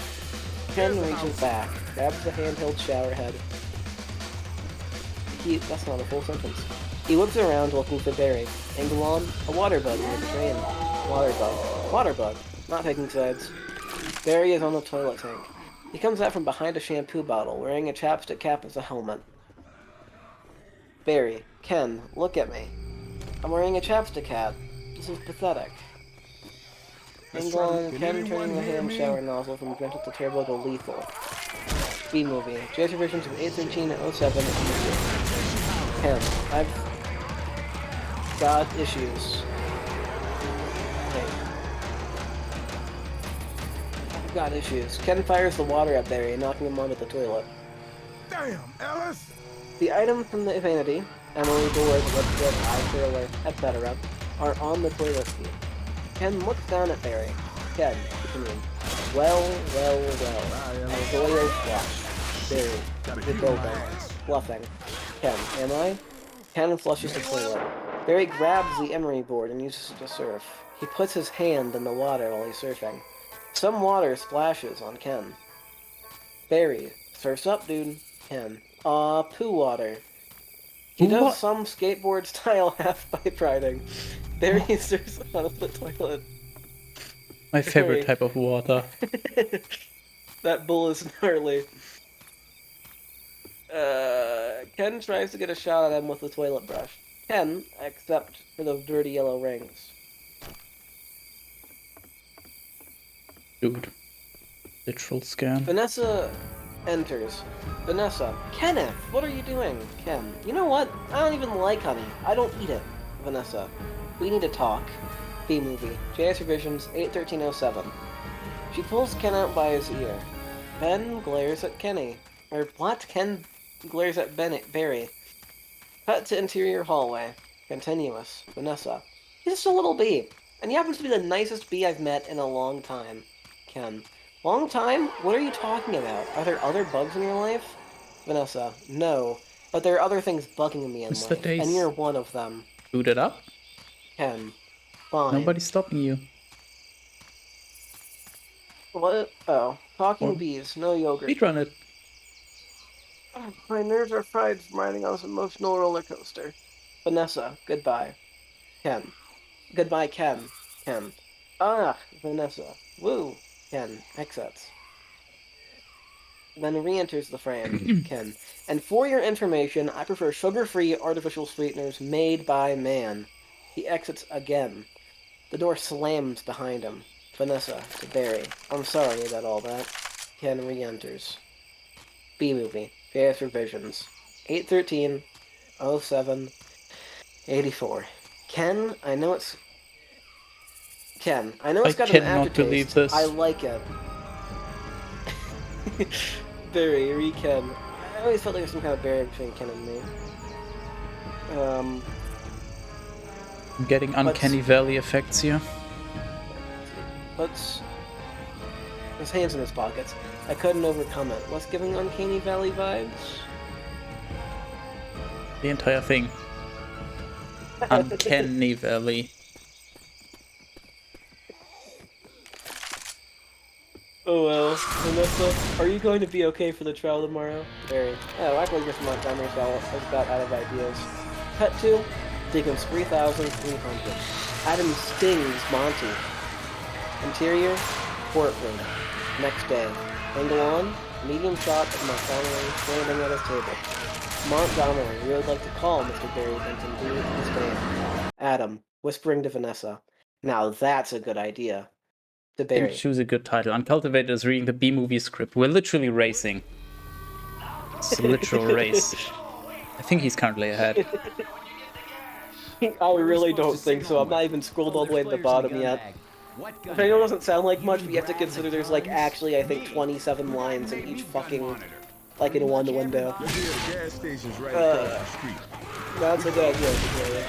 Yes, you can really sniper. see why he's considered one of the very best players. Oh, there he raises lines. He gets up, puts his hand. A juror in a striped shirt. Applauds. Mr. Gamble, whispering. Layton, you've got to weave some magic with this jury, or it's going to be all over. Montgomery is holding a book. A Secret Life of Bees. B-movie. JS Revisions 8/13/07/85. I wonder how bees Oh my God. reproduce. Do they use their penis?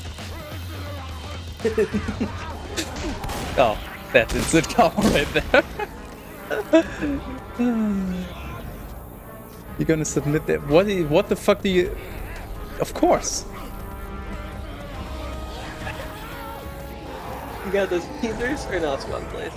Montgomery confidently whispering, "Oh, don't worry, Mr. Gamble. The last thing I have to do in this jury is to remind them what they don't like about bees." The Gamble. Gonna be You got the immortalized teasers? either way on my VODs Mr. channel. Gamble nods and pats his breast pocket. Mr. Gamble, are you allergic? Montgomery. Only to losing, son. Only to losing. Montgomery approaches the stand. Montgomery continued. Mr. Benson B. I'll ask you what I think you'd all like to know. What exactly is Zero H Cryptid Acronym? Montgomery reports to Vanessa. Barry. We're friends. Montgomery. Good friend. Barry. Yes. Montgomery. Softly in Barry's face. How good? Oh, Barry. cat peasant. What? Montgomery. Do you live together? Barry. Wait a minute. This isn't about B-movie. JS Revisions. JS Revisions 8/13/07/86. This shit'll help.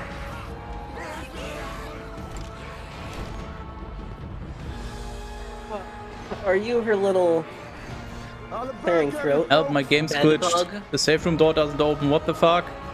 Door stuck. Wait, Door what the fuck? stuck. Why? But let's say probably Fairground, because I was killing the bots until I realized that I literally can't afford that. Very flustered. Hey, that's not the kind of Montgomery. I've seen a bee documentary or two. From what I understand, doesn't your queen give birth to all the bee children in the hive? Barry, yeah, but Montgomery. So these aren't even your real parents. Angle on, Barry's parents. Martin Benson. Oh, Barry, yes they are. Adam, hold me back. Vanessa holds him back with a coffee stir. I wonder. Montgomery points to Barry's parents. Barry is a bee, but if he dies, will he get buried? Peace. Peace. You penis! Go away! Fuck. Did he spawn in? I got cheated. What the fuck? Literal hex. Back at me, folks. Oh fuck, I lost my Game's trying hard to be on your side. Montgomery, you're an illegitimate bee, aren't you, Benson? Adam, he's denouncing bees. All the bees in the courtroom starts to hum. They're agitated. Montgomery, and don't y'all date your cousins? Bee movie. JS Revisions 81307 87. I'm not entirely following the story for obvious reasons, but what? Yeah, we all date our cousins, of course. That's a thing. Letting go of Adam. You honestly, you might as well be reading the Bible. That's how much sense this makes. Adam explodes from the table and flies towards Montgomery. I believe in this more than I believe in the Bible. This is fucking art. Adam, I'm going to pincushion this guy. Montgomery turns around and puts himself by the victim's bench. Rips his butt out. Montgomery winks at his team. Barry, Adam, don't! It's what he wants! Barry out of the way. Adam slings Montgomery in the butt. The jury reacts aghast. Montgomery, ow, I'm hit. Oh lordy, I'm hit. The judge bangs her gavel. Judge, order. Please, That's what that would be like. Montgomery, the venom is coursing through my veins. I have been felled by a winged beast of self-destruction. You see, you can't treat them like equals. They're destroyed? Fuck. I've been felled by a winged beast of destruction. You see, These what? you can't treat them like equals. They're These stripped what? sand with savages. These what? These... Singing's the only thing they know. It's their way. Angle on, Adam, collapsed on the floor. Barry rushes to his side. Barry, Adam, stay with me. Adam, I can't feel my legs. Montgomery falls on the beast of destruction. Or fuck. I read that wrong. Montgomery falls on the bailiff. Bailiff, Bailiff, take it easy. B-movie. JS Revisions 8130788. Almost triple digits. I hate my life. Montgomery. Oh, what angel of mercy will come forward to suck the poison from my eating butter? Quick interruption, totally not to stall you to gain more time. Are you busy tomorrow as well? Or are you available tomorrow as well? Maybe not at the same time, but yeah. I mean, we could have Probably a rematch. At the same time. No. No. Are you afraid of main CR? Oh, what, I'd be playing main Yeah, CR? well, yeah, I guess rematch is not the correct term. Yeah, just, I guess, the other half? Whatever. You know what I mean. I mean, that seems only fair. You're better at the game, so you should be doing faster, but I'm more used to reading aloud, I guess, because Bible, so that might actually be an interesting way to do a race. Perhaps. I mean, we can figure this out after this. Otherwise, some other day, I guess. But we do have to figure out who the better gamer is. No longer will I be distracted SMH. Judge, please. I will have order in this court. Order, please. I will have my order delivered to this court. 3,400. Sequence 3,400. Adam at the hospital. Interior hospital. What a surprise. Street level room. Day press person number 1. VO. The case of the honeybees versus the human race took a pivoted turn against the bees yesterday. I read none of that correctly. The case of the honeybees versus the human race took a pointed turn against the bees yesterday when one of their legal team stung Leighton T. Montgomery. Now, here's Dawn of the 5-Day. A nurse looked very onto the room. Barry carries a flower. Barry, thank you. Barry stands over Adam in a bed. Barry lays the duplicated a flower witch. down next to him. What? What the fuck? Where did that second one come from? The TV is on. Barry continued. Hey, buddy. Adam, hey. Barry, is there much pain? Adam has a bee-sized painkiller honey button near his head and presses. Adam, pressing the button. Yeah, I blew the whole case, didn't I? B-movie. JS Revisions 8/13/07/89. Barry, oh, it doesn't matter. The important thing is you're alive. You could have died, Adam. I'd be better off dead. Look at me. Adam throws the blanket off his lap, revealing a green sandwich sword stinger. Adam continued, voice cracking. They got it from the cafeteria. I got it from downstairs in a tuna sandwich. Look, there's a little celery still on it. Barry, what was it like to sting someone? Adam, I can't explain it. It was all adrenaline and then ecstasy. Barry looks at Adam. Barry, alright. Yes, accessed in the courtroom. You think that was all a trap? Barry, of course. I'm sorry, I flew us right into this. What were we thinking? Oh, get us. We're a couple of bugs in this big world. Adam. That what seems do you to really think be the humans bugging will them. do to us if they win?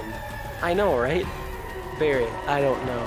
Adam, I hear they put roaches in motels. Let's That forget doesn't sound so Spacebar bad. again. B-movie. JS Revisions 8/13/07/90. Barry. Adam, they check in, but they don't check out. Adam, gulp. Adam, oh my. Angle on the hospital window. We see 3 people smoking outside on the sidewalk.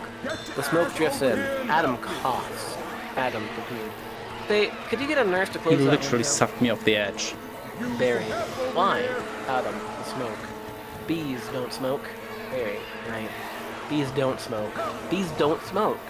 But some bees Please are don't smoking. smoke in here. It's illegal. Adam, that's it. That's our case. Adam starts putting his clothes on. Adam, is it? It's not over. Wait, who said that? Hey, use some help over here. Oh, Hey, y'all, I need some help. wait, what?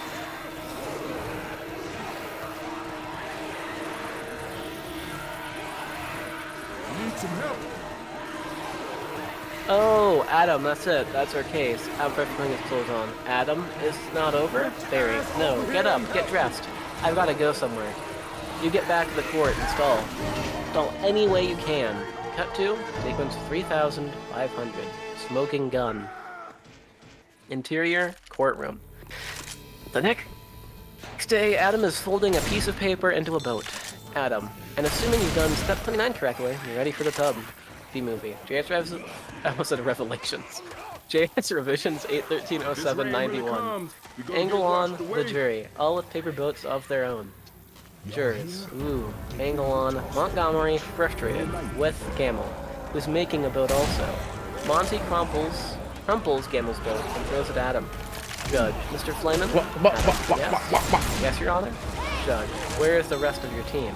At them, fumbling with the sword. How do I...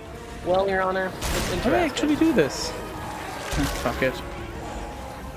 Oh god, how the fuck do you get up there? Oh, the ladder.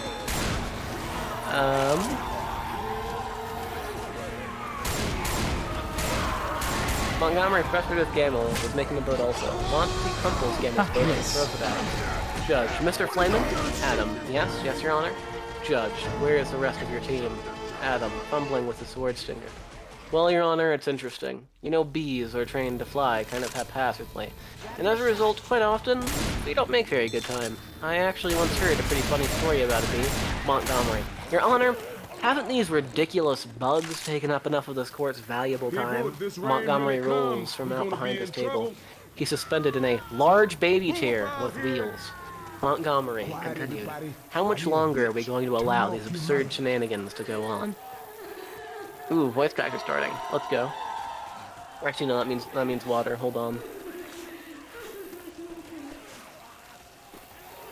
Turns out taking a sip of water every 20 minutes isn't enough. Or coffee, I mean.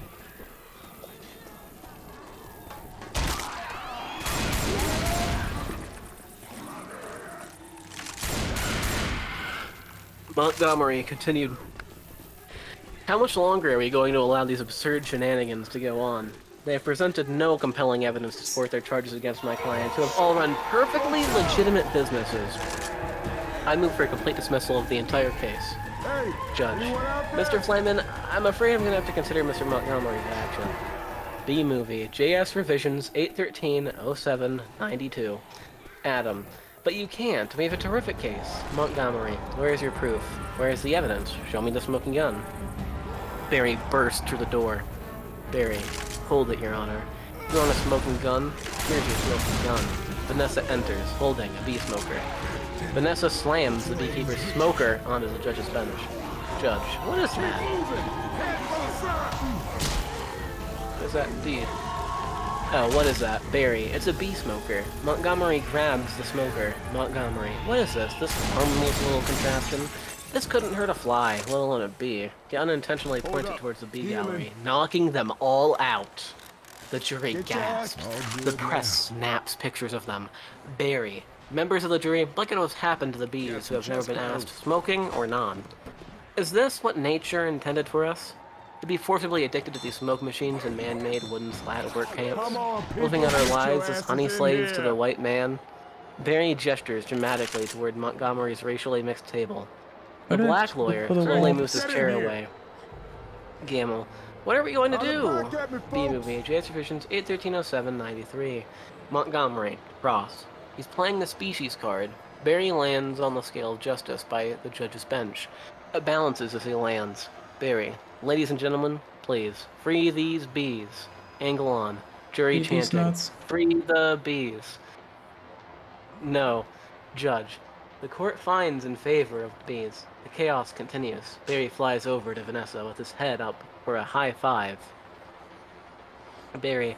Vanessa, we won. Vanessa, yay, I knew you could do it. High five. She high fives Barry, sending him crashing to the table. He bounces right back up. Vanessa continued. Oh, sorry. Barry. Ow! I'm okay.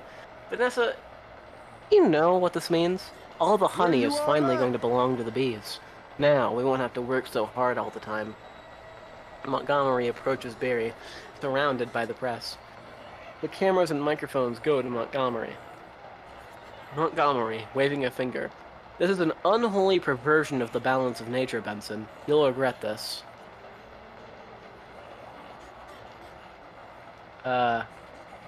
Angle on Barry's deer in headlights expression as the press pushes microphones in his face. B-movie, JS revisions 813-07-94. Press person 1. Barry, how much honey do you think there is out there? Barry, all right, one at a time. Sarah, Barry, who are you wearing? Barry, my sweater is Ralph Lauren, and I have no pants. The press follows Barry as he exits. Angle on, Adam and Vanessa. Adam, putting papers away. What if Montgomery's right? Vanessa, what do you mean? Adam, we've been living the bee way for a long time. 27 million years. Dissolve to, sequence 3600. Honey Roundup. Exterior, Honey Farms Apiary. Montage. Take the elevator back up. Montage. Tara, VO. Congratulations on your victory.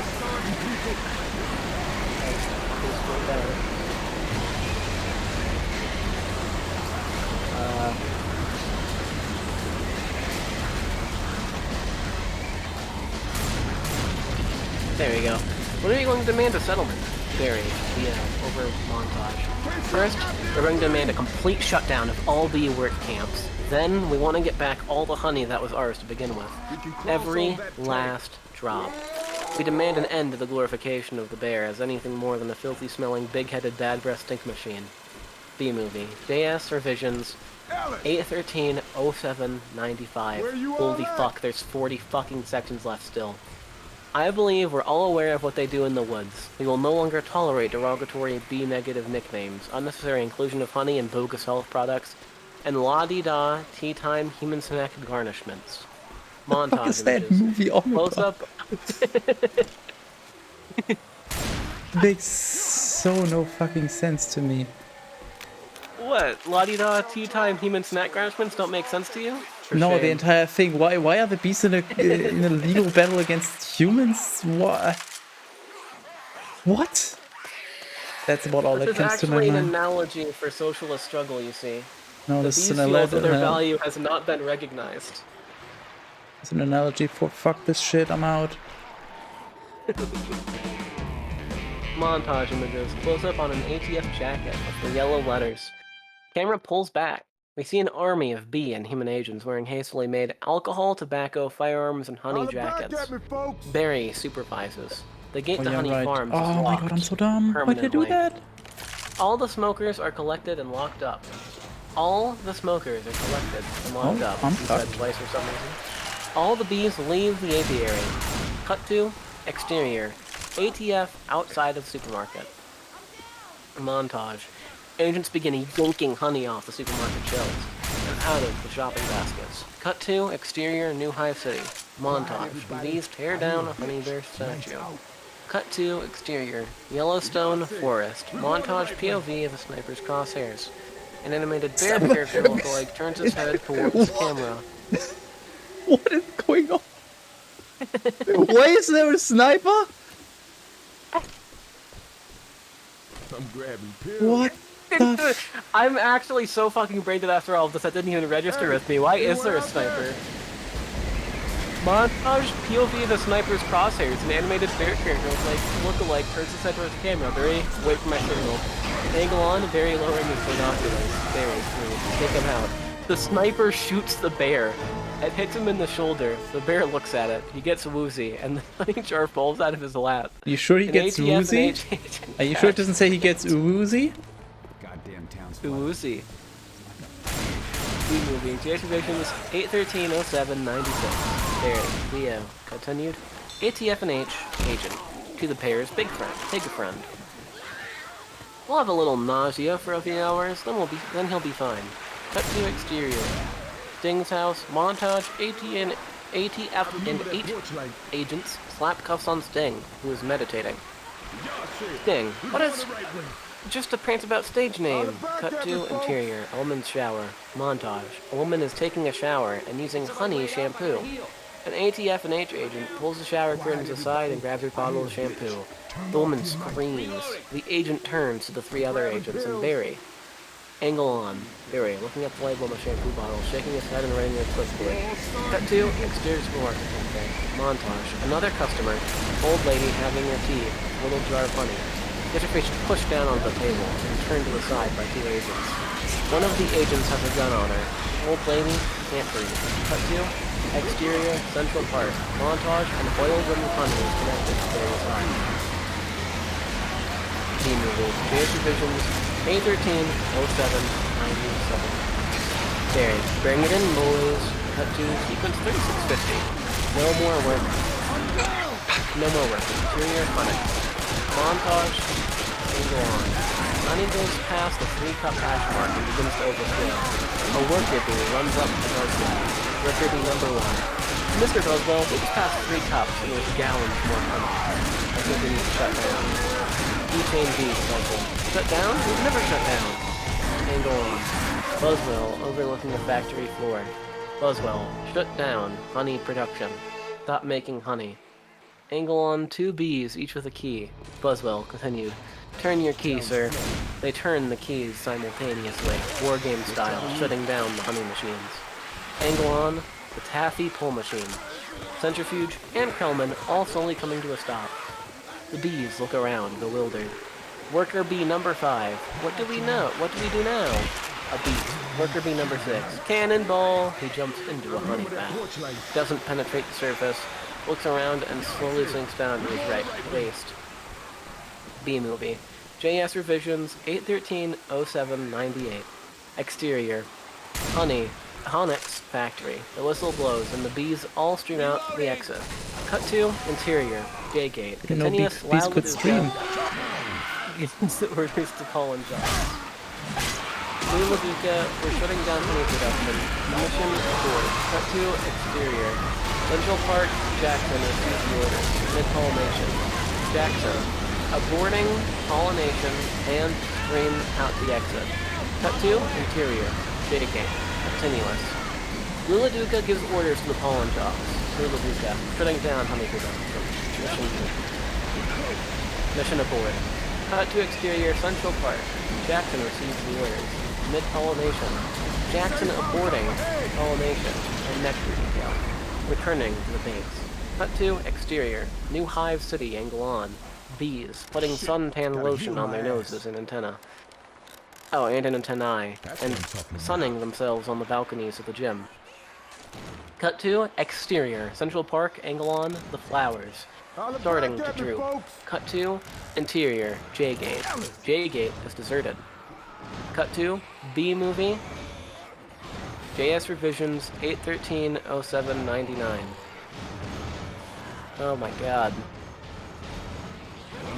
Exterior. New city angle. New Hive City angle on. New sunning themselves. A timer dings. Timer dings. And they all turn over. Cut to exterior. Central Park time lapse of Central Park turning brown. Cut to exterior. Vanessa's florist shop close-up shot. Vanessa writes, "Sorry, no more flowers," on a closed sign, and turns it facing Yes. out. Cut to sequence 3700. Idle Hive exterior. New Hive City. Day. Barry flies at high speed. Tracking shot into the hive.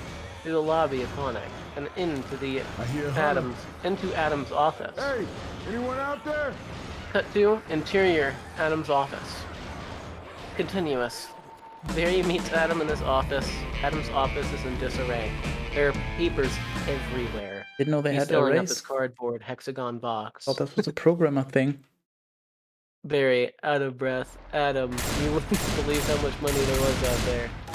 Adam, oh yeah? Barry, what's going on around here? Where is everybody? Are they out celebrating? Let's go. We're finally here! B-movie, JS revisions 813-07-100. Adam, exiting with a cardboard box of belongings. No, they're just home. They don't know what to do. Barry. Oh, yeah, right. They're laying out. They're sleeping in. I heard your Uncle Carl was on his way to San Antonio for cricket. Barry. Now if you got our honey back. They walk to the empty factory. Adam. Yeah, but sometimes I think, so what if the humans liked our honey? They wouldn't. It's the rarest thing in the world. I was excited to be a part of making it. Angle on, Adam's desk, on its side, in the hall. Adam continues. This was my new desk. It was my new job. I wanted to do it really well, and now I just can't. Adam exits. Cut to sequence 3900. World without bees. Interior, stairwell. Vanessa and Barry are walking up to the stairs to the roof. Barry, I don't understand why they're not happy. We have so much now. I thought their lives would be better. B-movie. JF Divisions 813-07-101. Vanessa. Barry. They're doing nothing. It's amazing. Honey really changes people. Vanessa. You don't have any idea what's going on, do you? Barry. What did you want to show me? Vanessa. This. They reach the top of the stairs. Zips their pants. Vanessa opens the door. The exterior. Vanessa's rooftop. Continuous. Barry sees Vanessa's flower pots and small garden have all turned brown. Barry. What happened here? Vanessa. That's not the half of it. Vanessa turns Barry around with her two fingers, revealing the view of Central hi Park, there. which is also all brown. Barry. Oh no. Oh my. They're all wilting. Vanessa. Doesn't look very good, does it? Barry. No. Vanessa. And whose fault do you think that is? Mine. B-movie. It's revisions. 813-07-102. Barry. You know, I'm gonna take a guess. Bees? Vanessa. Bees? Barry. Specifically nuts? me, I guess I didn't think that not needing to make honey would affect all these other things. Vanessa. And it's not just flowers. Fruits, vegetables, they all need bees. Barry. Well, that's our whole SAT test right there. Vanessa. So you take away the produce. That affects the entire animal kingdom. And then, of course, Barry. The human species? Vanessa. Clearing throat. Barry. Oh, This is a fucking joke. This is... It could all just go south here, couldn't it? Vanessa? No fucking way.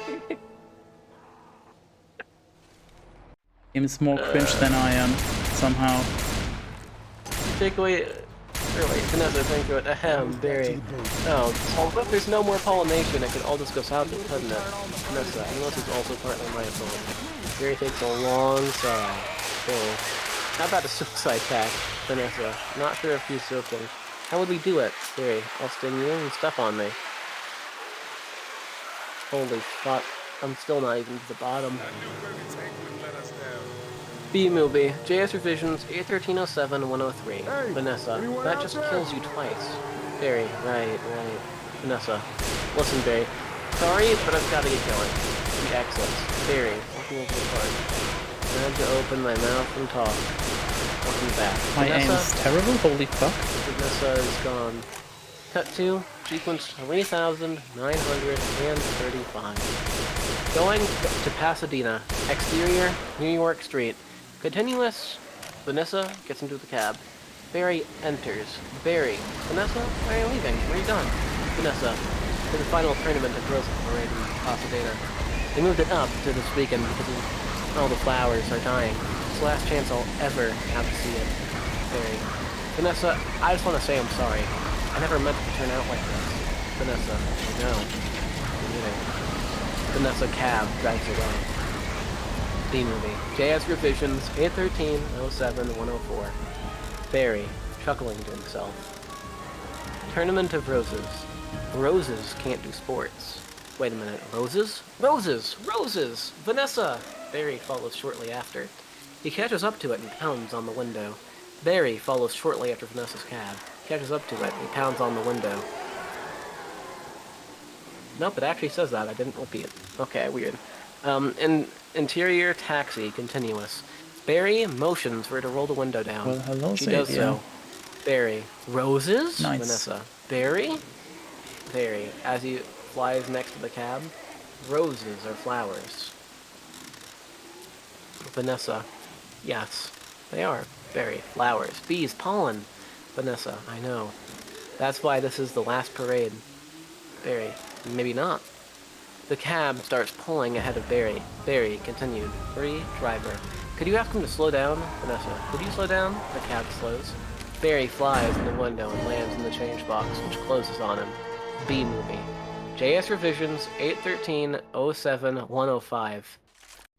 Oh my god, they're taking you down with RNG. That is ridiculous. Let's go. Vanessa continued. Barry. Vanessa, let him out. Barry stands on the change box with one of the driver's license. Barry. Okay, I made a huge mistake. This is a total disaster and it's all my fault. Vanessa, Same. Yeah, it kind of is. Barry. I've ruined the planet. And I wanted to help with your flower shop instead. Made it worse. Vanessa. Actually, it's completely closed down. Barry. Oh, I thought you were remodeling. Nonetheless, I have another idea, and it's greater than all my previous great ideas combined. Vanessa, I don't want to hear it. Vanessa closes the change box. On Barry, Barry, open it again. Alright, here's what I'm thinking. They have the roses. The roses have pollen. I know every bee, plant, and flower bud in this park. All we've got to do is get what they've got back here with what we've got. Vanessa, bees, Barry, part, Vanessa, pollen, bee. This music is JS the best revisions, of 81307-106. Barry, flowers, Vanessa, repollination. Barry, one larger chamber, filling up. Fascination, cut to sequence 3950, Rose Parade, exterior, Pasadena, Parade, Barry, Theo. Alright, Tournament of Roses, Pasadena, California. They've got nothing but flowers, floats, and cotton candy. Security will be tight. Cotton candy? Cut to... King of... Holy shit, Left 4 Dead 2 reference. The king of Israel. Oh, no, wait, Israel didn't have a king. Or did they? I don't remember. Oh. Yeah, they don't really mention it very many times, so it's just, as a reader, you're not really sure. Vanessa, I have an idea. Cut to exterior float, staging area angle on. Barry and Vanessa approaching a heavily armed guard in front of the staging area. Vanessa Bloom, FTD, official floral business. He leans into it to look at her Because the bag. speech is not a She person. snaps it shut. Vanessa continued. Oh, it's real. Heavily armed guard. Sorry, ma'am. It's a nice brooch, by the way. Vanessa. Thank you, it was a gift. B-movie. JS revisions 8-1307-107. They enter the staging area. Barry, VO. Then, once we're inside, we just pick the right float. Vanessa. How about the princess and the P? Barry. Yeah. Vanessa. I can be the princess and Barry. Yes, I think Vanessa. You could be Barry. I have Vanessa. The P. Barry. Got it. The Princess and the P. A story about an incontinent princess. Exterior. Staging area. A few moments later, Barry, this is P, flies up and hovers in front of the princess on the Princess and the P float. The float is sponsored by Inflate-A-Bed, and the sign reads, Inflate-A-Bed. If it blows, it's ours. Barry. Sorry, I'm late. Where should I sit? Princess. What are you? Barry. I believe I'm the P. Princess. The P.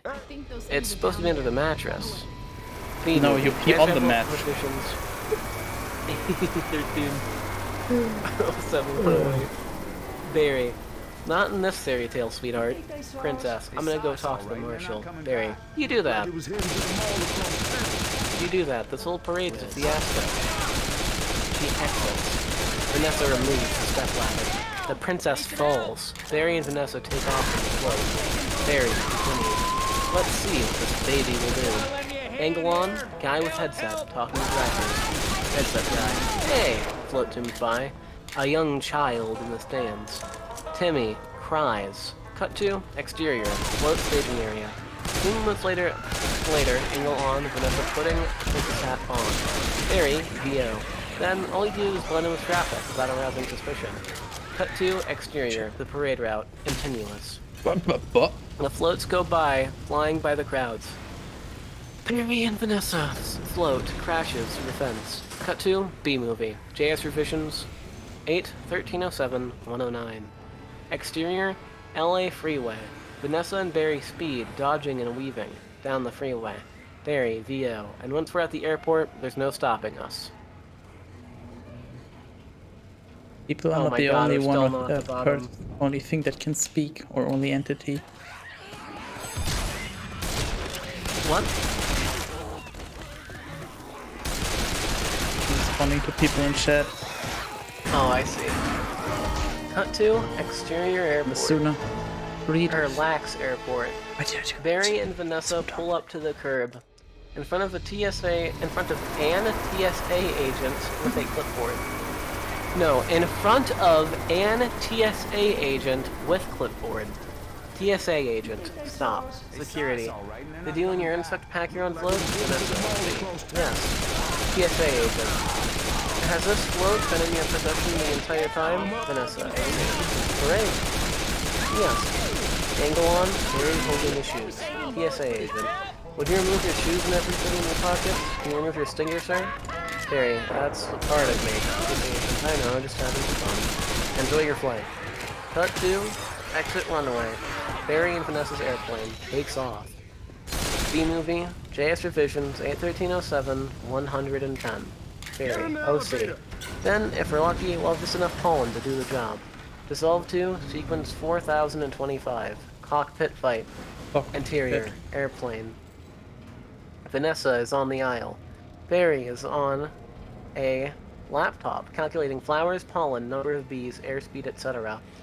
He does a stomp dance on the keyboard. Barry. Can you believe how lucky we are? We have just enough pollen to do the job. I think this is going to work. Vanessa. Vanessa. It's got to work. Pilot, VO. Attention passengers. This is Captain Scott. I'm afraid we have a bit of bad weather in the New York area, and looks like we're going to be experiencing a couple hours of delay. Vanessa. Barry, there are cut flowers with no water. You'll never make it. Barry, I gotta get up there and talk to these guys. Vanessa, be careful. Barry flies up cockpit door. How are you not dead? I'm at the bottom! Cut to interior cockpit. Me when I'm a bottom. Hey, no place, Brendan. Angela is in the cockpit with the pilots. B-movie. It should have been over, yes. 8-1307-111. Knock on the door. Barry, CO. Hey, can I get some help with the Sky Mall magazine? I'd like to order the talking inflatable travel pool filter. Sure, this is a Wendy's. Angela, to the pilots, irritated. Excuse me? Cut to. Exterior, cabin, continue. Angela opens the cockpit door and looks around. She doesn't see anybody. Angle on, Barry, hidden on the yellow and black caution stripe. As Angela looks around, Barry zips into the cockpit. Cut to, interior. Cockpit, Barry. Excuse me, Captain, I'm in a real situation here. Pilot, pulling an earphone back to the co-pilot. What did you say, Hal? Co-pilot, I didn't say anything. Pilot, sees Barry. B, Barry. No, don't freak out. There's a chance my entire species... Co-pilot, taking off his earphones. B-movie. JS Revisions 81307, 112. The pilot grabs the dustbuster vacuum cleaner. He aims it around, trying to vacuum up Barry. The co-pilot faces the camera as the pilot tries to suck Barry up. Barry is on the other side of the co-pilot. No, up, not up. You misread that. Where? You misread. It's off, not up.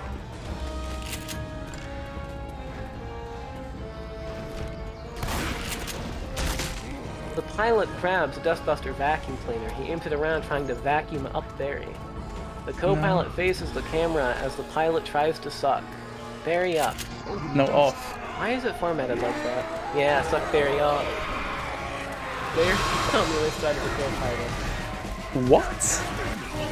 As they do-si-do. Wait, as do-si-do. Wait, what?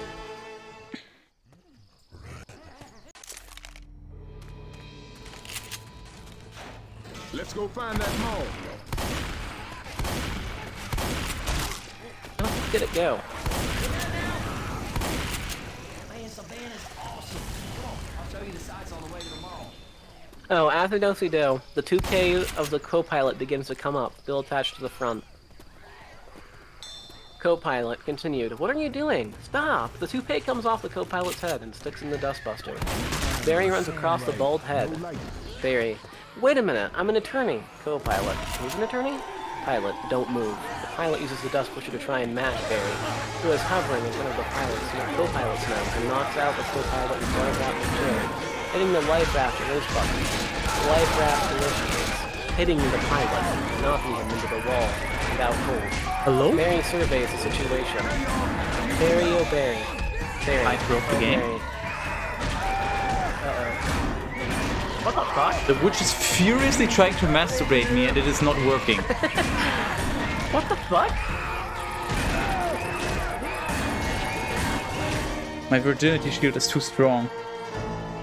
What the fuck? I've never seen that before. Well, today's a lot of firsts.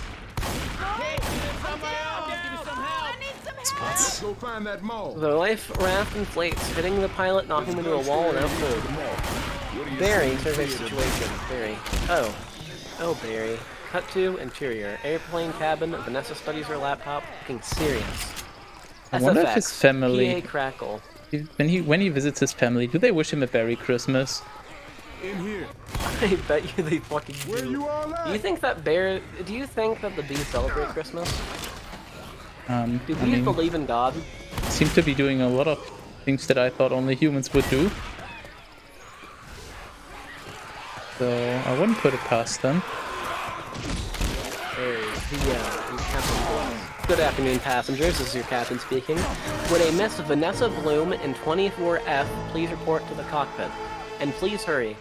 B movie. JS Revisions 81307 113. Angle on the aisle and Vanessa head popping in. Up. Cut to interior cockpit. Vanessa enters. Vanessa. What happened here? Barry. I tried to talk to them, but then there was a dustbuster, a toupee, a life raft exploded. Now one's bald, one's in a boat, and they're both unconscious. Vanessa, is that another B joke? Barry. No! No one's flying the plane! The air traffic controller, Bud, speaks over the radio. Bud, this is JFK Control Tower, Flight 356, what's your status? Vanessa presses a button, and the intercom comes on. Vanessa, this is Vanessa Bloom. I'm a florist from New York. Bud, what's the pilot? Where's the pilot? Vanessa. He's unconscious and so is the co-pilot. But not good. Is there anyone on board who has flight experience? A beast. Very. As a matter of fact, there is. Movie. JS Revisions 81307 114. Bud. Who's that? Vanessa. Barry Benson. Bud. From the Honey Trial? Oh, great. Barry. Vanessa, this is nothing more than a big metal bee. I don't think that's true.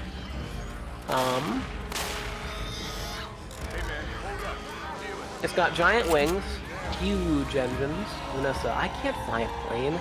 Barry, why not? Isn't John Travolta a pilot? Vanessa, yes. Barry, how far could it be? Vanessa, wait a minute. Barry, we're heading into some lightning. Cut to, Vanessa shrugs and takes the controls. Sequence 4150. Barry flies plane. Interior, Benson House. The family is all huddled around the TV at the Benson House. Angle on, TV. Bob Bumble is broadcasting. Bob Bumble. This is Bob Bumble. We have some late-breaking news from JFK Airport where a very suspenseful scene is developing. Barry Benson fresh off his stunning legal victory. The movie JS Revisions 81307 115. Adam sprays a can of honey weapon to his mouth. Adam, that's Barry, Bob Bumble. He's now attempting to land a plane loaded with people, flowers, and an incapacitated flight crew. Everyone. Flowers? Cut to interior, air traffic control tower, Bud. Well, we have an electrical storm in the area, and 2 individuals at the controls of a jumbo jet with absolutely no flight experience. Jeanette Chung. Just a minute, Mr. Ditchwater. There's a honeybee on crew.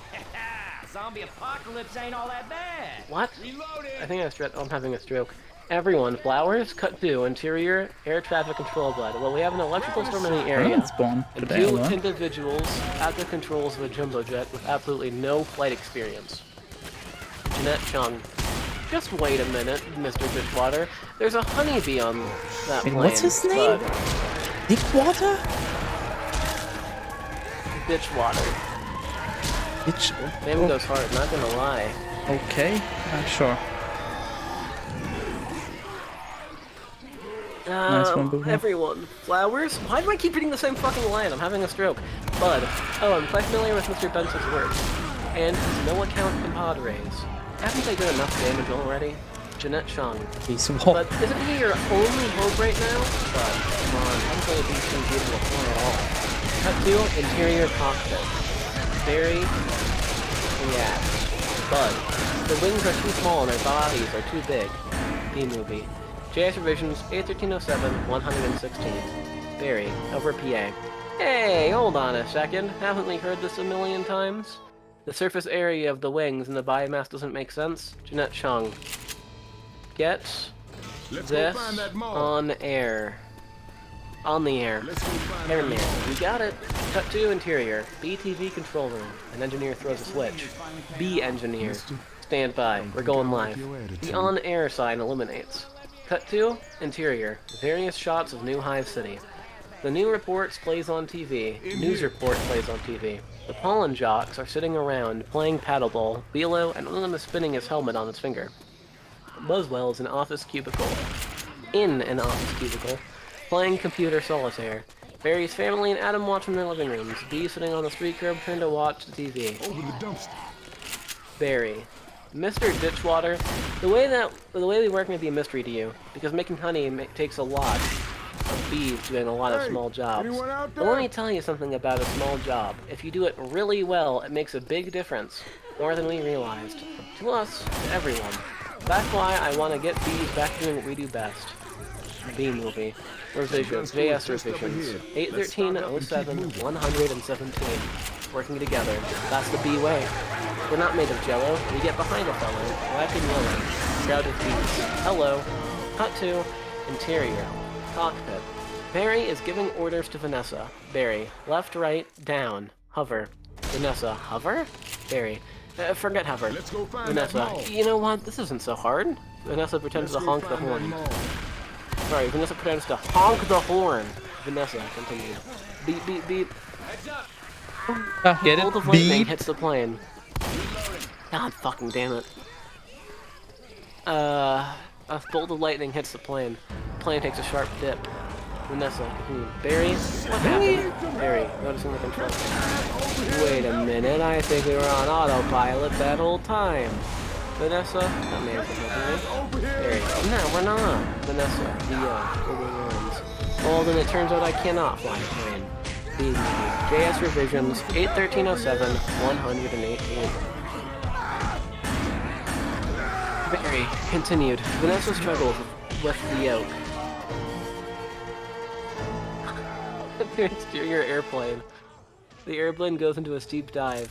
Cut to sequence 4175. Crash landing. Let's go find Interior. that mall. J-gate and alert sign reading. Hive Let's go alert. find that Need. helicopter. Then the signal goes from 2 bees. Some bees. Every bee there is. Zombies? Ludcow. Or Laduca. What? Zombies? Zombies. Every bee there is. Luladuca gathers the pollen jocks at J-gate. Luladuca, all of you, let's get behind this fellow. Move it out. The bees follow Luladuca and exit J-gate. Cut to an interior. Cut to interior. Airplane cockpit. Barry. Our only chance is if I do what I would do, and you copy me with the wings of the plane. Vanessa, you don't have to yell. Barry, I'm not yelling. We happen to be in a lot of trouble here. Vanessa, it's very hard to concentrate with that panicky tone in your voice. Barry, it's not a tone, I'm panicking. Cut to B-movie. JS revisions 81307 119. Exterior, JFK Airport, angle on. The bees arriving and massing at the airport. Cut to interior, cockpit. Barry and Vanessa alternately slap each other in the face. Vanessa, I don't think I can do this. Barry, Vanessa, pull yourself together. Listen to me. You don't have to snap out of it. Or you have got to snap out of it. Vanessa, you snap out of it. Barry, you snap out of it. Vanessa, you snap out of it. Barry, Me you when I snap out of it. Snapchat. Vanessa, you snap out Gun of it. store's just down Cut these to stairs. exterior. Airplane, a gigantic swarm of bees flies in Where you the are? plane. Flies in to hold the plane up, sorry.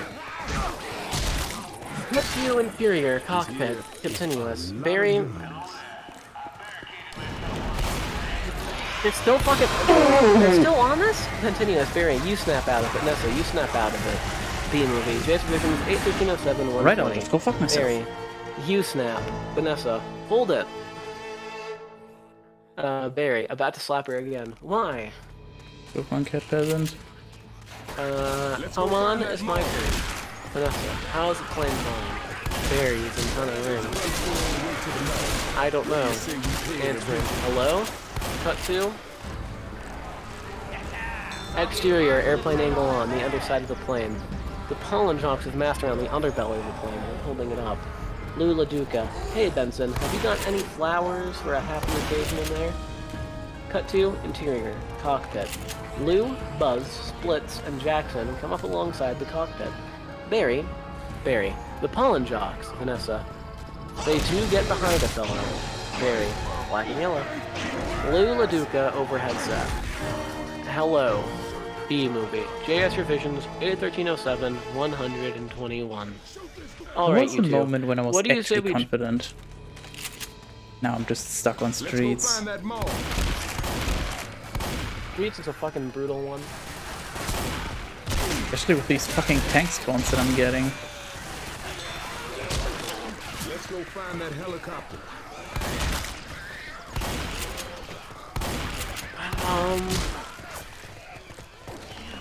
Oh, I did get behind a fellow, black and yellow. Luduca overhead set. Hello, B-movie. JS Visions, 81307, 121. Alright, you two. What do you say we drop this tin can on the blacktop? Vanessa, what's a blacktop? Where? I can't see anything. Can you? Barry, no, nothing. Adrenaline shot It's here. all cloudy.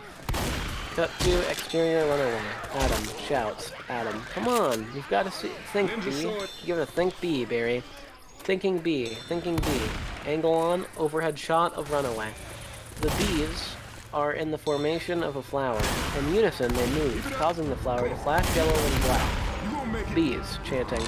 Thinking B. Thinking B. Cut to interior, cockpit. You sense a swirling mist and clouds. A giant shape of a flower is forming in the middle of the runway. Barry. Wait a minute, I think I'm feeling something. Vanessa. Barry. I don't know, but it's strong, and it's pulling me like 27 million-year-old instincts. Bring the nose of the plane down. B Murphy. JS Revisions 81307 122. Luladuca. Exit runaway. All of these are on the runway. Are on light scaffold by the side of the runway, illuminating the bees in their flower formation. Interior. Cockpit. Barry. Vanessa, aim for the flower. Vanessa, oh, okay. Barry, cut the engines. Vanessa, cut the engines. Barry. I'm getting heavy end of the on movie B vibes right now from what you're describing. I don't like this. Oh, I'm very close to the ending at the moment, actually. God damn There's it. only 13 sections left. Thank fucking god. Oh, I'm fucked then. Rip. I think if you GG. first tried this and got a decent maul in Atrium, you could beat it in theory, but yeah, probably. Atrium itself is just gonna be insane enough with 13 cans. Then Maul is just Maul. Yeah, Maul has to be really bad on expert realism. I actually don't imagine Finale being that bad on Dead Center, unless you get super unlucky with specials just because there aren't any commons, Oh, but like, am I fucked holy now? fuck, Maul's bad. I'm just hoping that she'll burn before she reaches me. What am I? He was on top of me, I think?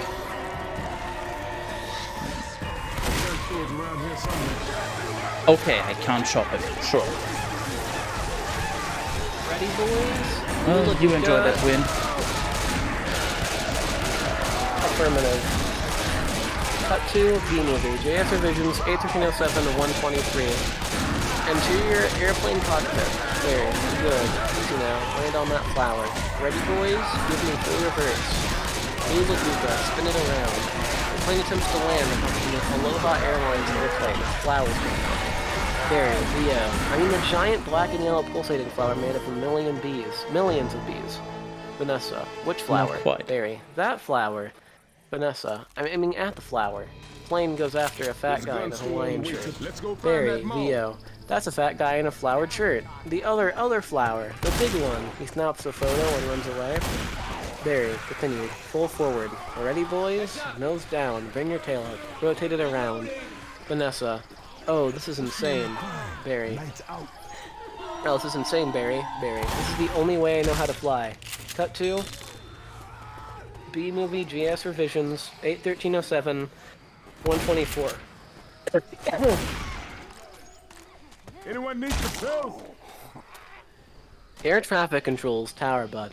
Am I cuckoo Kachu, or is this plane flying like in an insect-like pattern? Cut to exterior, runaway, Barry. Theo, get your nose in there. Don't be afraid of it. Smell it. Full reverse. Easy. Just drop it. Be a part of it. Aim for the center. You're a penis. Oh, drop it in. Drop it in, woman. The plane hovers and maneuvers, landing in the center of the giant flower like a bee. The flowers from the cargo spill out onto the runway. Interior airplane cabin. The passengers are motionless for a beat. Passenger, come on already. Passenger, come on already. They hear the ding-ding, and all jump up to grab their luggage out of the overheads. Sequence 4225. Runaway speech. Exterior, runway. Continuous, the inflatable slides pop out of the side of the plane. The passengers escape. Barry and Vanessa slide down out of the cockpit. Barry and Vanessa exhale a huge breath. Vanessa. Barry, we did it! You taught me how to fly! Vanessa raises her hand up from her high five. B-Movie. JS Revisions 81307 and 25. Barry. Yes. No high five. Vanessa. Right. Adam. Barry, it worked. Did you see the giant flower? Why would you do that? Barry. What giant flower? Where? Of course I saw the flower. That was genius, man. Genius. Adam. Thank you. But we're not done yet. Barry flies up the wing of the plane and addresses the free crowd. Barry, continue. Listen, everyone. This runaway is covered with the last pollen from the last life animal anywhere on Earth. That means this is our last chance. We're the only ones that can make pollen flowers just like this. We're gonna survive as a species, this is our moment. So what do you all say? Are we going to be bees or just Museum of Natural History keychains? Bees, we're bees. Keychain, bee keychain. Mary, then follow me. Accept, keychain. Buzz, hold on, Barry. You've got this. Or you've earned this. Buzz puts a pollen jock jacket and helmet with Barry's name on it on Barry. B-movie. JS Revisions 813-07-126. Barry, I'm a pollen jock. Looking at the jacket. Let's go find that helicopter. The sleeves are a little long, and it's a perfect fit. All I've got to do are the sleeves. The pollen jocks toss Barry a gun. Barry continued, oh yeah, angle on, Martin and Janet Benson. Janet Benson. That's our Barry. All the bees descend upon the flowers at the flower shop. Or at the tarmac, I mean, and start collecting pollen. Cut to sequence 4250. Repollination. Exterior, skies, continuous, the squadron flies over the city, repollinating trees and flowers as they go. Barry breaks off from the group towards Vanessa's flower shop. Cut to exterior, Vanessa's flower shop. Continuous. Barry repollinates Vanessa's flowers. Cut to exterior, Central Park. Continuous angle on, Jimmy with the frisbee. As the bees fly by. Timmy. Mom, the bees are back. B-movie. JS Revisions 813-07-127. Central Park is completely repollinated by the bees. Dissolve to interior, Hunex, continuous. Hunex is back to normal and everyone is busily working. Angle on, Adam, putting his Kellerman hat on. Adam, if anyone needs to make a call, now's the time. I've got the feeling we'll be working late tonight. The bees cheer. Up to sequence 4355, exterior. Vanessa's flower shop with new sign out front. Vanessa and Barry. Flowers, honey, blueberry buds. Dissolve to interior flower counter. Vanessa doing a brisk trade with many customers. Cut to interior flower shop. The continuous. Vanessa is selling flowers. In the background, there are shelves stocked with honey. Vanessa, let's see. Don't forget these. Have a great afternoon. Yes. Can I help? Who's next? Who's next? Would you like some honey with that? It's B approved. Sign on the back room door. Sign on the back room door reads, Barry Benson, Insects at Law. B-movie, JS Revisions 813-07-128.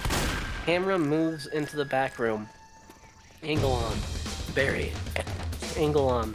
Berries. Cow client. Cow. Milk, cream cheese, it's all me. And I don't see a nickel. Barry. Cow. Breaking down. Sometimes I feel like I'm just a piece of meat. Barry. I had no idea. Vanessa. Barry? I'm sorry. Have you got a moment? Barry. Will you excuse me? My mosquito associate here will be able to help you. Moose Blood enters. Moose Blood is back. Moose Blood. Sorry I'm late. Cow. He's a lawyer too. Moose Blood. Ma'am, I was already a blood-sucking parasite. All I needed was a briefcase. Angle on, flower counter. Vanessa the customer. Let's go find that mall. Have a great afternoon. To Barry. Barry, I just got this huge tulip order for a wedding. And I can't seem to get them anywhere. B-movie. JS Revisions 813-07-129. Barry. Not a problem. Vanny, just leave it to me. Vanessa turns back to deal with the customer. Vanessa, you're a lifesaver. Barry, the next customer. Can I help? Who's next? Who's next? Angle on. Vanessa, smiling back at Barry. Barry smiles too, and snaps himself out of it. He's speaking into his antenna. Alright, Scramble Jocks, it's time to fly. Vanessa, thank you. Oh, Vanessa, thank you, Barry. Exterior, flower shop. Then he was angle on, Ken and Andy walking down the street. Ken, noticing the new sign. Ah, what in the world? It's that bee again. Andy. Guiding Ken protectively. Let it go, Kenny. Let it go, Ken. That bee is... Let it go, Kenny. Ken, that bee is living my life. When will this nightmare end? Andy, let it all go. They don't break the stride. Angle on, camera in front of Barry as he flies out the door and into the night sky. Hone jocks fold information behind them as they zoom into the park. Barry splits. Beautiful day to fly. B-movie. JS revisions A1307 130. Jackson. Grace. Barry. If they need me, how's that out of office? Fade out. B-movie. JS revisions A1307 131. Let's go It's find finally that mall. over. Let's go So find basically, that you got a 252. Little under. Let's fucking go! mall. Mister, I don't think I like your So I guess now we're gonna have to see what the difference is until I finish the run, and then Turn off your light. we'll see if I can finish that much faster than you. Woo woo. Woo, woo, woo. This is like extra cursed streets. This is more cursed than your average quarter somehow. I keep looking over and to see you getting dicked down by the fucking worst special spawns in the map. I mean, they're not that bad I mean, on half easy, the but on time we expert just realism, fuck up, and it's the other half the immediate. time the game is just insisting on completely fucking me over in the worst ways possible. With the tank spawns especially. Or these jacockies from the sky. Go, coming! Speak of the devil.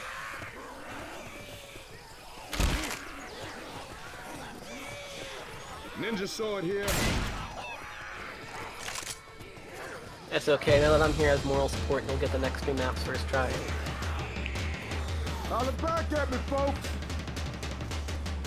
I wouldn't be so sure about that. Pay dirt.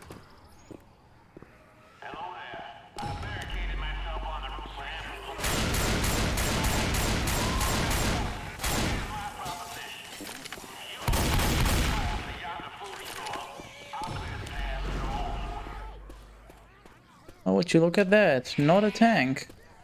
Crazy. Holy shit, real? Incoming! No, it's a fake, not tank. It's actually a tank, he's just invisible. Anyone need some pills? Yeah. I got the cola. Let's get back.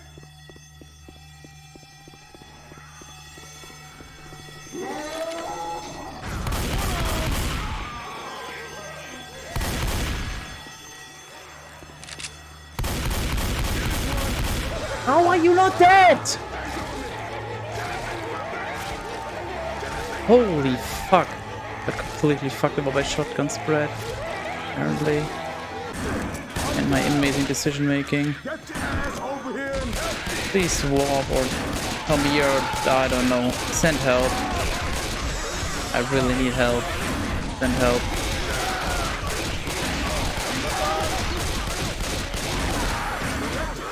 Over here and help. Please send help. Thank you for sending help. Don't like being on ground. Holy shit, they actually sent help. This shit ain't pretty.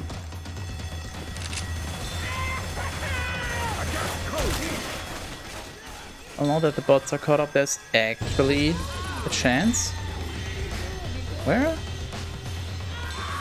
Oh, there. We Hi. gotta hope that they're not fucking brain dead bots. Oh, well, we have a brain dead Skytus. It's almost as bad. Uh-oh. I'm not trolling, you're trolling. They're already being helpful though. Fucking smoker sponge there.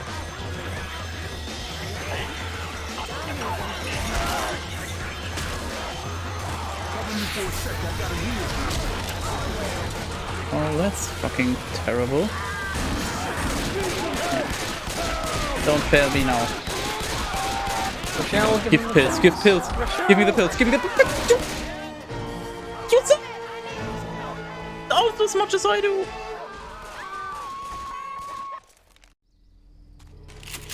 I just want to leave this Let's map. go find that mall.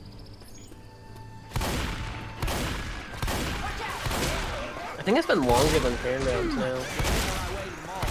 Longer than what? Fairgrounds. Probably. Fairgrounds was like 20 minutes, I think.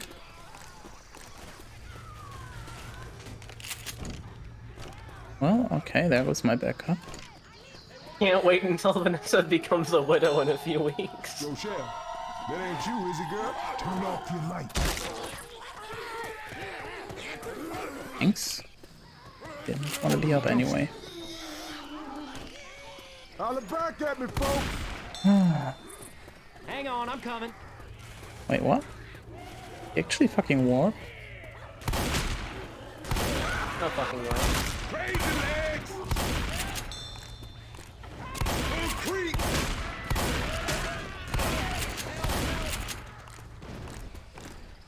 We can jump down onto this truck. Oh, if only the bots would do something smart. While I take care of all the specials. Getting close to that gun store. I think they're busy doing something not smart.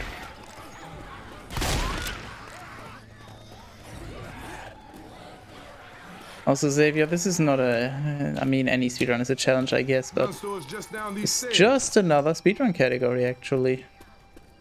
I just choose to not run it. Pay Well, dirt. until now, I guess. It's pretty fucking brutal unless you're an insane player. Like, even someone like fucking Seuss at an hour and 6 minutes for him is like, way higher than his main time. Healing. Cover me. On my word as a gentleman, I will do no screwing, sir. I come down there and shake on it. Okay, there's Hope. You got all the bots at full health. Game on, baby. Holy Got shit, the full cola, health, let's get Bile. back. Hopefully the specials focus on them. Perfect fucking combo. If the game doesn't go away. Rochelle, Rochelle, Rochelle, Rochelle, Rochelle, Rochelle, Rochelle, Rochelle, Rochelle. Thing off my back. I got the cold. Rochelle helped eventually. Rochelle, hello?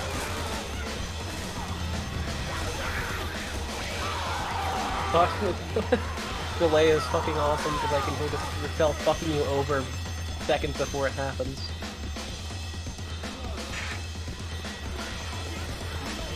Put the cola in the spot.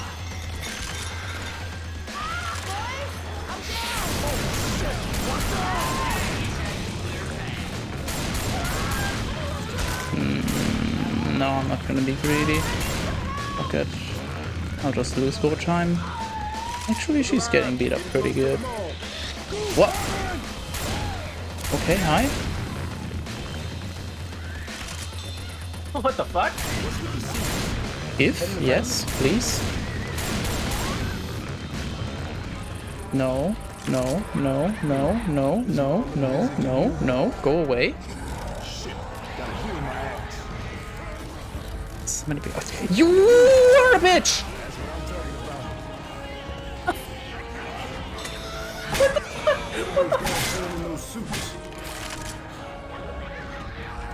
What kind of stuff is Alice on? I bet he's on LSD. Come on, people, get your asses in here.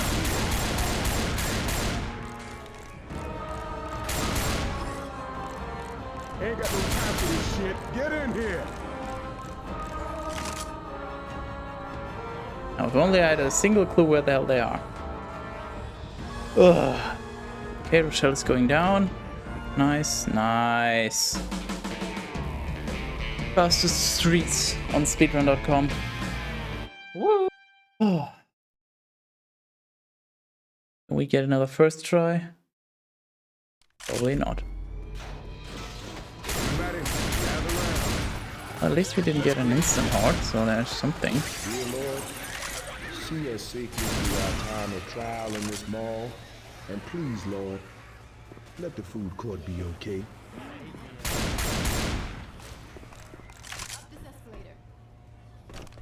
I could roll up a whole pizza right now. Eat it sub style.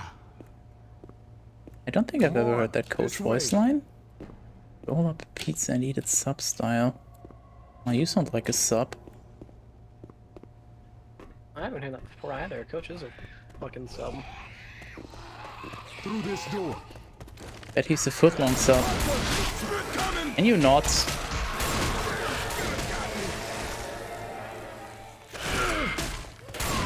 Said, can you not? Oh my god. I know one thing. All right. That hits the spot. Sorry, I'm busy gaming. Don't know how the fuck I'm alive. Someone turn off the alarm is a rotten egg. Someone turn off the alarm. Oh, I guess part of the horde is gonna be on them, so that's good. Ah, yes. Get your coffee. Where is he up here?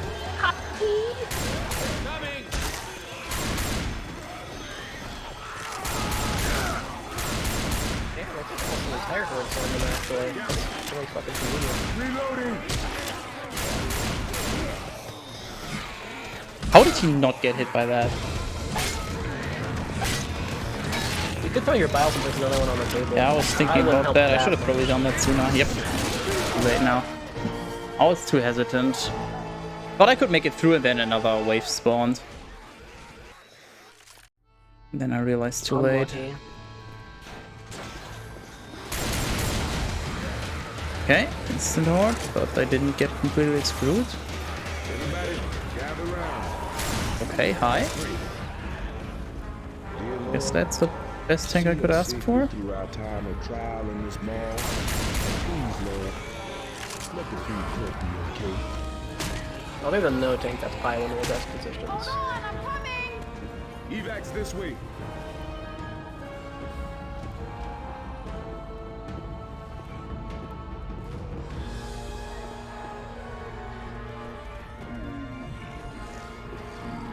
No.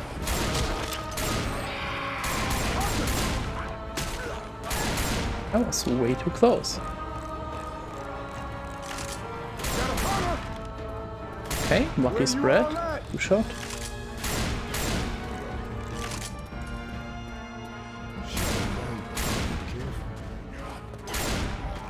Last one to turn off the alarm is a rotten egg.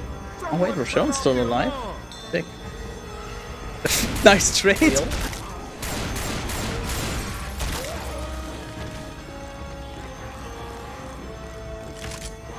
Where Hunter? I heard him. Oh shit, this ain't gonna be good. Okay. Got it. To earn.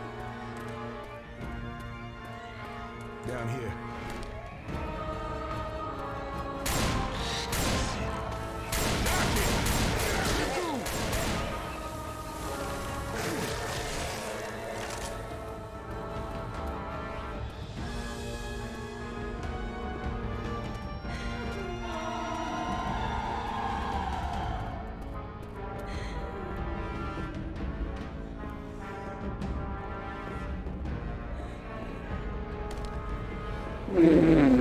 I'm not trolling, you're bastard. trolling.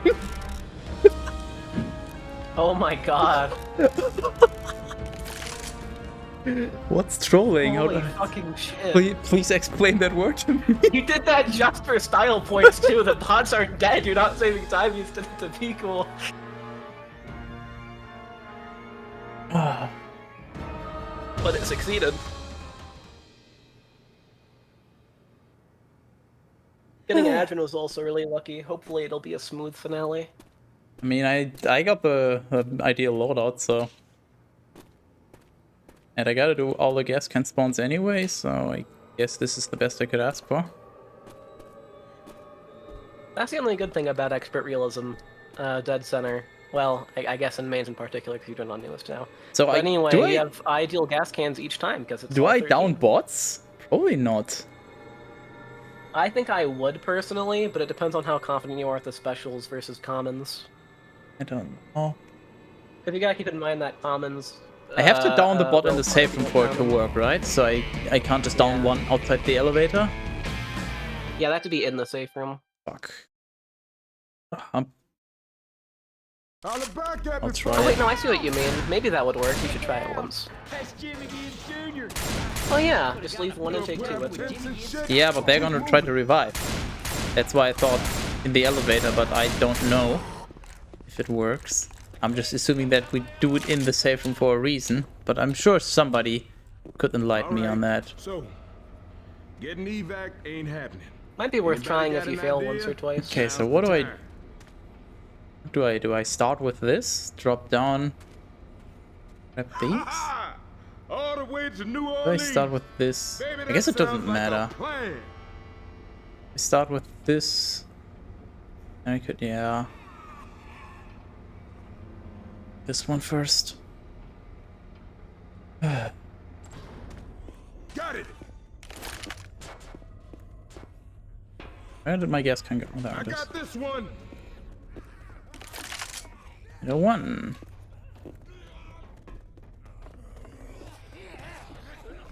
Hey, anyone out there? No, you do not. Fuck you.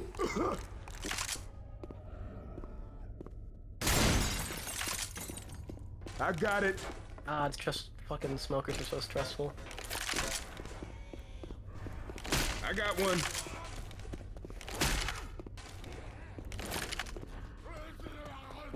Oh, they're almost bled out already. What the fuck? I did not consent to them I being got this one. so undurable. I don't think any of the spawns change or anything if they bleed out, but I might be wrong. Yeah, So that hopefully is. not an issue. It's just less distraction, especially in specials, which. I got one. Oh, true. Fucking, yeah, specials just fucking stay at the door occasionally. Occasionally, regularly.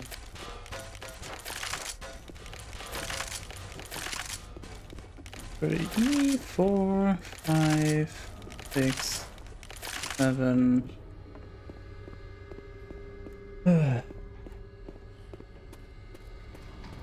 Surprised by how quiet it is, honestly.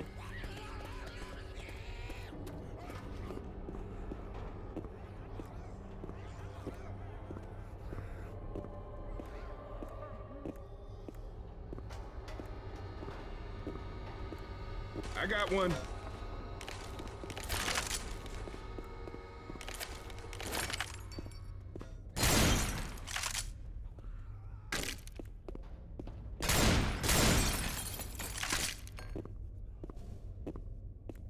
Please, no tank trolls. The game would never.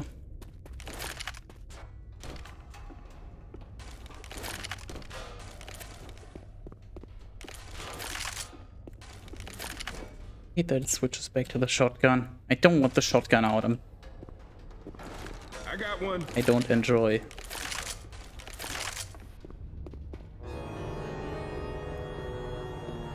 I've only ever actually shot the gas cans like twice, but it still stresses the fuck out of me. Well, I think I just heard a smoke and a jockey, so goodbye. Oh, those are the fucking two best specials to get. No way. Can you please just...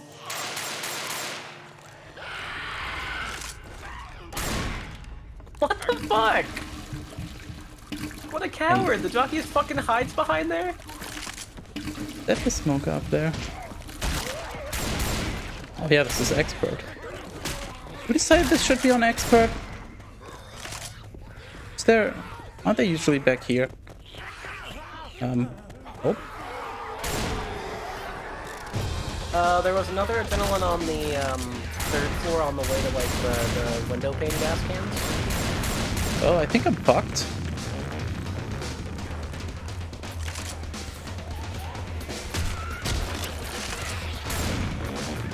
Oh fuck, hopefully it didn't get converted from the boss split out though. Hi, Smoker. How's it going? Yeah, okay, cool. I'm just gonna kill myself. I guess I just need to get super lucky and then I'm good to go. Why did I pick that up? No, no, no. Reloading. Hello? Is your hitbox? All right, let's go. Hello, Nick. There we go. Nick was just not feeling it. Literally. All right, so getting evac ain't happening. Anybody got an idea? Now's the time. Oh, nice ammo. Forgive us, Jimmy. but we Yo, need your okay, car. if you get any specials, you can't shoot them. You're obligated by law. No, I can use up to 9 bullets as long as I don't reload. Or 10 and then swap Oh, to the true. X. Hell, you can even use 10 and then swap, yeah. I'll just throw the bile at them, grab the shards, and then got just it. scratch them. It's a foolproof plan. I think you got... Oh, wait, never mind. Hey, I was gonna say I thought you got better RNG, but it's literally the exact fucking same if you reset, I forgot. What a surprise. The same RNG. that sounds like a little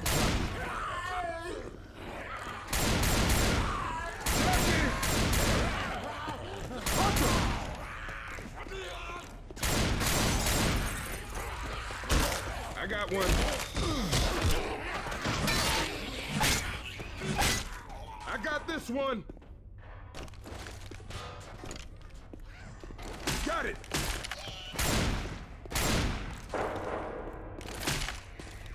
Well, whoever is gonna verify this, have fun. Oh my god, I didn't think of that. I got one.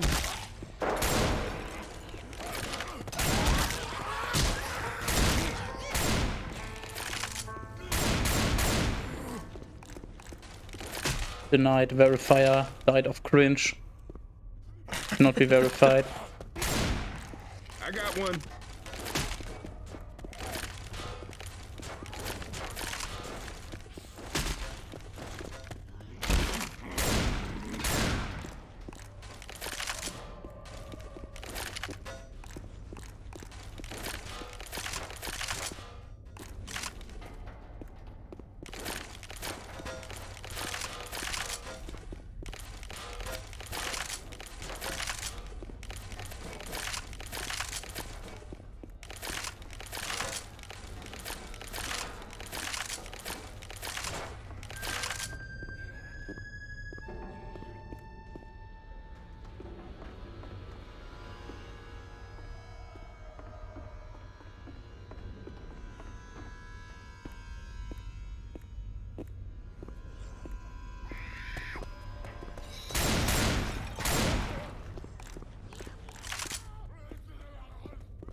I got one.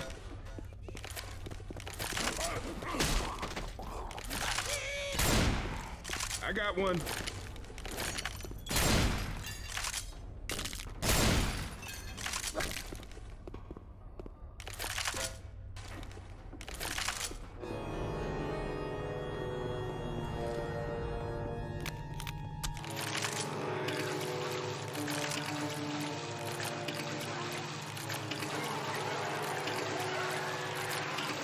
If I even get interrupted, I think I need to heal. Are you sucking me off right now? Yes, you are. Oh my fucking god, there's no way. Don't think I have enough time, because I don't know what kind of specials I'd need, but I have a feeling I'm not gonna get them.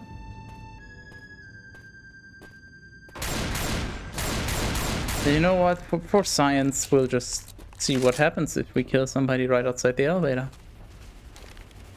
I actually think it would work in retrospect, because, like, All's newest way of skipping it is really deepening at the bottom of the elevator, so proximity doesn't seem to matter. Well, somebody was in a hurry. Anybody got an idea? Now's the time. Oh, I have an motherfucker. idea. Let's go find Jimmy Gibbs' stock car. Oh, yeah. Son, you got a deal. Now remember, they don't fill up these tanks at car shows, so we're gonna have to find some gas. Soon as them doors open, you run your ass off and find some gas. You know what? This is for science. While you're doing this attempt, I'll test it also. Let's get this car gassed up.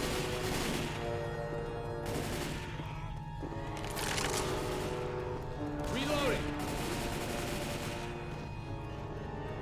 As a German, the phrase "let's get this car gassed up" unsettles me a little. Why is that? Because insert fart noises here, of course. Ah, I see.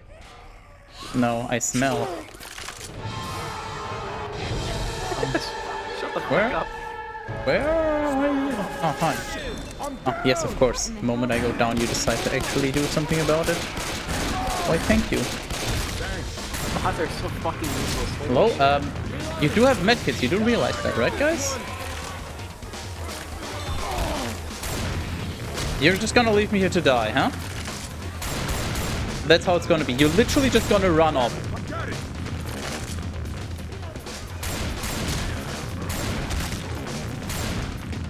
I got it. Reloading. Hello? There we go. Oh yeah. You know what? I'm sure you got Ellis. I'm sure you got him. Got it.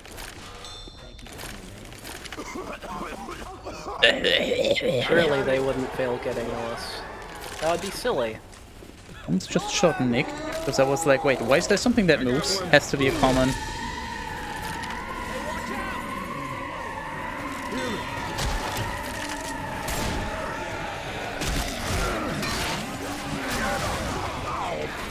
Well, fuck me.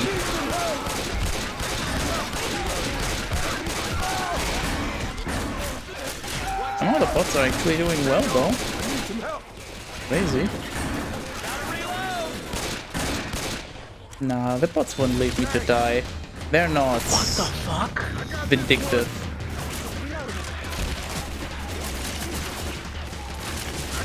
But they also wouldn't heal me. I should have recorded this. Something fucking insane just happened. Yeah, a tank spawned. That's pretty insane, actually. Oh shit.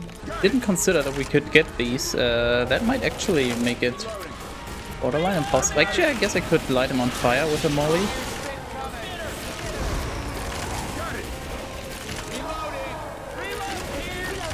Where's the tank even? Oh, I know where he is now. Peace. Did I keep almost shooting Nick? Nick's trying so hard to troll you, and damn it, he's succeeding.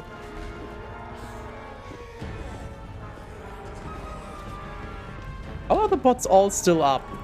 There's a tank alive. I have not seen bots be this good before. Dude, this is like Despite everything else that went wrong. the pity timer has run out. I've done so poorly that the game decided I need help. Tank was somewhere over here. Oh, I did not know he could get off here. Oh, I guess I'm also getting off. Fuck you, bitch. I got one. What? Who? Where?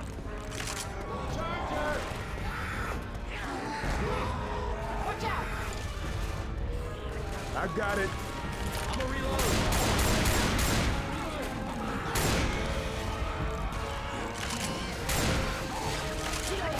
No, it would really help if you would start shooting the tank, guys.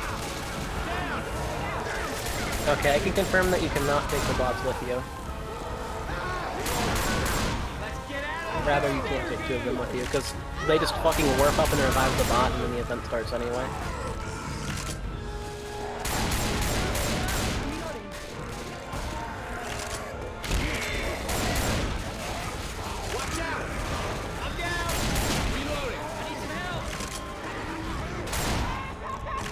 How much health does a tank have on expert? Holy fuck. 8,000. Motherfucker's a beefy boy.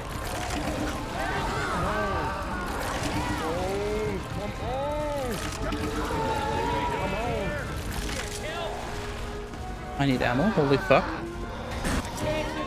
I thought he already threw. And then I threw. After he threw. Battle of the ages and of the bands. But I really don't know if it's better to go with or without bots. Both options fucking suck. Almost as much as I do.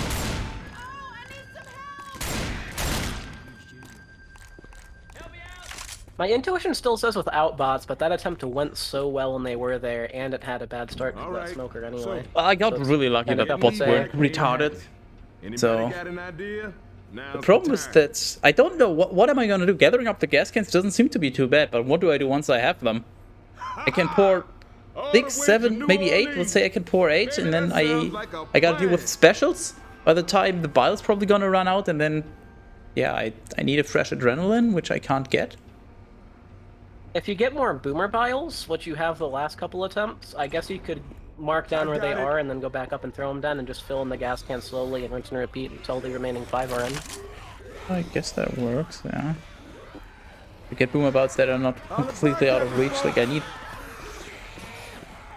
Can't have them on the top level, that would take way too long. Yeah, top level will just give specials more of a chance to spawn potentially, Yeah. but even second level And might even work just out. commons a chance of hitting me. And I can't heal unless I find adrenaline or pills. Well, there's files here.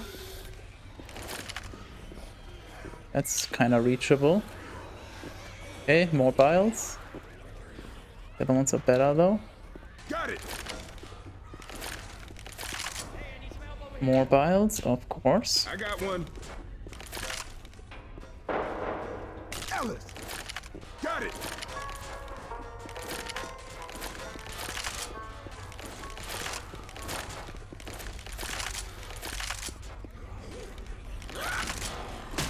Where? Hi. Bye. Goodbye forever.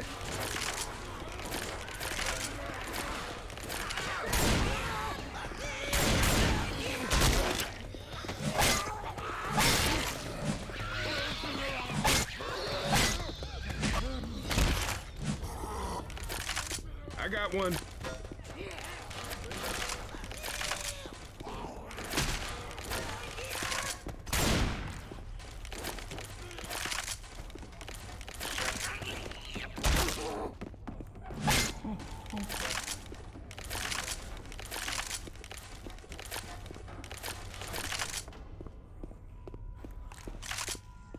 What I just saw in adrenaline. Fuck you, texture.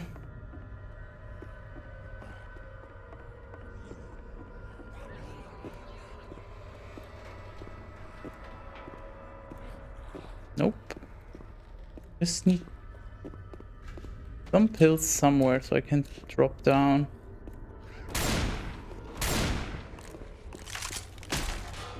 That would be a huge boon. The economy would rise by so much. You mean the bee economy? I got one.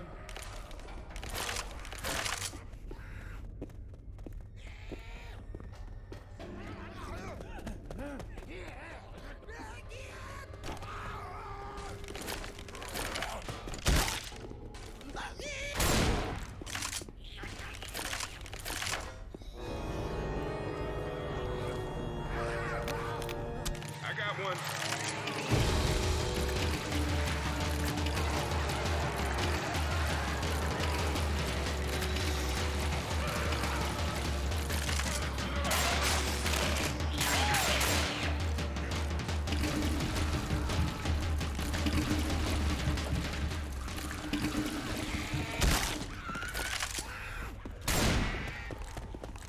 Am I going? Brain, hello?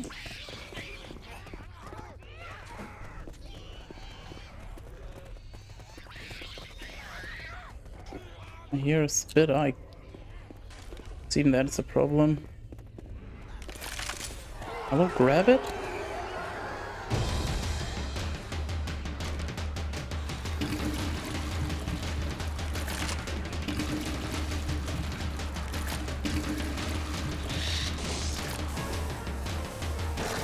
You're a penis. You're a very big penis. And so are you! You're playing with Europeans? No, I'm playing from the safe room. Why are you asking? Oh.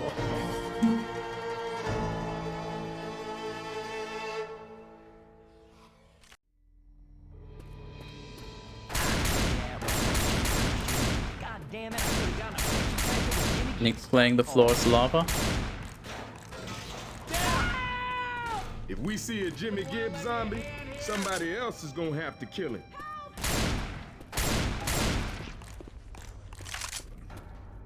Well, this is only gonna take forever. Looks like we're gonna have to save ourselves. Anybody got Now the an most important idea? question, am I gonna be Speak last, up. or is there still a We'll chance? I think the lowest time's like 1 hour and 6 minutes. I wouldn't be surprised. All the way to New Orleans. Baby, that Players sounds of my like a level of skill plan. wouldn't run this. That seems There incredibly are only stupid. like 5 players. I know that there's very few times, but I was hoping that somebody would maybe have a 2-hour time at least. So I don't have to feel as I got bad. this one.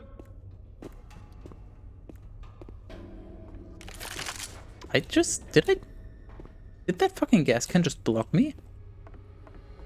Holler back at me, folks. This is the oldest submitted time of 1 hour, 59 minutes, and 20 seconds.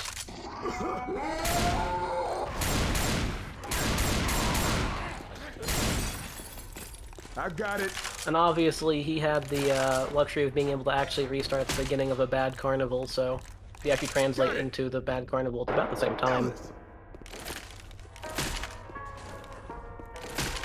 I got one.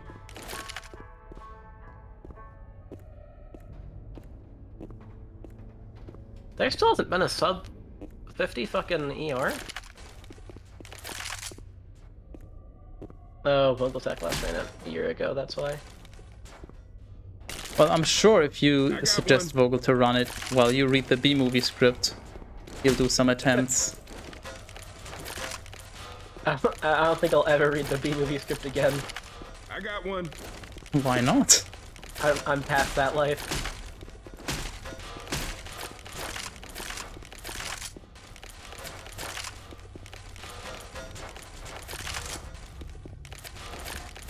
It actually wasn't quite as bad as I thought it would be. I thought my voice would like fucking give out at the end and shit.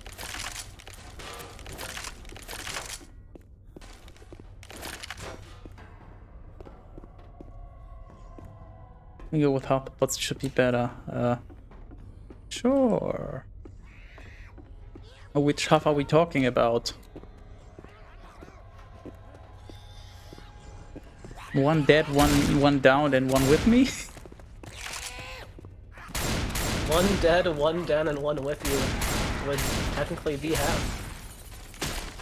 Or half life? Like if the bots have 150 HP in total?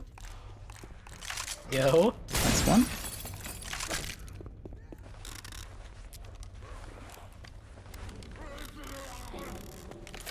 I got one. Wasn't there a better way to get up here? Didn't you? Gas cans. Yeah, you can. Somehow. Here we go.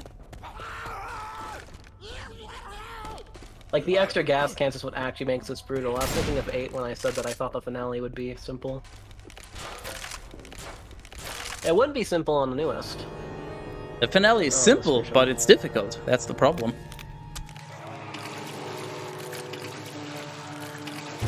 I guess that's true, yeah. It is still simple, but very, very fucking hard.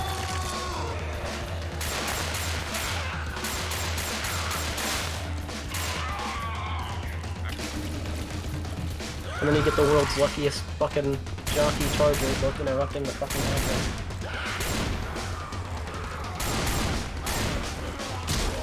On the bright side, I don't remember a single usable file.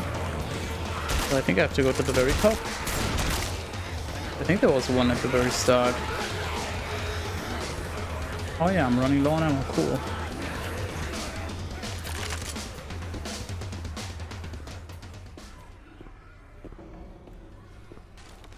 Another Adren next to you, by the way. It's on the bench, rather. Where was it, Ryan? On the bench on your way over there. I'm assuming with the way, so I can't. I didn't look up. Immediate instructions. Brain dead, too focused on looking for the adrenaline. Some smart. So I basically need reasonable special luck and good item spawn luck. Yeah. Basically. It was pretty fucking bad. People, let's get with it. Pop-up, of course. Only need that part so it can shoot. You're making a very reasonable point.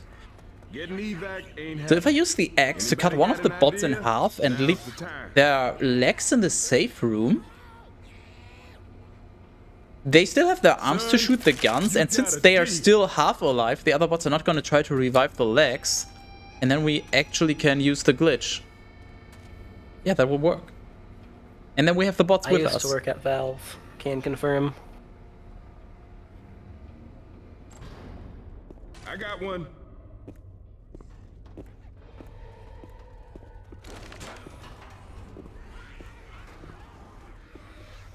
Well, the real question is, will I get a sub 4-hour time? I believe in it. I'd be surprised if it was 4 hours. I got it. Hey, mollies. Maybe it would help if you got the top ones at the same time. I don't think that. I think that'd make it a little bit shorter, maybe. I don't know, I was thinking about it, but I haven't typed any of this, so I wouldn't know. And they bleed out in the process. True.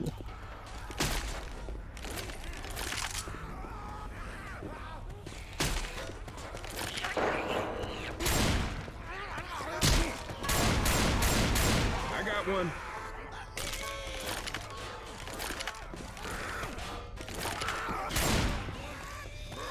Man, why are there so many fucking summons over there? Me when I open a loot box. I can't. Hello, Heaven. Hello, people. You're too late. I'm sorry to tell you. You missed the meme. Well, half of the meme. I mean, this run is also a meme. There was 2 memes at once. The ultimate shitpost. Yes. Yeah. I was racing Uncultivated. He was reading the B-movie script while I was trying to finish this run. And now I will let you guess who won. I got one. Fucking worst dead center luck possible, though. It was actually kind of close until streets. No, I don't have the worst dead center luck possible. That's reserved for another run. True. How is it going? I can't think of good Swedish things to say right now. At least no coherent sentences. Other than how to penga for me. That seems a little needy. I got one. And now Uncultivated. What does how to penga for me mean? I don't know why, but it sounds like my heart or your heart. That's the only part. That sounds vaguely similar. Okay. Well, you're completely wrong. Fuck. Look at chat, there's your translation. Do you have money for me? Well, do you? Or do, or have, Or do, does he, I you. guess? Penga is money, fur is obviously for, and me is me. I know like 10 to 15 Swedish words. Well, there's a jockey, so we're kind of fucked. Sunglasses. Oh, that's a lie. I know some of the words because they're in Hey Monica. Where? On one of the bitches. It's called Skytus. And it's running away like a little bitch.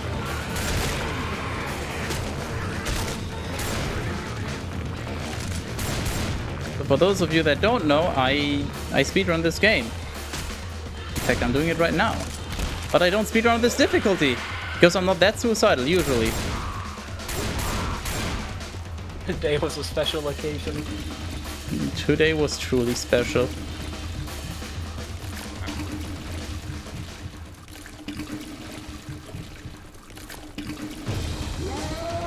Hi? Would you like to talk about it? Fuck you, fuck you, fuck you, fuck you, fuck you. Ooh. I heard a jockey. I was very worried that he would appear at some point. Let's fucking go! Why is this common in my car? Get out of my... Literally get out of my car? Oh, let's go! Oh yeah, I do that. Ah, there's an achievement for that, right. Ah. So for those of you that missed it, don't worry, this is obviously going to be preserved, so you can watch and listen back to this historic moment. Well, thank you for the race. We're obviously going to have to do the other half of the match at some point. Of course. I now need to save my demos before I do anything else, and I think then I'm just gonna stop streaming. Sorry, but I've been... It's been a 6-hour stream. Oh yeah, just casual 6 hours. Nothing to see here. Yes, ordinary, average. Yeah, I was doing Bible reading before, and then we just did this instead. Instead afterwards. Let's get me demos. 3:35:51.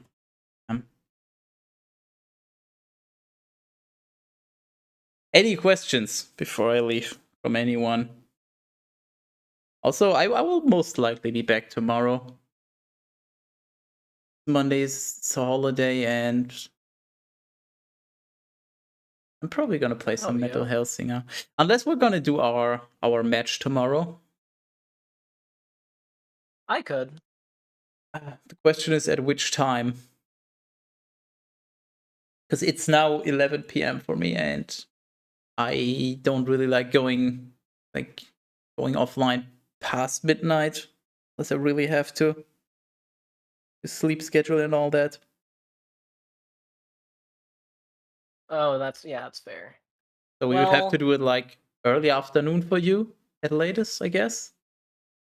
I can still do it in the morning. I just want to be able to sleep in a little bit, which is why I said a different time, maybe. So, I mean, what are you thinking? 2 hours later than we started today? 3 hours? I was just about to say that. Yeah, like 2 or 3 hours, if that's good. Yeah, I mean, that's 7 p.m. for me. That's fine. How high are you? 180 or something? I don't fucking know. Enjoy your foot fetish, you weirdo. Are you wearing sock? I am wearing at least a sock. I will not show you my other foot unless you pay.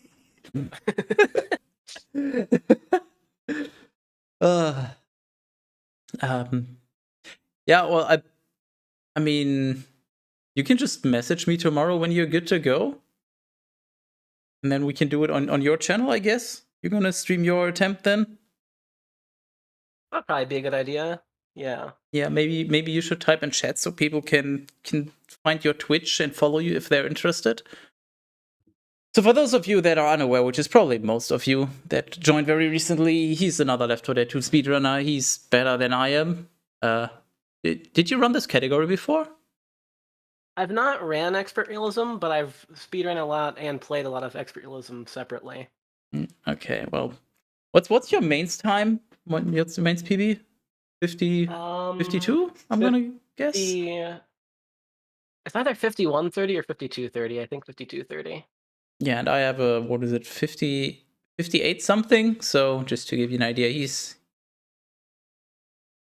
a little better than I am. 51:53. So I wasn't even close to correct on either front. Damn. But I hope I have an advantage at reading aloud. So maybe I can beat him. You finished at, what was it? 250? I think 252 was your time. 252. Yeah, I think he finished at 252.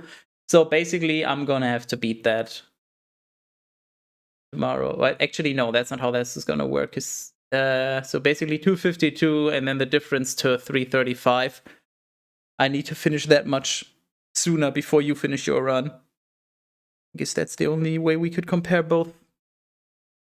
Anyways, we'll figure that out hopefully tomorrow. So go follow him if you want to see that. I'll also post on my Discord when we go live, I guess, and I might do another stream myself after that. I'm not quite sure.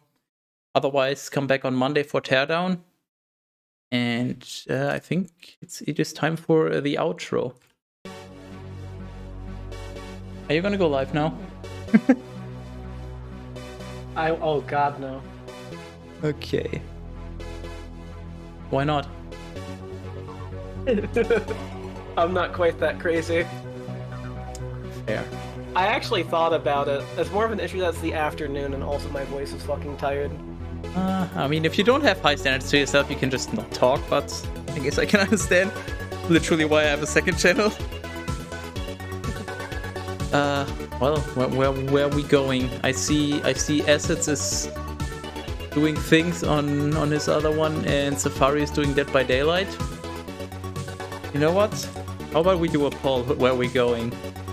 No, I'm too lazy for that. I take it back. Fuck you. I'll let you decide.